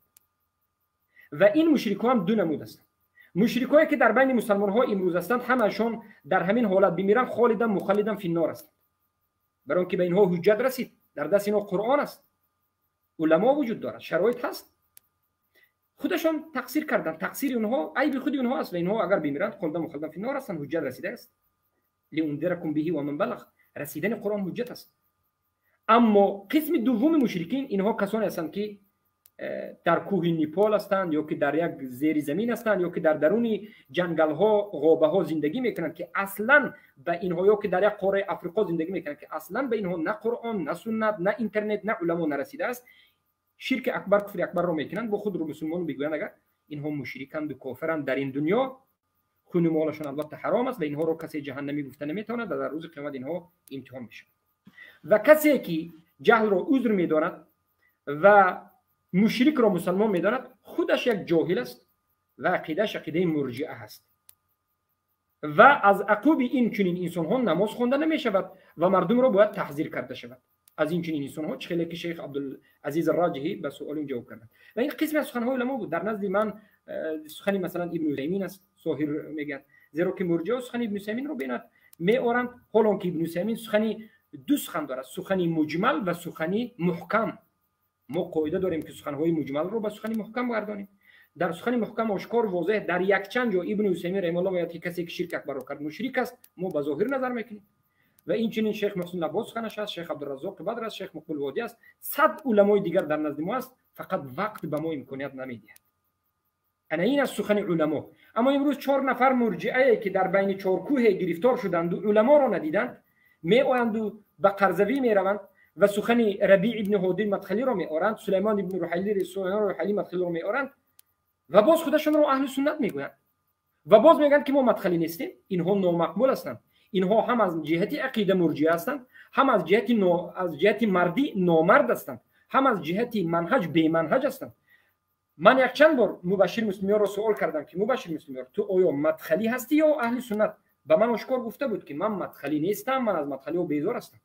اگر از مدخلی بیزار هستی پس چرا سخن سلیمان رحیلی را مثلا، یا که چرا او سخنهای تاجیک‌های بی ادبی که 1 سال 2 سال در مصر خونده و مرا فقط دشنام داده اونها مدخلی هستند و اونها ملحد را مسلمان میدانند، یهود و نصارا مسلمان میدانند، سخن اونها را در گروهات منتشر میکنی، پس مدخلی هستی. اما من مدخلی نیستم گفتن این نیست. اینا مدخلی هستند اگرچه مدخلی نیستم بگوید، زیرا که در همین مسئله رفتن فقط سخن مدخلی را آورد. انا این است مختصر سخن، این است که اینها عذری هستند. من ببینید کمی وقتی که سخن میکنیم توجیکان میگن یا که برادر شما میگن که شاید کمی شدید باشد، لیکن من حق رو به شما برادران باید برسانم. در بعضی حالت ها نظر میکنم که برادران بزرگوار ما که اینجا هستند میروند در گروه های اونها رو استاد میگن، استاد گفتن با که ندارن، لیکن باز میگن که ما دوست هستیم و برادری ما همه برادر هستیم. قسم به الله عازر المشرک برادر یک موحد مسلمان است و مرجئه است و یک گمراه مبتدی است. اینا من نمیدونم برادران ما برادری اگر توحیدی باشد مشکل ندارد، اگر تاجیک و افغان فرق گذارید مشکلی به وجود میاد. این انسان هایی که جهل رو عذر میدانند اینها مبتدی هستند، اینها گمراه هستند و از اینها باید تحذیر کرده شود. هر کسی که راضی است راضی است، راضی نیست راضی نیست، لیکن دین امین است. بارک الله فیکم. جزاک الله خیر استاد عزیز. یک 2 سوال دیگه از کامنت میگیریم. باز ابو محمد برادر امرای افغان صاحب از وقت میتونیم سوال خود بپرسن اگر اجازه باشه استاد عزیز. یک برادر نوشته کرد السلام علیکم، یک سوال داشتم از جناب شیخ مدنی، آیا تکفیر حکام که حکم بغیر منزل الله میکنند تکفیر اجتهادی است یا اجماع بر این است؟ یکی سال به یک خواهر سوال کرده که گفته آیا گفته گرچه با سوالش به موضوع برنامه رب نمیگیره، یک دختر موحده میتواند با یک مقلد عرسی بکند یعنی ازدواج بکند؟ جزاک الله خیر. بارک الله فیکم خواهر عزیزم. اگر یک دختر موحده باشد به مقلدینی که تقلید میکنند به مشرکین به علمای تواغیت به اون شوهر کردن جایز نیست. موحده خودت یک خواهر موحده خودت خواستگار بشو یک برادر موحد را، زیرا که سبحان الله در کتاب سیر شیخ ابن محمد ابن عبدالوهاب ذکر میکنند در زمان عبدالله ابن زبیر رضی الله عنه یکی از تابعین ها نامش اختیار بود والله اعلم بشیر بریده واقع میشود زنش هم دختر صحابیه تابعینیه، خودش تابعین، زنش دختر صحابه. عبدالله ابن زبیر و لشکرشون این زن رو میگن که شوهرت رو تکفیر کن، شوهرش رو تکفیر نمیکنه، بالاخره همچون مرتد سر همین زن رو میزنن که زن شوهری مرتدش رو مرتد نمیگه. از همین جهت یک خواهر موحده حق ندارد که به یک مقلدی که به شرک واقع میشود یا که بدعت و سنت رو جدا کرده نمیتونه شوهر بکنه. احتیاط باشید. اما در مسئله این که بارک الله فیکم، مسئله اول آیا حاکم هایی که به حکم غیر الله حکم میکنند تکفیر کردن حاکم هایی که به غیر حکم الله حکم میکنند تکفیر اجتهادی است یا که اجماعی است؟ هر کسی که تکفیر کردن مشرکین را که در باب حکم مشرک شدند، در باب اطاعت یا که در باب تشریع یا که در باب تحاکم مشرک شدند اجتهادی میگه، این یک جاهل بیش نیست. یقین بدانید که به همین سخنش این مرجئه است و از جانب مرجئه است و این از اهل سنت و جماعت بوی ندارد. زیرا که در مسئله تکفیر حاکم ها اجماع وجود دارد. دو نمود اجماع. اجماع اول، هر آن اجماعی که در باب تکفیر مشرکین عباد القبور آمده است به تکفیر مشرکین حاکمانی که حکم غیر الله میکنند به همون صادر میشود. شیخ حمد الحمید، شیخ دیگر بکر ابو زید و دیگر از شیخ‌های زیاد براق و غیره همه‌شون میگن که علی ابن خضر و غیره شرک قبر پرستی و شرک حکم کردن به حکم غیر الله از همدیگر هیچ فرقی ندارد. هر دوش یک شرک است. کسی بیاید بگوید که شرک کردن به قبر، عبادت قبر، سجده یا که طواف یا که ذبح کردن به قبر این شرک به قوت است، اما حکم کردن به حکم غیر الله این شرک کنی ضعیف است، این جاهل است. هر دوش یک حکم است، یک حکم دارد، یک شرک است. الله میگه ولا یشرکو بعبادت ربه احد، در عبادت الله یگان کسی را شریک قرار ندید. و همین الله در جای دیگر میگه که ولا یشرک فی حکمه احد، در حکم الله کسی را شریک قرار ندید. هر دوش یک حکم است، هر دوش یک شرک است. شرک در حکم، شرک در عبادت. کسی که فرق میگذاره جاهل است. و این یک نمود اجماع است که خیلی که ما یک حلقه اجماع ها رو ذکر کردیم که هر کسی که به شرک اکبر واقع شد مشرک است، به حکم هم تعلق دارد. و خاص برای حکم دومین نمود اجماع را ابن جریر الطبری و آشکار و واضح شیخ الاسلام ابن تیمیه رحمه الله و شیخ ابن کثیر در کتاب البدایه و النهایه ذکر میکنند. ابن تیمیه در فتوای مردین ذکر میگن که هر این حاکم های چنگیزی که امروز بلاد اسلام را زیر ضبط خود گرفته است، تسلط شده است، یعنی تسلط کرده است دولت های اسلامی را که در همون سرزمین اسلامی بود، این حاکم های چنگیز خان، نبیره های چنگیز که خود را مسلمان میگفت و غیره، به اجماع کافر است، زیرا که به حکم الیاس حکم میکند. و ابن کثیر رحمه الله اجماع را نقل میکنند و به سلف نسبت میدن که کسانی که به حکم غیر الله حکم میکنند اینها کافرند. کسانی که حکمشون از تورات انجیل است، اگر این حاکم خودش را مسلمان گفت کافر مرتد است. و هر کسی که به حکم الیاس به مانند حکم تتر حکم میکند این کافر است. در حالتی که حکم الیاس از حکم امروزه دموکراتی هزارها بهتر بود. از همین جهت در این باب شکی نیست، این مسئله اجتهادی نیست، به اجماع است که کافر است. بارک الله فیکم. جزاک الله خیر. ابو محمد برادر، السلام علیکم و رحمت الله وبرکاته. سوال داریم برادر عزیز. و علیکم السلام و رحمت الله و برکاته. سوالات ما از کامنت ها گرفته بودم، خوب شد خودت پرسیدی. بعضی سوالا مانده، ما اونا را از شیخ میپرسم و بعضی سخنایی است که شیخ در اون مورد باید صحبت کنه و توضیح بده. یک سوال یک برادر پرسیده شیخ، کسی که یک بار کلمه بگه داخل جنت میشود و این قول تبلیغی است، در این مورد یکم صحبت. بله، پیامبر صلی الله علیه و سلم در اول اسلام 10 سال اول فقط به سوی توحید دعوت کردند و در اون وقت عملی وجود نداشت. لیکن همین قول هم فقط توحید و ترک شرک و براءت از کفار و مشرکین و کفر بالطاغوت بود. پیامبر صلی الله علیه و سلم گفتند من قال لا اله الا الله دخل الجنه. هر کسی که لا اله الا الله بگه داخل جنت میشه. و این معروف بود که فقط به گفتن نه، به معنایش. از همین جهت مشرکین قریش پیامبر صلی الله علیه و سلم رو فقط همین کلمه رو هم قبول نکرد ابو جهل، زیرا که مشرکین فهمیدن که معنایش رو باید فهمد. مشرکین معنای کلمه رو فهمیدن که معنای این کلمه چی است؟ یکتا الهی است، یکتا پرستی است. از همین جهت مشرکین گفتن که اجعل الالهه اله واحده ان هذا لشیء عجاب.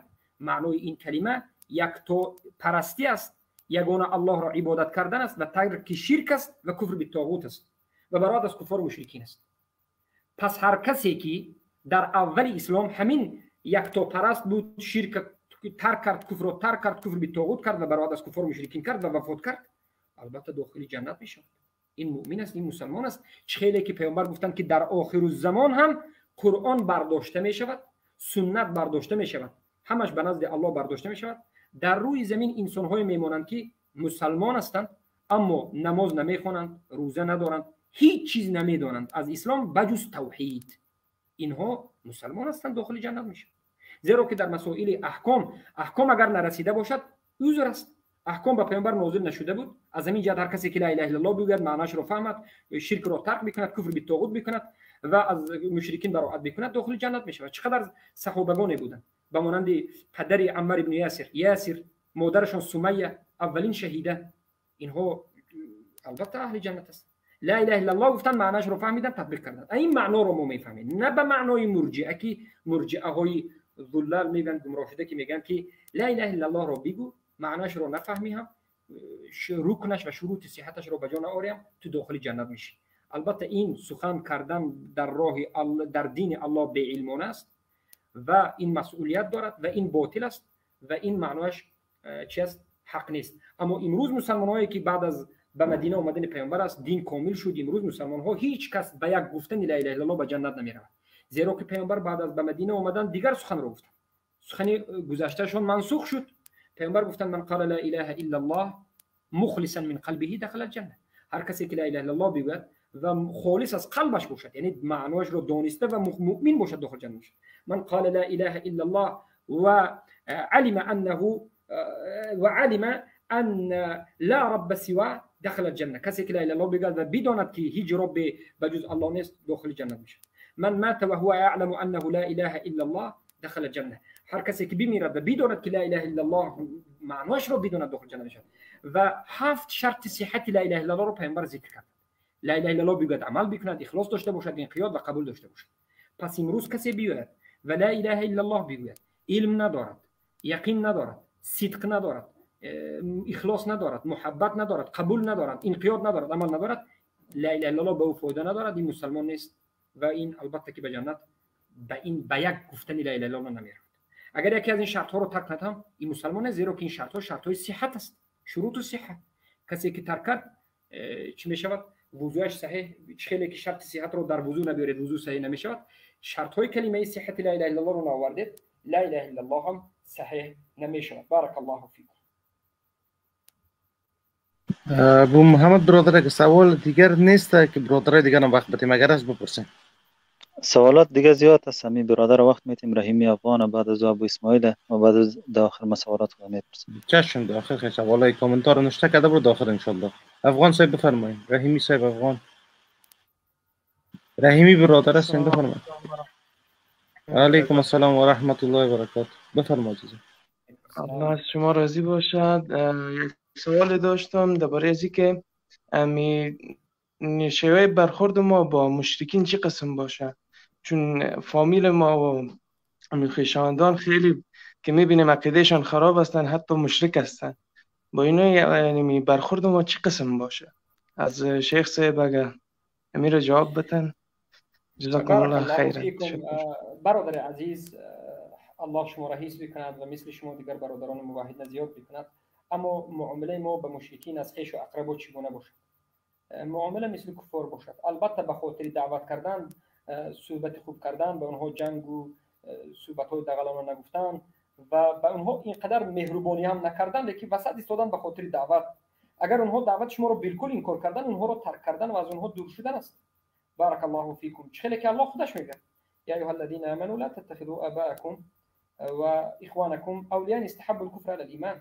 اونهایی که ایمان آوردید، پدر شما، پدرهای شما، برادران شما اگر کفر را بر ایمان اختیار کردن، از ایمان دیده، شما اونها را دوست خود نگیرید، یعنی در قلبهای خود دوست نگیرید. خیلی که ابو عبیده بن جراح یکی از 10 یاران بیشتی در جنگ بدر سری پدر خود را زدند. به خاطر چی؟ بعد از این آیت نازل شد، سوره مجادله آیه 22 که لا تجد قوم یؤمنون بالله والیوم الاخر یوادون من حد الله و رسوله. یافت نمی شود مسلمانی که ایمان به الله و روز قیامت دارد که دوستی کند به دشمن الله. دشمن الله مشرک دشمن الله است. کسی که مسلمان است باید دوستی نکند به دشمن الله. اگر دوستی بکند، اونها را دوست بدارد، پدر و برادرش را اختیار بکند و ایمان رو ترک بکند و اونها رو مشرک گفته نتواند، اونها دور شده برآورد کردن نتواند، بالاخره از جمله اینها است. بارک الله فیک. ابو اسماعیل برادر و یا ابو اسماعیل برادر بخونو برادر عزیز. السلام علیکم و رحمت الله. و علیکم السلام و رحمت الله و برکاته. السلام علیکم و رحمت الله و برکاته. استاد محترم، شیخ محترم و برادران معاهد. استاد بزرگوار، ما هم یک سوال داشتم. سوال ما این بود که مثال همی کسایی که به حساب تبلیغ میکنن و ما میفهمیم که مثال عقیدهشان یک مشکل دارن، شما پیشتر در صحبتاتون ما شنیدیم گفتن اجازه نداره که آدم بگوین که استاد یا مثال چی، اینه میره اگه یک توضیح بدین، چون که استاد از نگاه عقیده یعنی ما میفهم که بعض مشکلات دارن ولی شما میگین که ما باز هم اجازه زیر نداریم که بر از اونا استاد خطاب کنیم یا چی. الله شما حس بکند برادر، مسئله رو ما باید کمی مقدمه کنیم. مثلا موضوع هست. اولا ما قومگرایی رو یک طرف میگذاریم زیرا که ما اهل توحید هستیم. من شما رو سیاه و سفید، افریقایی و اروپایی و روس و تاجیک و ازبک، پشتو، ایران و این آن و بلوچ، همه رو یک چیز جمع میکنیم. این توحید است. وقتی که در بالای همین مسئله صحبت میکنیم نگوید که من همسایه او هستم، من او را دوست میدارم، او مرا مهربانی میکند، او به من مبلغ میدهد و این آن، یا اون افغان است و تاجیک رو بیاید یک طرف میگذاریم و در اساس برادری توحیدی، در اساس قرآن و سنت صحبت میکنیم. در اساس قرآن و سنت مسئله همین است برادری عزیزم که یک عالم یک اشتباهی رو کرد، اگر اشتباه در مسائل فروع باشد، در مسائل احکام باشد، در مسائل باشد که الله و رسول اشتباه کردن در این باب رو اجازت داده باشد و خطا در این باب رو اجازت داده باشد، ما به همین عالم، به همین بزرگوار البته که عذر میدهیم و هیچ چیز درباره او نمیگیم اگر مسائلی که از اصول دین نباشد، از مسائل فروعات، احکام و غیره باشد. چه که بعضی از علما در باب صفات کمی مشکلی دارند.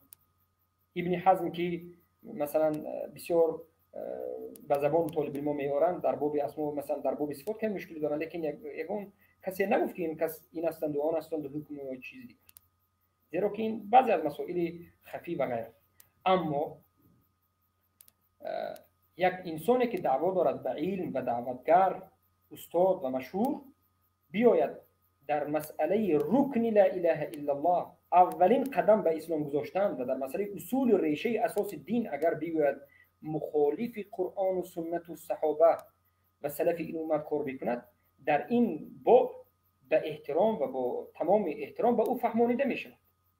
وقتی که به او فهمانیده شد اما او گستاخی کرد و بالاخره باز در همون گمراه کردن مردم است، ما این چنین انسان را پرهیز میکنیم از مردم و به مردم میگیم که این رو در بین مردم پهن نکنید، استاد عزیز و این چنین کلمه ها رو استفاده نبرید تا که دیگر مردم گول نخورند، تا که دیگر مردم گمراه نشوند.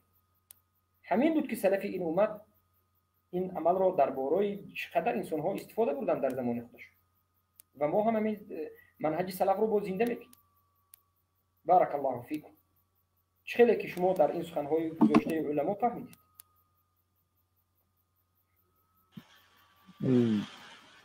بفرما ابو عیسی برادر. ابو اسماعیل برادر کدام حرف داشتین؟ نه همقدر تشکر میکنم. جزاک الله خیر استاد. ما از خاطر از این سوال کردم استاد که ما چی میگنش علمیت و از نگاه چی آدم نمیتونه که مثلا قضاوت کنیم سر از استادا. حالا که گفتین موضوع بر من روشن شد، من فکر میکنم آدم بهتر است که از امو سایدا و از امو طرفا بیخی اجتناب کنه، خودداری کنه، بهتر است فکر کنم از اینکه گفتار از اونها را تا گوش کنم. برادر عزیزم، با اهل بدعتی که بدعتشون مکفره نیست، بدعتشون بدعتی غیر مکفره هست، سلف این امت نشستن رو حرام کردن. ما در این مسئله دو حلقه به برادران و خواهران تاجیک در رد به مدخلی ها، جواب به مدخلی ها کرده بودیم. ان شاء الله به شما شاید برادر عمران و غیره منتشر بکنند، لیکن سخن مختصرش همین است که من میگم هر کسی که تبسم لوجه اهل البدع، تبسم بکند بر روی اهل بدعت، میترسم که میگن الله نور ایمان را به سبب یک تبسم کردن به اهل بدعت از قلبش میگیرد. این را امام احمد و غیره میگن. سلف این امت نشستن با همراهی بدعت، تبسم کردن به اهل بدعت، کمک کردن به اهل بدعت، بزرگ شمردن اهل بدعت را انمین رو عین گمراهی گفتند. حتی حدیث آمده است که کمک کردن اهل بدعت را الله و رسول یعنی الله لعنت کرده است. اگر در مدینه باشد یک انسان در مدینه است و اهل بدعت را کمک میکند، الله به همه لعنت کننده لعنت کردند. حدیث از علی روایت شده، امام مسلم روایت میکنه. بخش معذرت میخوام. اما اگر یک اهل بدعت در غیر مدینه باشد و در غیر مدینه یک اهل بدعت را کسی کمک میکند، به لعنت الله گرفتار میشه. من او محدثا فعليه لعنت الله. هر کسی که یک محدثی رو اهل بدعت رو کمک میکند الله او رو لعنت میکند. این سخن پیامبر صلی الله علیه و سلم از علی رضی الله عنه روایت در روایت امام مسلم است. و در مدینه اگر کسی اهل بدعت رو کمک میکند، من او محدثا فی المدینه اومده است فعليه لعنت الله والملائکه والناس اجمعین لا يقبل الله منه صرفا ولا عدلا. در مدینه اگر اهل بدعت رو کمک میکنید، دست یعنی یوریش بکنید و اون بکنید، بارک الله فیکم طرف بگیرید و غیره و غیره، عملش قبول نیست، الله و ملائکه و لعنت کردن و عملی او تو قبول نیست و غیره. به خاطر چی؟ به خاطر اینکه همین اهل بدعت هستند که دین ما رو به طرف نابودی میکشند. مقصد ما اینجا یک طرف زور است و طرف نازور باید نابود شود، یک طرف مشهور است و طرف دیگر غیر مشهور شود نیست. اگر به غرض خوب بفهمید منهج سلف صالح رو درک بکنید، این همه به خاطر حفظ توحید و به خاطر حفظ اهل توحید است. اگر ما یک کسی رو که مشرک رو مسلمان میگوید و یک کسی دیگر که مشرک رو مشرک میگوید، برابر دانیم این عین گمراهی است. ابو محمد مدنی حفظه الله میگه مشرک را مشرک میداند و یک برادر دیگر مشرک را مشرک نمیداند، لیکن هر دوش در نزد من برابر است. اگر بگید این عین گمراهی است، چه میشه که یک آدمی که مشرک را مشرک میگه و یک آدمی که مشرک را مسلمان میگه برابر است؟ برابر نیست. در این مسائل احتیاط باشین. این خود به خود دین شما و به عقیده شما این تعلق دارد. بارک الله فیکم. جزاک الله خیر. ابو طلحه برادر کدام گپ دارین بفرمایین، اگر نه ابو محمد برادر سوالای کامنتار رو بپرسین. سوال کامنتار رو میشنویم. خود سوال کامنتار زیاد است. جزاک الله خیر. ابو محمد برادر بفرمایید. شیخ ابو محمد المدنی، یک سوال از شما شده. اگر یکی از اعضای خانواده تصوفی از قشر اوناس باشد و موحده شود، آیا زندگی کنار خانوادهش را ادامه دهد یا ترکشان کند؟ برادر عزیز بارک الله فیک، از کی باشد؟ از صوفی های چی باشد؟ نفهمیدم. یکی از خواهران می سوال کرده. سوالش قسمی است که اگر خانواده صوفی باشه و امی مکمل خانواده و امی دختر بیادر شوهر داشته باشه که اگر نه بیادر پدر مادرش. بله. بعد امی دختر موحده شود، یعنی به توحید روی آورد، آیا زندگی کنار خانواده را ادامه بده یا ترکشان کنه؟ البته بارک الله فیکم، اگر دولت مسلمانی باشد، حکومت اسلامی باشد، البته این رو خود حکومت اسلامی از بین اونها میگیرد و اونها رو به توبه میبرد، یا توبه است یا نابودشون میکنه. اما اینجا مشکلی این است که منطقه‌ای که ما هستیم اگرچه مسلمان ها هستند، لیکن حکومت ها که کفری است و دارالکفر است، در اینجا ما نمیتونیم بگیم که این خواهر رو مثلا از جایش بیرون بشود، الا در حالتی که اگر دیگر خواهران موحده باشد، یک خانه امنیتی باشد که اهل توحید باشد و اونجا انتقال بکند و یک امام مسجدی از اهل سنت و الجماعت برادران موحد او را به یک شوهر موحدین بگیرد، البته که این بهترین است. بارک الله فیک. یک سوال از شیخ امیر بارها تکرارم کردن، شما پاسخ دادین، میشه مختصر پاسخ بدین. یکی پرسیده بود آیا امی معلمین مکاتب که هست که نام مربوط تواغیت هستن یا تکفیر میشن یا خیر؟ بارک الله فیکم. در مسئله معلم هایی که در مکتب های طاغوتی درس میگویند او تکفیر میشوند یا نمیشوند، البته که این تفصیلات دارد، ها یا که نگفته نمیتونه، مرجع نمیگن، هیچ بوکی ندارد. همه معلم ها خدمت دارند، خبرشون همه اشرا بالکل از اول تا آخر بگیم تکفیر میکنند. اما قاعده اهل سنت و الجماعت در این مسائل تفصیل است. معلم هایی که تعلیم میدن قانون غیر الله را، علم قانونی که در اونجا قانون سکولاریسمی، دموکراتی و غیره تعلیم داده می شود و ترویج داده می شود و انسان هایی که به اون تعلیم گرفتن در اونجا به اختیار خود برای حمایت اون رفتن، اینها البته به شرک واقع شده مشرکین و یا معلمانی که لشکران طاغوت را برای جنگ مسلمان ها آماده می سازند و یا برای چگونه مسلمان ها را فریب دادن و غیره تعلیم میدن، مشرکین هم به یک فایده به اونها رسانده است. اما معلمینی که در یک دهه ها قریه ها فقط فرزندان مسلمان ها را حرف یاد میدن، الف با تا خواندن و نوشتن را در مسائل ابتدایی یاد میدن، ما اینها را البته که به مجرد معلم شدن به کودکان تکفیر یا که به کفر واقع شدن نمیگیم. بارک الله فیک. سلام علیکم. استاد ما یک سوال داشتم درباره مدخلیا. گفتم مدخلیا، گفتم حکم از یا گفتم در کدام گروپ می یا بخی از اسلام خارج هستند. به خاطر بسیارش مثلا در کشورهای غربی است که یعنی امی جاسوسی یک برادر موحد فرض میدانند، حتی در مساجد و در علاقات خود میگه به نام اکستریمیسم چی فرض میدانن به دیگه که با این نفر جاسوسی شکنی و بدر درگیر بتیش پلیس. گفتم مضمون امی کل امی علاقات مدخلی یا حکمشون در یا چیست؟ گفتم در سوال. بارک الله فیکم. ما مدخلی ها رو ببینیم که کفر اکبر و شرک اکبر رو انجام میدهند، البته همین حکمی که مشرکین میگیرن. اما مدخلی های عادی که عادی انسان هایی که چی بودن مدخلی رو نفهمیده به اونها پیروی میکنند و از مسائل اصل بیخبرند، فقط خود رو به اونها پیروی کردن، البته اونها رو حکم نمیگذاریم و به اونها البته میفهمند. اما کسانی رو فهمیدیم که در مسائل اصول در عقیده همه هستند، در جاسوسی و غیره، حکم رو میگیرند. خیلی که شیخ سلیمان علوان حفظه الله و فک اسره میگه که هر کسی که یک برادر مسلمانش رو جاسوسی بکند و به کفار خبرشون بدهد، به طاغوت ها خبر بدهد و میداند که این برادر رو طاغوت ها اذیت میکنند، به همین اذیت دادن اینها راضی بشه و خبر بدهد، به خاطر موحد بودنش خبر بدهد و غیره، این مرتد است. 3-4 مرتبه تکرار میکنه. این حکم علمای اهل سنت و جماعت است. بارک الله فیک. ابو محمد برادر بفرمایید سوال تا برادر از این کامنت. شیخ یک سوال است در مورد امی که نماز خواندن پشت حاضر المشرک جایز نیست. امی قول کی است و کی ها میره گفته؟ چون امی مرجئه های افغان هم که هست خیلی گله و ناله میکنه که میگه اینا پشت ما نماز نمیخونه. امیر میشه کمی توضیح؟ بارک الله فیک. این سخن رو اون چیزی که اینجا گذاشتم این سخنی شیخ عبدالعزیز الراجحی بود، یکی از علمای بزرگی که امروز زنده است، کتاب ها دارد در درجه شیخ شاگردای شیخ ابن باز و به درجه همون شیخ ابن باز است. و این فقط سخنی خودی عبدالعزیز الراجحی نیست، یعنی از پیش خود نگفته، بلکه در اساس قاعده اصولی اهل سنت و جماعت گفته. این به اجماع است، به اجماع است، هم در سلف و در هم غیره. کسانی که در زمان احمد ابن حنبل قرآن رو مخلوق گفته ها رو در بارش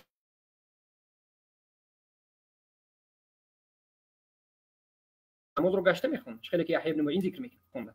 و بالاخره این سخن رو همه علمای عصر حاضر از بارک الله فیکم علمای محدثین ذکر میکنه.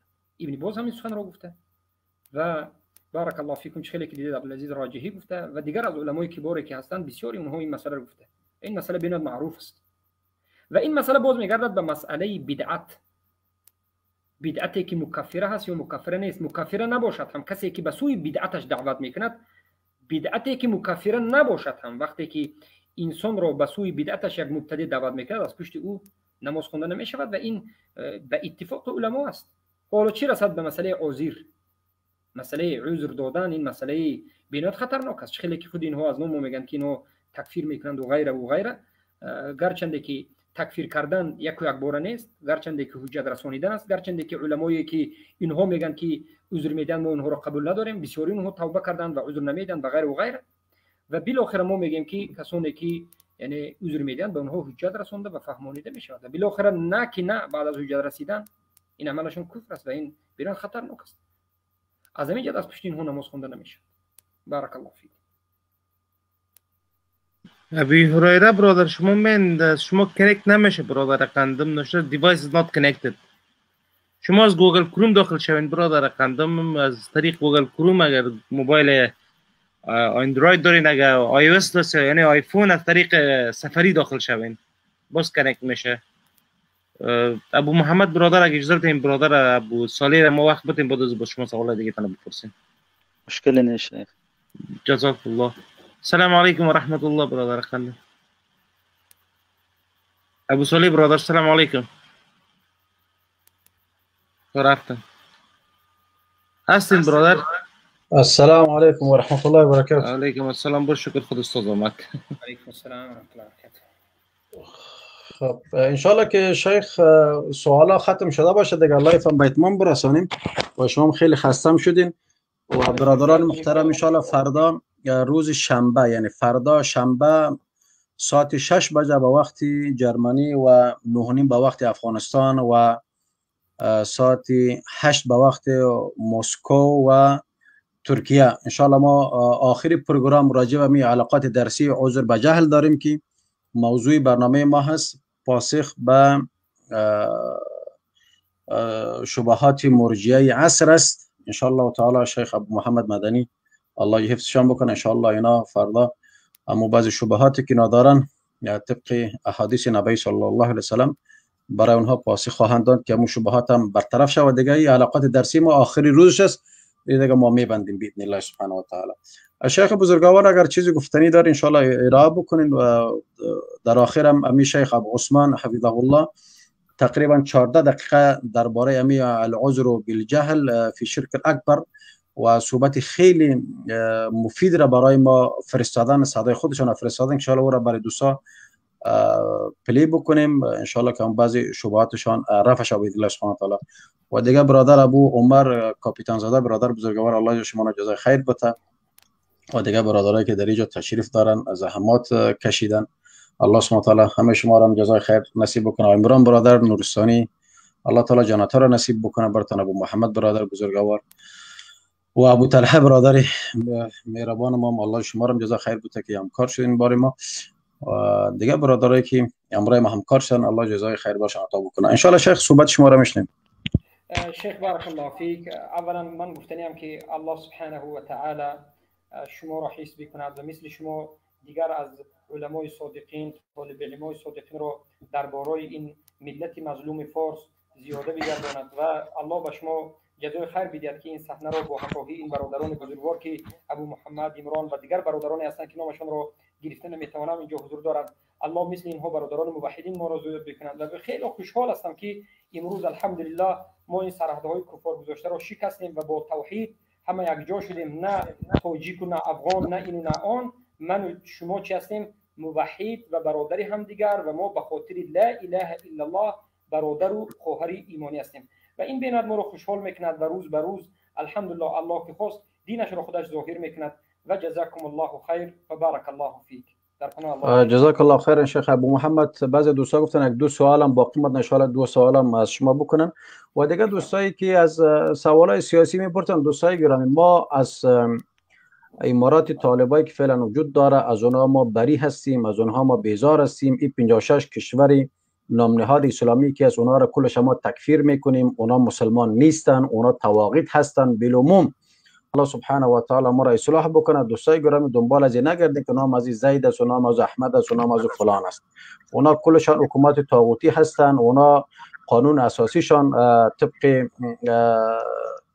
قانون وضعی است، اما قانون مردم به مردم است. اینا کلشان از همون طواغیت‌های عصر هستن. الله عزوجل اینا را هلاک بکنه، الله تبایشان بکنه که امروز برادرای یمنی ما و شما را، لیبیایی ما و شما را، سوریایی ما و شما را، عراقی ما و شما را، کشمیری ما و شما را، نیجریایی و فیلیپینی و چینی ما و شما را سعی کنین در چی عذابایی نیست که اینا دوچار نکردن. کلش اینمی که سوریه و عراق را خراب کردن، برباد کردن، امی کشورهای طاغوتی مثل سعودی، آل سلول، مثل قطر و مثل دبی که اینا کلشان چوچه های یهود هستن. الله عزوجل سلطنت از یار تباه و نیست و نابود کنه. الله سبحانه و تعالی ما دعا میکنیم که مو ابابیل را بالا اینها بفرستن باذن الله سبحانه و تعالی.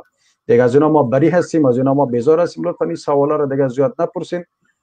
دوستایی که علم داره، بعضی دوستا میگن که ما جماعت تبلیغه چه رقم است، جماعت فلان، اینا کل عقیده اینا معلوم است برای ما و شما. جماعت تبلیغه و بریلویه امثال از جماعت کلش به ما معلوم است عقیدهشان. لطفا در راجع به مسائل سوال بکنین که او را نمیفهمید.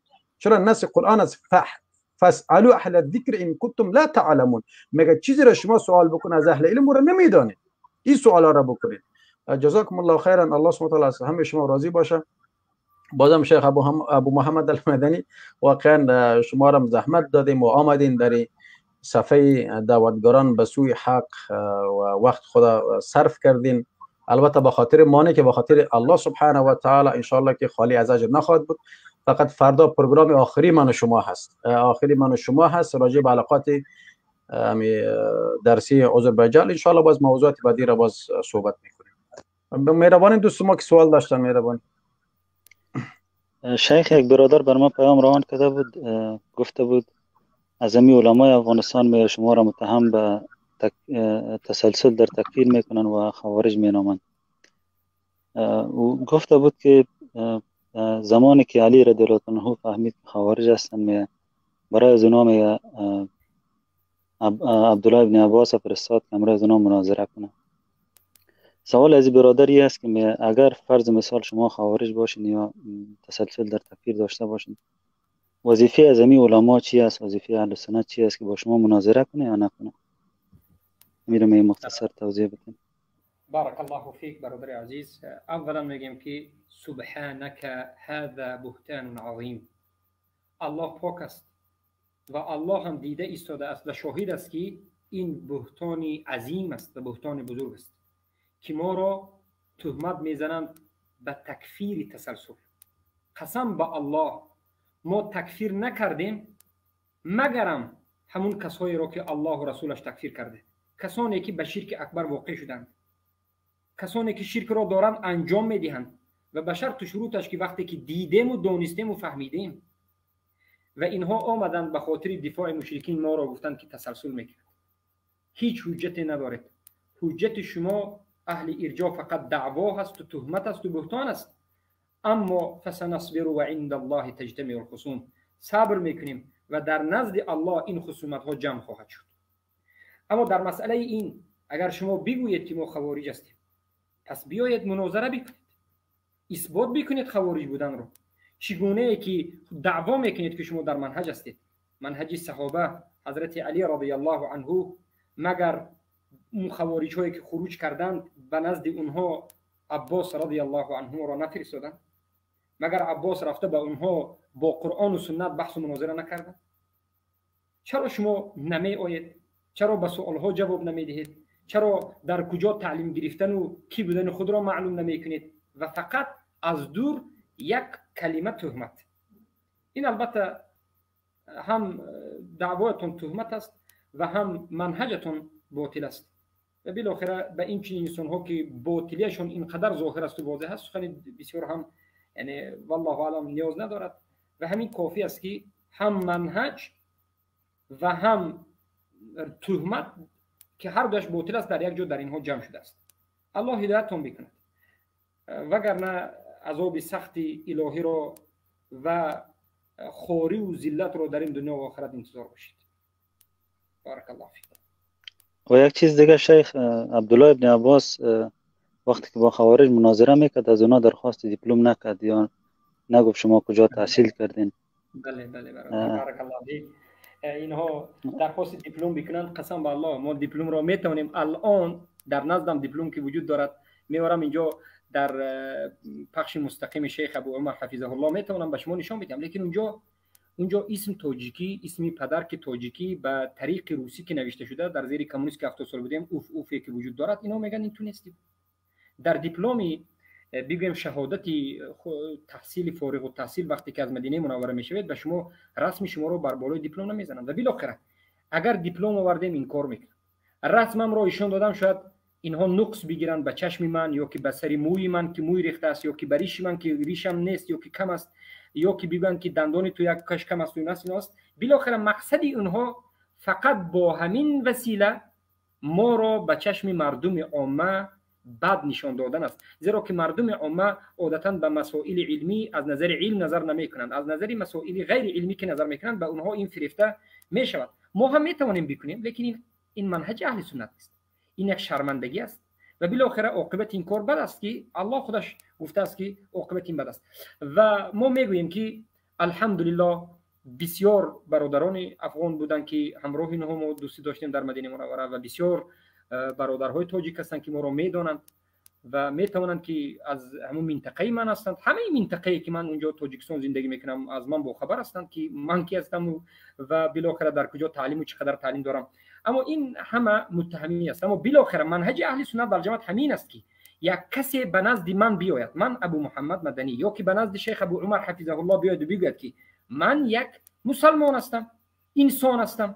خیر اگر بیاید جن باشد هم به زبان انسانی سخن بکند، جن حتی بیاید به زبان انسانی سخن بکند و به من سوال بدهد و به من بحث و مناظره در مسائل اصول دین بکند، به من واجب است که جواب او را بدهم، یا که باطل بودن را به گردنم بگیر. حتی همین است. این نیست که چهره واقعیت تو از کجای تاریخ چیست، کی تولد شدی و در کجا هستید، به کدام دولت ها رفتی، قدرت درازیت چقدر است، تو افضل چند این ببین درجه دارد و غیر. این همه از کلمه های یک جهلای اطفال هستند که این نشان دهنده است که از بحث علمی میگریزند. خیر این بیچاره در نزد کی تعلیم میگیرند؟ یگانه راه گریز این است. دیگر چگونه بگریزند؟ راه دوم نمود گریختن همین است که ما دست و پا رو برداشتیم و ما میگریزیم بگویند. این رو گفته نمی شود و بالاخره با همین راه میگریزند که این معروف است و مشهور است. و سبب این است که در نزد علمای اهل سنت و جماعت تعلیم نگرفتند، علما را ندیدند، منهج را ندیدند. اینها خودآموز هستند. از همین جد علما میگن که خودآموز عاقبتش گمراهی است. به منهج علما سرخی خم نکرد، العلم قال الله و قال الرسول و قال الصحابه که نگفت، عاقبتش همین است. بارک الله فیک. جزاک الله خیرا شیخ بزرگوار، الله شما را اجر عظیم عطا بکنه. و در ضمن صحبت شیخ یک چیز اضافه بکنم. دوستایی که مخالف عقیده ما هستند و مخالف منهجی که ما داریم هستند، پیچی یا صفحه دعوتگران در خدمتشان است، بیاین مناظره علمی بکنن، راحت بیاین درجه ای بهانه تراشی نکنن که هویتت معلوم که قبول کنین عیب است. اگر میرد پیش یک چند تا غیر افغان بگوییم، یعنی پیش یک چند تا دیگه میره ذکر بکنیم، سر ما میخنده. قبول کنین که یعنی سبحان الله امام ابو حنیفه رحمه الله و امام مالک، امام شافعی و امام احمد بن حنبل رحمه الله، شیخ الاسلام ابن تیمیه رحمه الله علیه و تمام شیوخ اسلام، تمام علمای سلف با کسای اینا مناظره کردن که سبحان الله اونا اکثریشان عوام بودن یا طالب العلم بودن یا چیز فهم بودن، اما اونا نگفت که شیخ الاسلام گفته باشه برو سند مدارک تا برو از پوهنتون آکسفورد و ماکسفورد و جکسون و میکسون بیار. بسیار شرم است، واقعا شرم است. اگر هر کسی که هر دوستی که اهل مناظره هستن میخوان مناظره بکنن، اگر این عقیده‌ای که ما داریم، عقیده اهل سنت و الجماعت که تقریبا چندمین درس است که ما را پخش کردیم، لطفا ببینین در کدام نقطه مثلا اظهار نظر دارین، در کدام نقطه شبهات دارین، بیاین مردانوار بیان بکنین.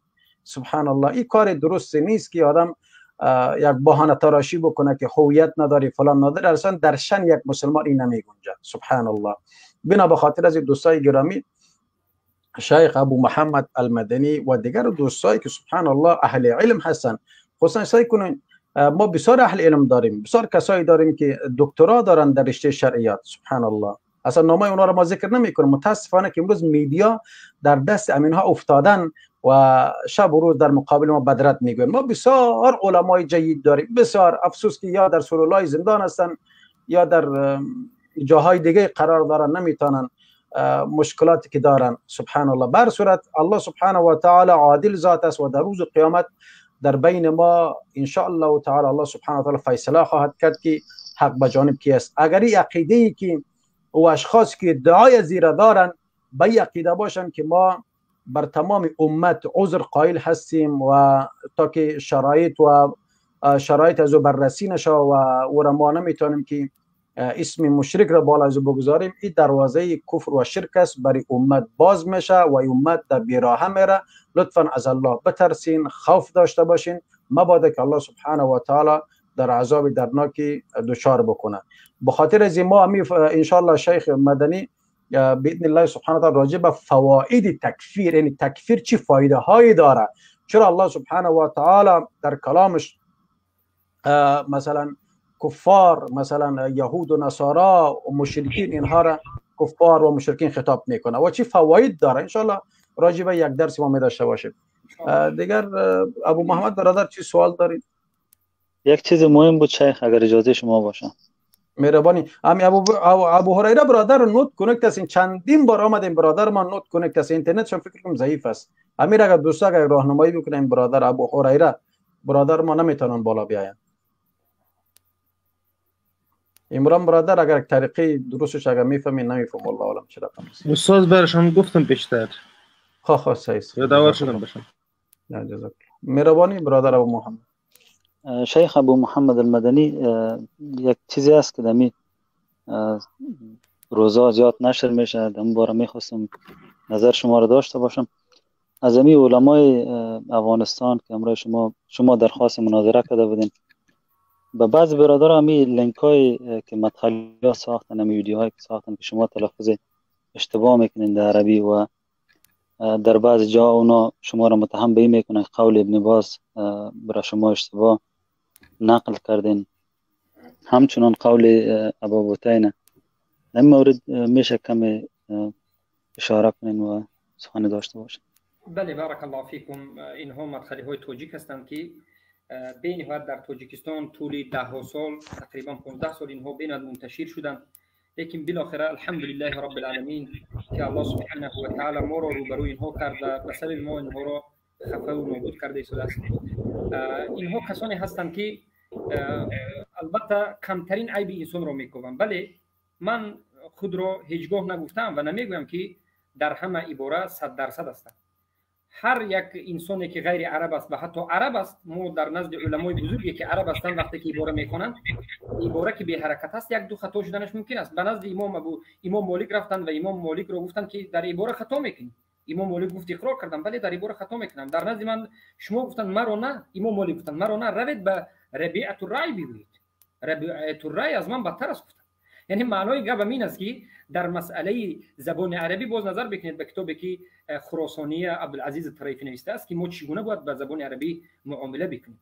یعنی این چنین نیست که تمام عمرمون را در بگویم قاعده صرف و نحو تمام بکنیم. البته قاعده صرف و نحو را به طریق واجبیت باید بخونیم، اون چیزی که واجب است، اما با وجود همین یک کمی در بعضی حرفا خطا شدنش ممکن است که ما انسان هستیم و ما اقرار میکنیم. اونها این کارو کردن و ما ده ها از خطاگی اونها رو که نه فقط خطاگی حرکتی است حتی تلفظی هست ما هم جواب دادیم. اما این کسی که شما میگویید این مرجعی که در افغانستان است که دعوای اهل سنتی دارد، جواب ما رو نظر نمی کند و سخن مرجعه رو گرفته است. اونها اگر به ما 4 خطاگی در نخوندن عربی یافته باشند، ما به اینها زیاده از 80 غلط خواندن اونها رو آوردیم و اثبات کردیم که در اینجا حتی میگه که کفر نرو کفر نمیخواد، حتی تکفیر کردن رو از کافر بودن ما نمیدونن و غیره اثبات کردیم. و مسئله دوم این است که در عباره خواندن ابن باز رحمه الله، البته ببینید یک عباره هست از ابن باز نقل شده، مرجعه ها یک نمود نقل میکند و علماهایی که از اهل سنت هستند و شاگردان ابن باز هستند یک نمود نقل میکنند و ما این چیز خوب میدانیم. و حتی یک روز یک برادری برآمد، الله حفظش کند، داوودی که از تاجیکستان بود، ذکر کرد و گفت که کتاب شیخ ابن عثیمین رو حتی مرجعه ها درباره عذر بالجهل که جهل عذر نیست گفتن گرفته است، بیرون کرده است. امروز این همه چیز در دست مرجعه است، حکومت در دست اینها است. اونها همه کتاب ها رو حتی عوض کرده ایستادند و بسیار چیزها رو اونها عوض کردند و ما اون چیزی که از شیخ ابن باز شاگردشون خالد المرض الغامدی نقل کرده، علی ابن خضر الخضر نقل کرده و ناصر الفهم نقل کرده، هر سه همین علما نقل کردن و نقل کردیم و از پیش خود نقل نکردیم و اونها این علمای ما رو البته قبول ندارن و خوارج میدن و ما علمای نقل کردن اونها رو مرجعه میگیم و قبول نداریم و اگر برای عباره خودی آورده اینها بگیریم هم اونها باز شکست میخورن. این مسئله دیگه است. و اما در قول ابو بطین البته فهمشون فهم باطل است. فهم ابو بطین معروف است که جهل در شرک اکبر عذر نیست و در مسئله حکم بغیر منزل الله اونها باطل میگن و اینها از همه بگوید اینها کسانی هستند که آشکار میگویند به تاجیکو فتوا دادند که کسی که بیاید و بگوید که من ملحد هستم، بیدین هستم، آیا همین انسان را کافر گفته می شود؟ همین کسانی که به من گویا که جواب دادن میگن که نه، او را برادر گفته می شود، به او اول حجت رسانیده می شود و بعد از حجت هم تکفیر کرده نمیشه. انا همین کسانی هستند اینها را الحمدلله چهرهشون را واضح کردیم، اینها مدخلی هستند و به اینها حجت واضح کردیم رساندیم و حکم اینها در بین ما برادران اهل توحید توسعه مشرکین و مرتدین است. همون کسانی که مبشر مسلمیان سخن اینها را دارد پهن در گروهش میکند بداند که اونها در نزد ما مشرکین و مرتدین است، هم خودش و هم جماعتی که اونها دارند و اینها فقط دروغ را منتج کردند و اونها در منتج که خوب بودند بعضی از منتج ها کردند و جای تاسف است که این دو سه مرجئه خود را ما از اهل سنت هستیم میگن به خاطر دفاع خود رفتند بالاخره به زیر قنات مدخلی ها در آمدند. انمین است که میگویم سروری حزبی های سروری که خود را شاگرد سید قطب میگن، البته سید قطب را اهل سنت هم میگن که رحمه الله، لیکن بالکل منهج را گرفتند، البته سید قطب را خطا فهمیدند سید قطب رحمه الله و بعد از این خرزوی را استاد خود گرفتند و بعد از این در عقیده ما گفتن مخالف مدخلی هستیم بالاخره روزی که با اینها بحث مناظره میکنید باز به مدخلی مراجعه میکنند، باز به زیر قنات مدخلی میروند. اینها مدخلی اند به نام دیگر، اینها سروری اند. از همین جهت ما خیلی پیش گفته بودیم که قنات وصال حق اینها سروری هستند، اینها یک جماعتی که از اخوان جدا شده و قسما خود را گویا که سلفی میگن، لیکن اینها عقیدهشون همون عقیده مرجئه الغلات است، خیلی که مدخلی واسه مؤمن است. و بالاخره امروز همین چیز تحقیق شد و به چشم خود دیدیم که وقتی که مدخلی ها شکست میخورند میروند به نزد حزبی ها، وقتی که حزبی ها شکست میخورند به نزد مدخلی ها. اینها هر دو باز دعوای چی دارند؟ دعوای اهل سنت دارند که این همه غلط است. و بالاخره جواب های ما برادر عزیز ابو محمد نسبت اینها معروف است. ما به این تاجیک مشرک زیاده از 25 یا که زیاده از 50 جواب دادیم، در یوتیوب وجود دارد و الحمدلله برادران تاجیک از این چیز بخبر است. حیاکم الله. السلام علیکم و رحمت الله و برکاته. و علیکم السلام. برادران خوب هستید؟ هندسه الله خواهد اخوان خوش. حیاک الله. انشاءالله به نهایت خوشحال شدیم. خب در همین باره که میگن که اما یک نقطه را ما خواستیم معرفی کنیم، میگویند که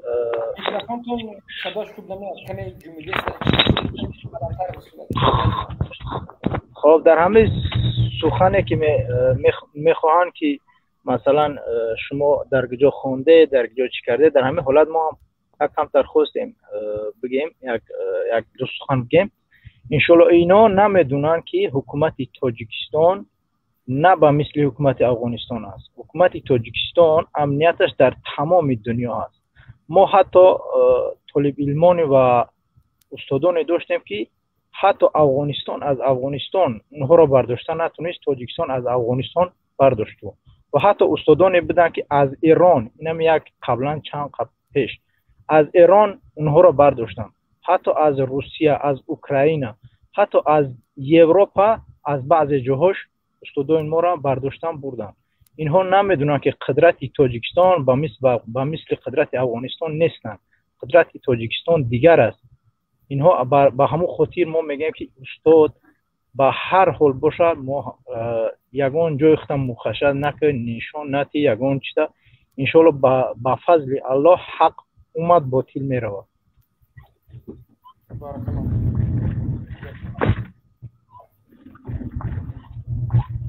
جزاك الله خير. بارك الله فيك برادر ابو عمر. حياك الله.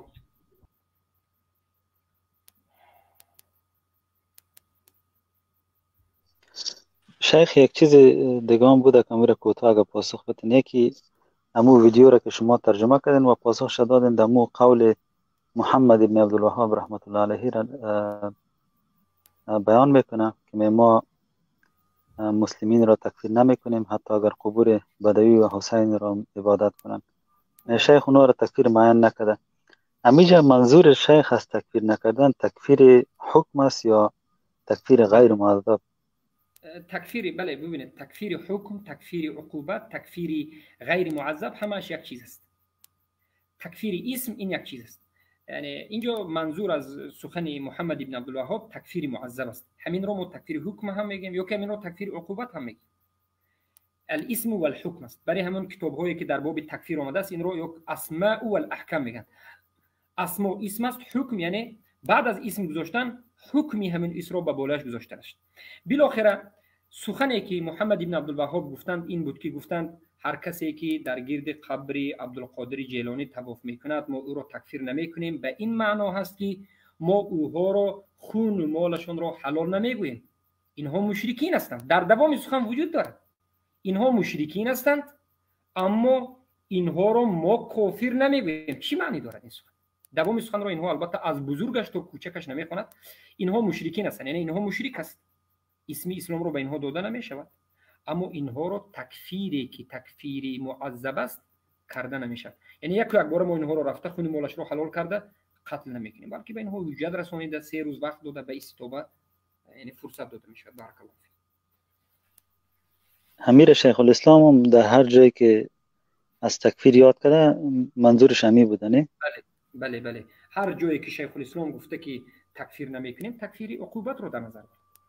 تکفیر عقوبت رو. بارک الله فیک. و ایاک شیخ. شیخ ابو عمر بفرمایید.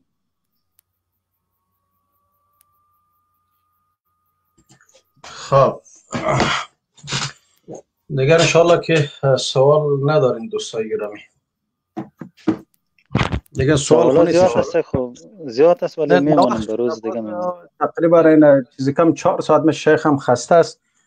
میدونم روز دیگه ان شاء الله. ابو حمزه برادر، ابو حمزه و سلیم برادر، شما نمیتونین با نوت کانکت هستین، لطفا دوباره برین خارج شین دوباره بین. بر صورت شیخ ابو محمد المدنی جزاک الله خیرا، الله عزوجل اجر دارین براتون نصیب بکنه و ان شاء الله فردا ساعت 6 بجه ان شاء الله خدمتی دوستا قرار خواهیم گرفت و شما خستم شدین. من این ویدیو را پلی میکنم ان شاء الله میرم میشنویم، بعدا لایف را میبندیم. بله بارک الله فیکم. اگر اجازه شما باشه وقتی 8 است فردا. بله شیخ، وقتی 8 وقتی مسکو و با وقتی 7 با وقت شماست. بله با وقتی ما وقتی 7 با وقتی مسکو 8 است. بارک الله فیکم. بله. خب دوستای گرامی فردا ان شاء الله ساعت 6 بجه ما پروگرام داریم، گرچه ان شاء الله در صفحه دعوتگران ان شاء الله گذاشته میشه. جزاک الله خیر، احسن جزا. خواهی اینا رو میگذاریم، خیلی بشنیم.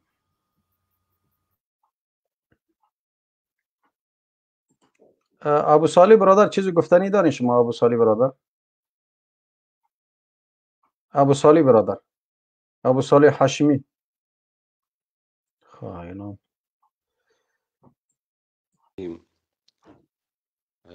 جهل در باب ایمان یا عقیده که مردم امروز میگن دیگه در این رابطه جهل عذر شرعی نیست. میخوایم روی موضوع یک چند دقیقه صحبت کنم، چون این مسئله بین مردم فعلا یک مسئله دیگه حاد و داغ است. دلایل قرآنی که جهل عذر شرعی نیستی است که در سوره بقره الله متعال در آیت 8 سوره بقره منافقین بی ایمان خطاب کرده، گفته و ما هم بمؤمنین، اینها مؤمن نیستند. پس در آیت 9 و 12 ما یشعرون ولا یشعرون گفته اینا شعور ندارند، هیچ درک و فهم و علم ندارند. و در آیت 13 لا یعلمون گفته. وجه دلاله یا طریق استدلال این است که عدم شعور و عدم علمی منافقین را عذر نپذیرفته الله متعال. ببین ام لا یشعرون گفته ام لا یعلمون، ولی قبل از اون منافقین گفته، به ایمان گفته. پس معلوم شد که عدم علم و عدم شعور، نبود علم و که جهل است، همین عذر نشده به نفاق منافقین. دوم، کسانی که مثل یهود و نصارا سخنان کفری به زبان آوردند و گفتند، در سوره بقره آیت 113 الله اینا رو چی میگه؟ میگه یهود و نصارا را اول یاد میکنه که یهود نصارا را بدین گفت، نصارا بدین گفت. یهود گفت قالت اليهود لیست النصارى على شيء و قالت النصارى لیست اليهود على شيء. یهود گفت نصارا بدین است، هیچ دین ندارم. نصارا گفت که نه، خود یهود بدین است، هم دیگر. الله میگه كذلك قال الذين لا يعلمون مثل قولهم، همچنین کلمات را گفتند و اشخاصی که نمیدانند مانند قول ازیا، همین دیگه جاهلا هم این کلمات را گفتند. پس کو امی گفتن اقوال کفری زیاره الله تعالی لا یعلمون میگه اینا نمیدانستن. مثل قول یهود و نصارا گفتند، یعنی کلمات کفر را گفتند، کافر شدند، اما نمیدانستند لا یعلمون. سوره بقره آیه 113. همچنان کسانی که تقاضای کلام کردن الله نمودند و گفتند وقال الذين لا يعلمون لولا يكلمنا الله او تاتنا آیه كذلك قال الذين من قبلهم مثل قولهم. اینا را الله تعالی به علم گفته. کسایی که انتقاد به این میکردن که الله چرا با ما مستقیما گرد نمیزنه، یعنی انتقاد و اعتراضشان کفری بود. اما امیارم الله تعالی لا یعلمون گفته. پس به علمیشان را عذر نشمارده به قولشان، بلکه امو حکم سرجا صادر کرده. همچنان استدلال آبای مشرکین که مشرکین با آبایشان استدلال میکردن، قرآن میگه و اذا قیل لهم تعالوا الى ما انزل الله الى الرسول قالوا حسبنا ما وجدنا عليه آباءنا اولو کان آباؤهم لا یعلمون شیئا. صحیح که الله میگه آبای مشرکین هیچ چیزی را نمیدانستند، اما بازم مشرک گفته اونا را لا یعلمون شیئا. سوره مائده آیه 104. پس لا یعلمون بعد از اعراض و مخالفتشان ذکر کرده. خب بعد از انتقاد مشرکین الله گفته که اکثرهم لا یعلمون. تقریبا 44 جا در قرآن کریم لا یعلمون ذکر میشه. خب اول جرم ثابت میکنه، بعد میگه لا یعلمون، یا میگه یه مفتری بوده، یا کذاب بوده، و یا یه معرض از حق بوده و غیره و غیره. باز داخل میگه لا یعلمون، اینها نمیدن. انعام آیه 37 جمله. و کسانی که صد از سبیل الله، صد عن سبیل الله، بند کردن مردم را از راه الله و از مسجد حرام، اینا را الله تعالی لا یعلمون گفته. لا یعلمون بودن، اینا لا یعلمون هستند. سوره انفال آیه 34. پس همی به علمیشان عذر نشد برشان، اما نامی جرم و حساب گناهی را که کردن به منام یاد شدن. اول اثباتی مشرک بودن شخص را میکنه در همه آیات، یا مثلا مفتری بودن، یا معرض بودن، یا مجرم بودن، یا کافر بودن شخص. بعد قوم لا یعلمون میگه و بعد اکثرهم لا یعلمون میگه و این تو کلمات میگه.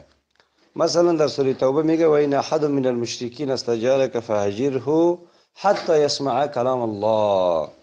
اگر یک تنی از مشرکین استجارک از تو طلبی پناهندگی میکنه، فهجره پناه بدی او را حتی یسمع کلام الله، تا که کلام الله را بشنوه.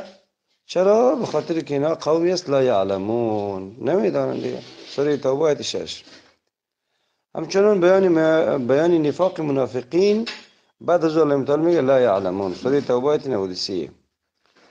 و ذکر عابدین غیر الله، یعنی مشرکین که عبادت غیر الله میکردن، الله تعالی بعد از ذکر ازی میگه لا یعلمون، سوره یوسف آیه 40. اول عبادت غیر الله را کنا کرده ای یاد میکنه، بعدا میگه لا یعلمون، سوره یوسف آیه 40. و ذکر منکرین بعث بعد الموت بعد لا یعلمون آمده. مشرکین قسم خوردن جهد ایمانهم که چی است؟ الله زنده نمیکنه کسی که مرد. الله میگه نه الله زنده میکنه. خب اینا که نیمه مردم نمیدانند. لا یعلمون بعد از ذکر ازی مسئله لا یعلمون آمده. سوره نحل آیه 38. همچنین کسانی که عبادت مالی میکردن بخشی از عباداتی را، بخشی از مال را به نام نذر و نیاز و غیره به نام غیر الله میدادند. اینی مردم الله تعالی لا یعلمون گفته. اول عبادتشان را ثابت میکنه، بعد لا یعلمون میگه. مثلا میگن که از سوره نحل آیه 56 میگه که و یجعلون چی است؟ خود یاد نیست که یک بخشی از مال را، سهم مالی را برای آنها مقرر میکردن. باز آخرش میگه که لا یعلمون، سوره نحل آیه 56.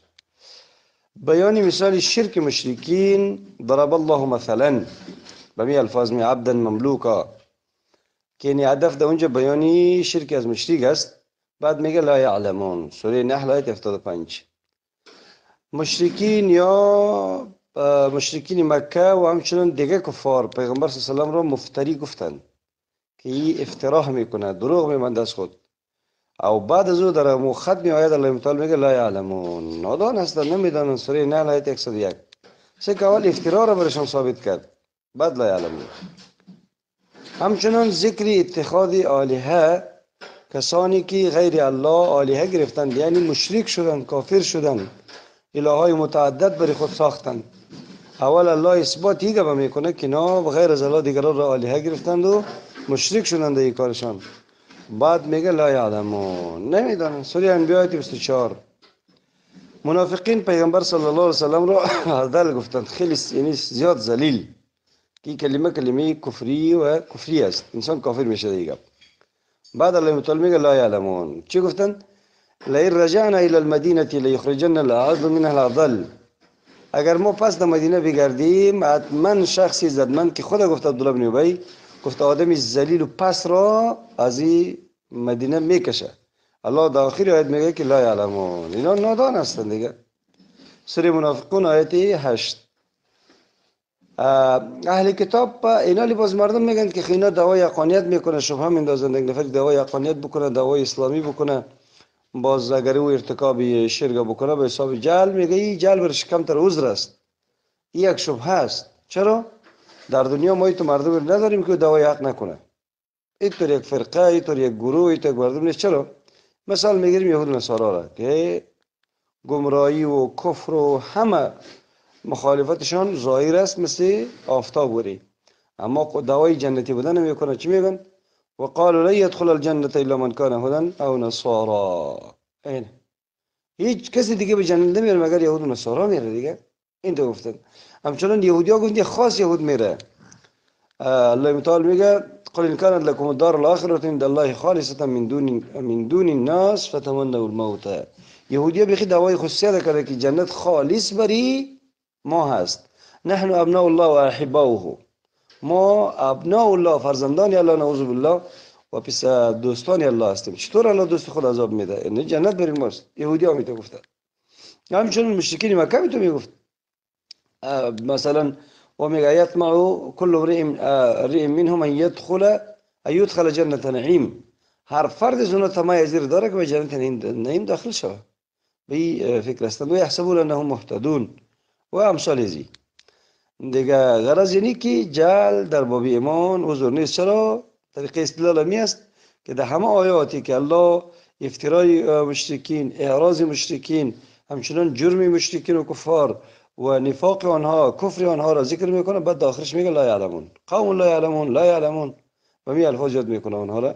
کلمات کفری را گفته و میگه لا یعلمون دیگه، نمیدونن دیگه. این طور یک چیز است.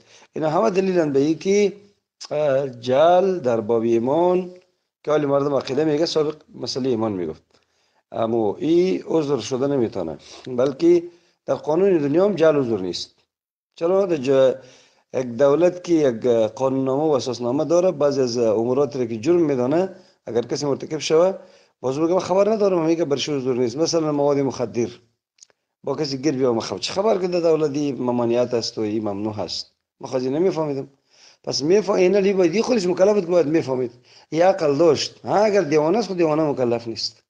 خود دیوانه نبوده پس هوشیار بوده دیگه، یه آدم مکلف بوده که باید میدانست. اینطور یک چیز هست. و در باب احکام البته در بعضی موارد عذر است، اونجا هم در کل نیست. مثلا یک بعضی از داستانا رو میگیریم که در حج کسایی که در افعال حج تقدیم و تاخیر کرد، پیغمبر صلی الله علیه و وقتی گپ به نبی صلی الله علیه و رسید پرسان کردن، نبی صلی الله علیه و گفت افعل ولا حرج، بکو هیچ گپ نیست. اینجا عذر برش آمده.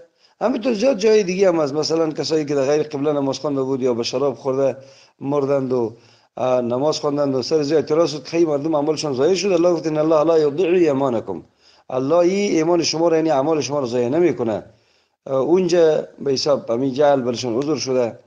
اما در بعضی موارد در احکام هم عذر نیست. مثلا عبدالله ابی برده نیار روز عید قربانی خدا پیش از نماز کشته. وقتی نبی اصلا خبر شد گفت شاتو که شات لحمین، گوسفند دو گوشتخوری است، نشده، پس از سر دوباره قربانی بکن. در اینجا جهل عذر ندانست در این حکم، بلکه اون پسرش دوباره قربانی کرد دیگه. اینطور یک داستان هست که در بعضی از احکام جهل عذر است، در بعضی احکام نیست. البته اینجا علما یک تفکیک میکنند، خوب رای است دیگه. که بعضی میگن که اگر انسان برزو زمینه مساعد بود که جل رفع بکنه در بخش احکام، البته میگه این عذر ازی هم قابل قبول نیست. اما اگر زمینه به میگه مساعد نبود، بعد عذر ازو چی همی جل ازی یک عذر شده میتونه. خب یک تحلیلی از علما است. اما ما شریعت میبینیم جایی که در حکم در احکام بعضی را معذور دانسته ندانسته دیگه. اینطور یک چیز است. و این که جهل عذر نیست یک دلیلی عقلی دیگه هم است که در جهل قصد و نیت یا اراده هست، بخلاف نسیان و وسوسه و اکراه و خطا و جنون و غیره. چون در اونا که هست اراده هیچ نیست. در جهل اراده هست، نیت هست. یک نفری که سر قبر یک مال میکشه یا مثلا همچون یک عمل شرکی دیگر انجام میده، این آدم به این گپ میفهمه که این مال است و این قبر فلانی ولی و بزرگ است که من اینجا میکشم، یا خاک زیر میخوره و یا از این لطی زیر میگیره به خاطر رفع حاجت و غیره. این گپ میفهمه. این گپ که میفهمه، پس اینالی از نتیجه آدم نمیفهمه. میگه جاهل در عمل خود علم داره اما از حکم و نتیجه بیخبر است. نمیفهمه که حکم میکاری ما چیست، شرک است، کفر است، جایز است، ناجایز است. این تو گپ. و همچنان این نمیفهمه که نتیجه ازی چطور میشه، من چه رقم میشم در عمل خود. این طور گپ است. جاهل در جهلش در حکم و در نتیجه عمل است، نه در خود عمل. خود عمل میفهمه که این بوز است، میشناسه. یه کار ده گفته میبره سر قبر ذبح میکنه، این گپ میفهمه. یا خاک از رو میخوره میگه فلانی ولی است، یا تکای از رو میگیره در وجود خود بسته میکنه میگه که فلانی این طور است، این بزرگ بودی بود و غیره و غیره. پس این عمل میفهمه ولی از حکم و نتیجهش بیخبر است. اما در نسیان این گپ نیست، اما در چی این گپ نیست، اما در خطا این گپ نیست. خطا قطعا اراده نیست، قصد نیست دیگه. اینی مختصر بحث همیشه است که در باب ایمان بالکل جرزور نیست. و حتی درباره آدم علیه السلام که نسیان هم کرده اما الله تعالی را به عذاب نداده، اما باز هم مطابق قانون با این چی که ایر از جنت خارج کرده. قرآن میگه فلم نجد له، از ما به این قصد نیافتیم اما باز هم از جنت اخراج شده و خطا که مرتکب شده بود. پس این نصیحت کنید که اما جهل حتی در بعضی موارد در احکام هم حضور نشده، البته بعضی موارد شده دیگه. اینطور است. داستان عقبه ابن عامر در اونجا حضور شده اما در بعضی موارد دیگه در ابو برده بن نیار نشده. این خلاصه این مطلب.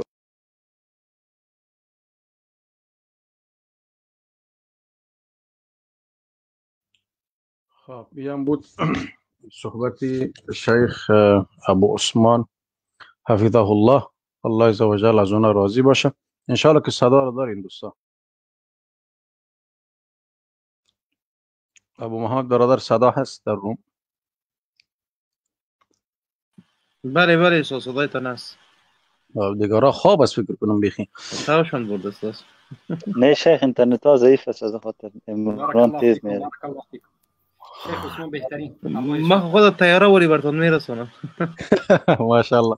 ندیدین شیخ ابو محمد ماشاءالله بسیار با تفصیل برادر شیخ ابو عثمان صحبت کردن، بسیار با تفصیل که حتی همون چیزایی که در شأن منافقین جمع‌آوری کردن که قرآن او را میگن لا یعلمون، اصلا در شأن مشرکین لا یعلمون، باز اینا مرجئه کی هست باز امیر میچسبانن بالای کی، بالای معذورین که اهل عذر هستن. این رمی آیه را به مونو استنباط میتن. یعنی سه که مشرکان الله خطاب کرده که لا یعلمون لا یعلمون، اما اصل قضیه را اینا درک نمیکنن. سبحان الله. ما از الله سبحانه و تعالی استدعا داریم که الله سبحانه و تعالی ما و شما را به صراط المستقیم هدایت بکنه، از کفریات، از شرکیات، از بدعات نجات بده. و این دعا را میکنیم که الله سبحانه و تعالی این کسایی که این عقیده را دارن که مردم را عذر قائل هستن و با عذر دعوت میکنن، الله سبحانه و تعالی اینا را اصلاح بکنه. امید است که الله سبحانه و تعالی یعنی ما را وسیله هدایتی اونها بگردانه باذن الله سبحانه و تعالی. دیگه دوستای گرامی این بود صحبتای شیوخ ما، گرچه از صحبتای بعضی شیوخای ما ماندگی است، ان شاء الله او را باز اگر فرصت بود در صفحات ما نشر میکنیم باذن الله سبحانه و تعالی. و دیگر ما فکر میکنم دیگر شخص مدنی کدام شک و شبهه دیگر وجود نداشته باشه. او که شیوخایی که از داخل قبر نعوذ بالله ما نمیتونیم بیرونش بکنیم، گرچه کتابایشان ما برای دوستا بیان کردیم. اونایی که زنده هستن برایشان بیان قدر شد کفایت بکنه برای اهل خیرت. بله ان شاء الله امیدواریم که الله سبب بکند و این علما را قبول بکنند، علمایی که کبار است. بله بله واقعا. خب هر صورت الله سبحانه و تعالی توفیق عمل نصیب بکنه. دیگر شیخ در آخر خیلی شما یک دعا بکنین. دیگر شیخ ابو محمد و ابو طلحه و عمران رسانی برادر و دیگر برادرها چیزی گفتنی دارن، میتونن کدام نصیحتی به برادرها دارن، کدام چیزی گفتنی دارن، مهربانی بکنن. اما سوال نکنین خاطر که وقت ما چیز. نه سوال نمیکنم. یک برادر گفته یگان وقت اخی نورستانی برق کابل وری میره و میآید. برادر ما جای نمیره، ما در استودیو هستم، فقط خود پوین میکنم از اسکرین، در استودیو هستم. جزاک الله خیرا. خب ابو محمد ابو طلحه برادر شما چیز گفتنی دارین؟ جزاکم الله خیرا و بارکم الله فیک. مستفید شدیم از برنامه تان. الله سبحانه و تعالی بر شما اجر بده. امیدوار هستم که شیخ ابو محمد المدنی در برنامه‌های دیگه هم با ما باشن. یک چیز را شیخ یاد کردن، ما میخوایم کوتاه را یک اشاره کنم.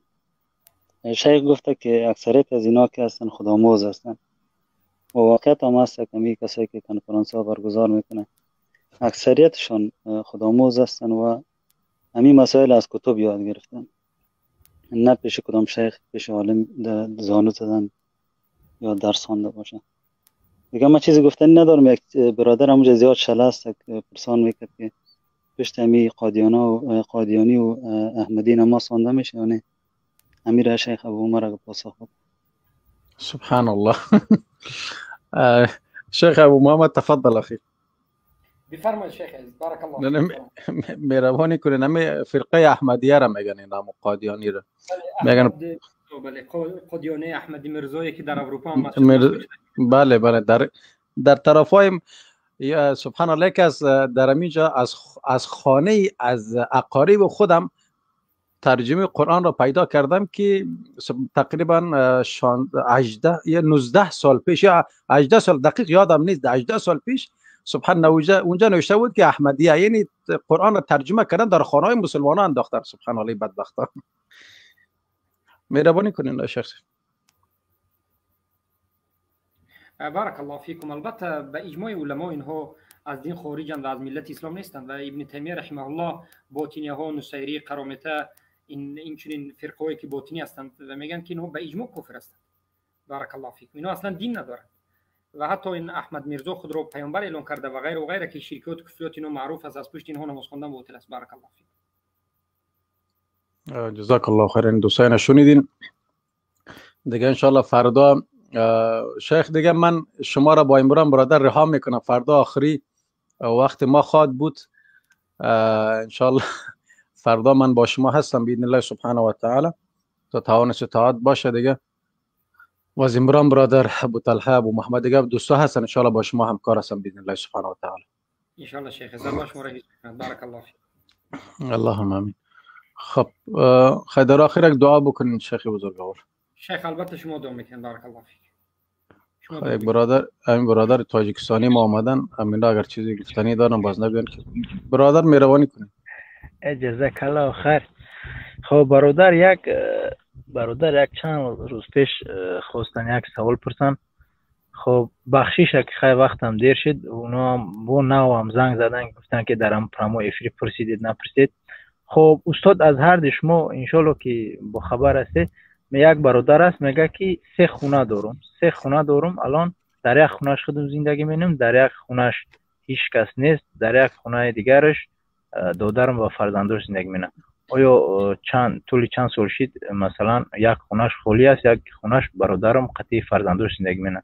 از همون 2 خونه که هست از همه زکات در سر من میشود یا نمیشه؟ تفضل شیخ. بارک الله فیک برادر ابو عمر، الله اسلام کند. البته نظر کرده میشد که این خانه هایی که گرفتن آیا به خاطر داشتن مبلغ که یک روزی اگر قیمت شود باز میفروشن، یعنی همچون یک روز تجارت گرفتن به خاطر پول رو در یک جا جمع کردن و برای نابود نشدن پول به خاطر نگه داشتن مبلغ اگر گرفته باشند، به این دو خانه که هست همچون عروض تجاره به مبلغش البته که حساب میکنند، زکات رو میدهند. اما این خانه ها همچون یک خانه باشد که خودشون زندگی میکنند یا که برادر زندگی میکنند، این هم خانه هست مثل دیگر خانه ها، نه به خاطر پول جمع کردن نه به خاطر تجارت باشد. در این حالت بارک الله فیکم زکات داده نمیشه.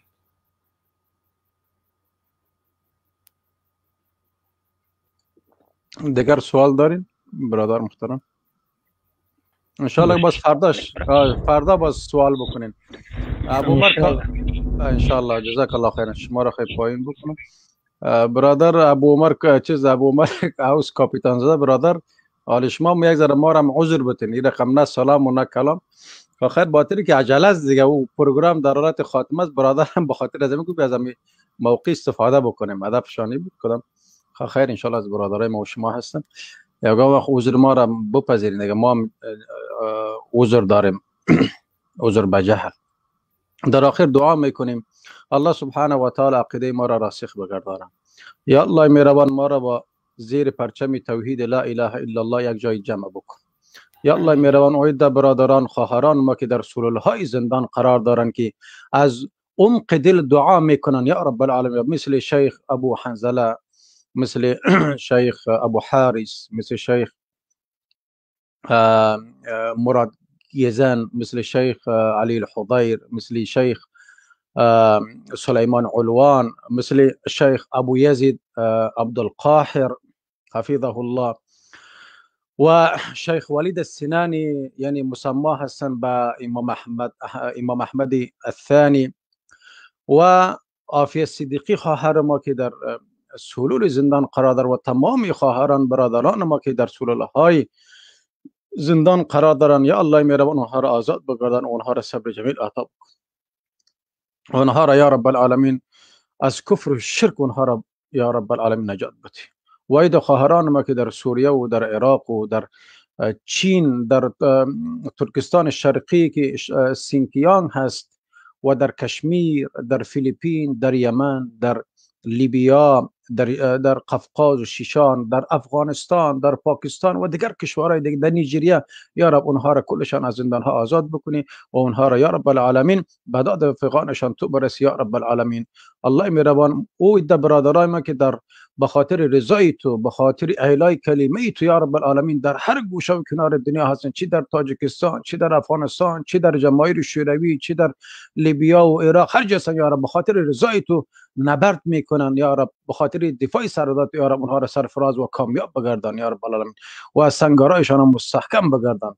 یا الله مهربان این بشر اسد خبیث، این طواغیت عصر یا رب نیست نابود بکن یا رب العالمین. یا رب العالمین اینها را به مثل قوم عاد و ثمود بگردن یا رب العالمین، از آسمان سنگ بالا اینها ببارن تا که ملهم قلب های ما شود که در این دنیا یک بار ببینیم که این خبیثا که مردار شوند، یک بار در این دنیا ما ببینیم به ما نشان بده یا رب العالمین. در حق بندگان مخلص تو ایناست یا رب العالمین ظلم کردن، حق بندگان تو را اینا خوردن یا رب العالمین، تیر و مار کردن، در سلولهای زندان انداختن، اینها را به عزت و به عفت ساختن در حضور پدرانشان، مادرانشان، خواهرانشان. یا الله مهربان ابابیل را بالای این کفار این ظالمین بفرست که اینها را تکه و پارچه بکنن یا رب. اونهایی که دنبال اینها گپ میزنن، غیبت میکنن، یا رب اینها را اصلاح بکن، اگر قابل اصلاح نیست از شر از این ملت را بازدار، از شر از این ملت را نجات بده یا رب العالمین. تو خودت میدانی که اینا در راه حق هستند، تو خودت میدانی که به خاطر رضای تو در سلولهای زندان افتادن. باز هم کسایی هستند که در مقابل تاخت و تاز میکنن، خوارج میگوین، تکفیری میگوین، با نامهای مختلف یاد میکنن، بدتر از یهود و نصارا میگن. یا رب اینها را اصلاح بکن، اگر قابل اصلاح نیست رنگشون مشانه یا رب از این دنیا رنگشون مشانه گم کنی یا رب العالمین. این دعای ماست یا رب. اگر راه ما به حق است ما را کامیاب و استوار بدار، اگر راه ما به حق نیست ما را اصلاح بکن، اگر قابل اصلاح نیست ما را یا رب ملت را از شر ما نجات بده یا رب العالمین. یا رب العالمین تمام کشورهای نام نهاد اسلامی که عوامش مردمش مسلمان هستند از زیر یوغ ستمی از این طواغیت عصر یا رب نجاتشان بده یا رب العالمین. الله مهربان تو اعمال ما را در بارگاه الهیت قبول کن، در روز قیامت با شهدا و با صالحون و با انبیا و با صدیقین ما را حشر بگردان.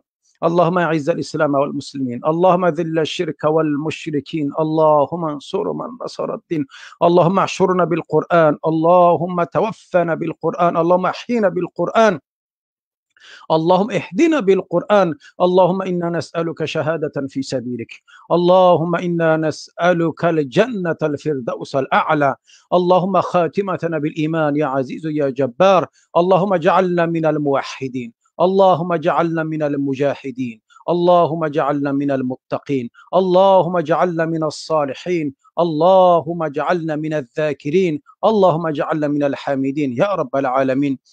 سبحانك اللهم ربنا وبحمدك، سبحانك اللهم وبحمدك أستغفرك وأتوب إليه، وصلى الله تعالى على خيره وخلقه سيدنا حبيبنا محمد وعلى آله وصحبه أجمعين برحمتك يا أرحم الراحمين.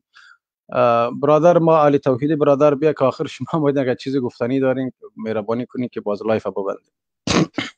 السلام علیکم و رحمت الله و برکاته.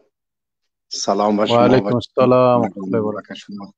و برادر بزرگم ابو محمد المدنی حفظ الله، جزاکم الله خیر. بعضی که ما وقت حاضر شدیم دیگه بازم شما را الله متعال اجر دارای نصیب بگردانه. بسیار ان شاء الله تعالی تکرارش میبینیم. چیز بودم مصروف بودم نتونستم. امید دفعه آمدم الحمدلله دیدم که شما داریم دیگه در حالت خلاص شدن و ختم شدن است. بازم بسیار یک موضوع الحمدلله جالب و بسیار مهم و در زندگی و در دنیوی و اخروی ما. برادرها یک چیز براتون میگم که دو چیز داریم ما و شما در زندگی، امید جهنم ابدی است، امید بهشت ابدی است. کدام از این انتخاب میکنه؟ نه با این شاخشه بری نه با اون شاخشه. چیزی که قرآن و سنت محمد صلی الله علیه و سلم امیر حکم میکنه ما و شما باید اون رو بپذیریم، با چشم و با جان و با دل بپذیریم، به خاطر از اینکه در زندگی اعتبار نیست.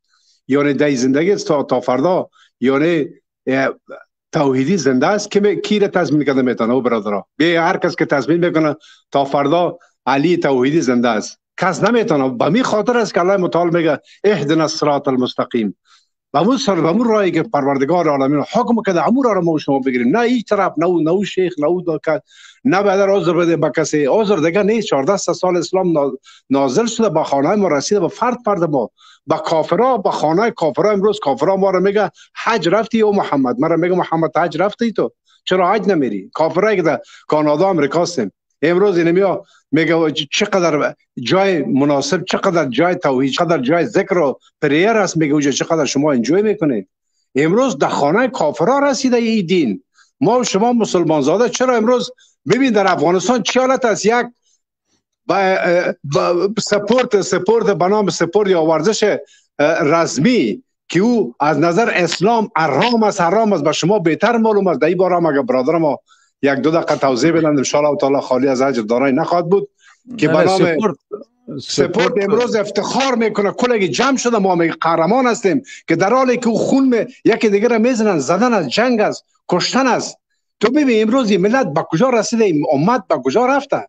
به افتخارات دنیایی غرق هستند. وقتی که به افتخارات آخرت بگوشن همه در مرده هستند، همه در تنبلی و در جهل خودم اندازند، همه فقط در بیخبری خودم اندازند. امروز به خاطر یک سپورت کل دنیا را آوازه و سر و صدا گرفته که قهرمان.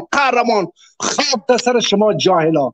با دینتان امروز قهرمان نیستی که دینتان امروز از پیشان رفته. این فحشا را ببین، این رقص ببین، رشوتخوری را ببین، شرک ببین، خرافات ببین. امروز این توجه نداری به خاطر که یک کسی سپورت یا ورزش رسمی را یک نفر زد، یک برازیلی زد، امروز افتخار میکنه ما قهرمان هستیم. ما برای چه قهرمان هستی؟ قهرمان او است که در آخرت معلومت شود. دینت با توحیدی پیش ببری او برادر. امروز قهرمان است. قهرمان علی توحیدی است دیگه. چی میگین دیگه؟ الله عزوجل با خود امروز در سر تا سر دنیا افغان قهرمان، افغان او برادر است. برای خدا اگر در مسئله دین میشه باز از 1000 متر فرار میکنند. آیا عذر به جهل داره؟ همین کسایی که از یا پشتیبانی میکنه دفاع میکنه همین عذر به جهل داره؟ یا فهمانده شود که شما مسلمان بودی هستی چرا بدر از دینتان دفاع نمیکنه؟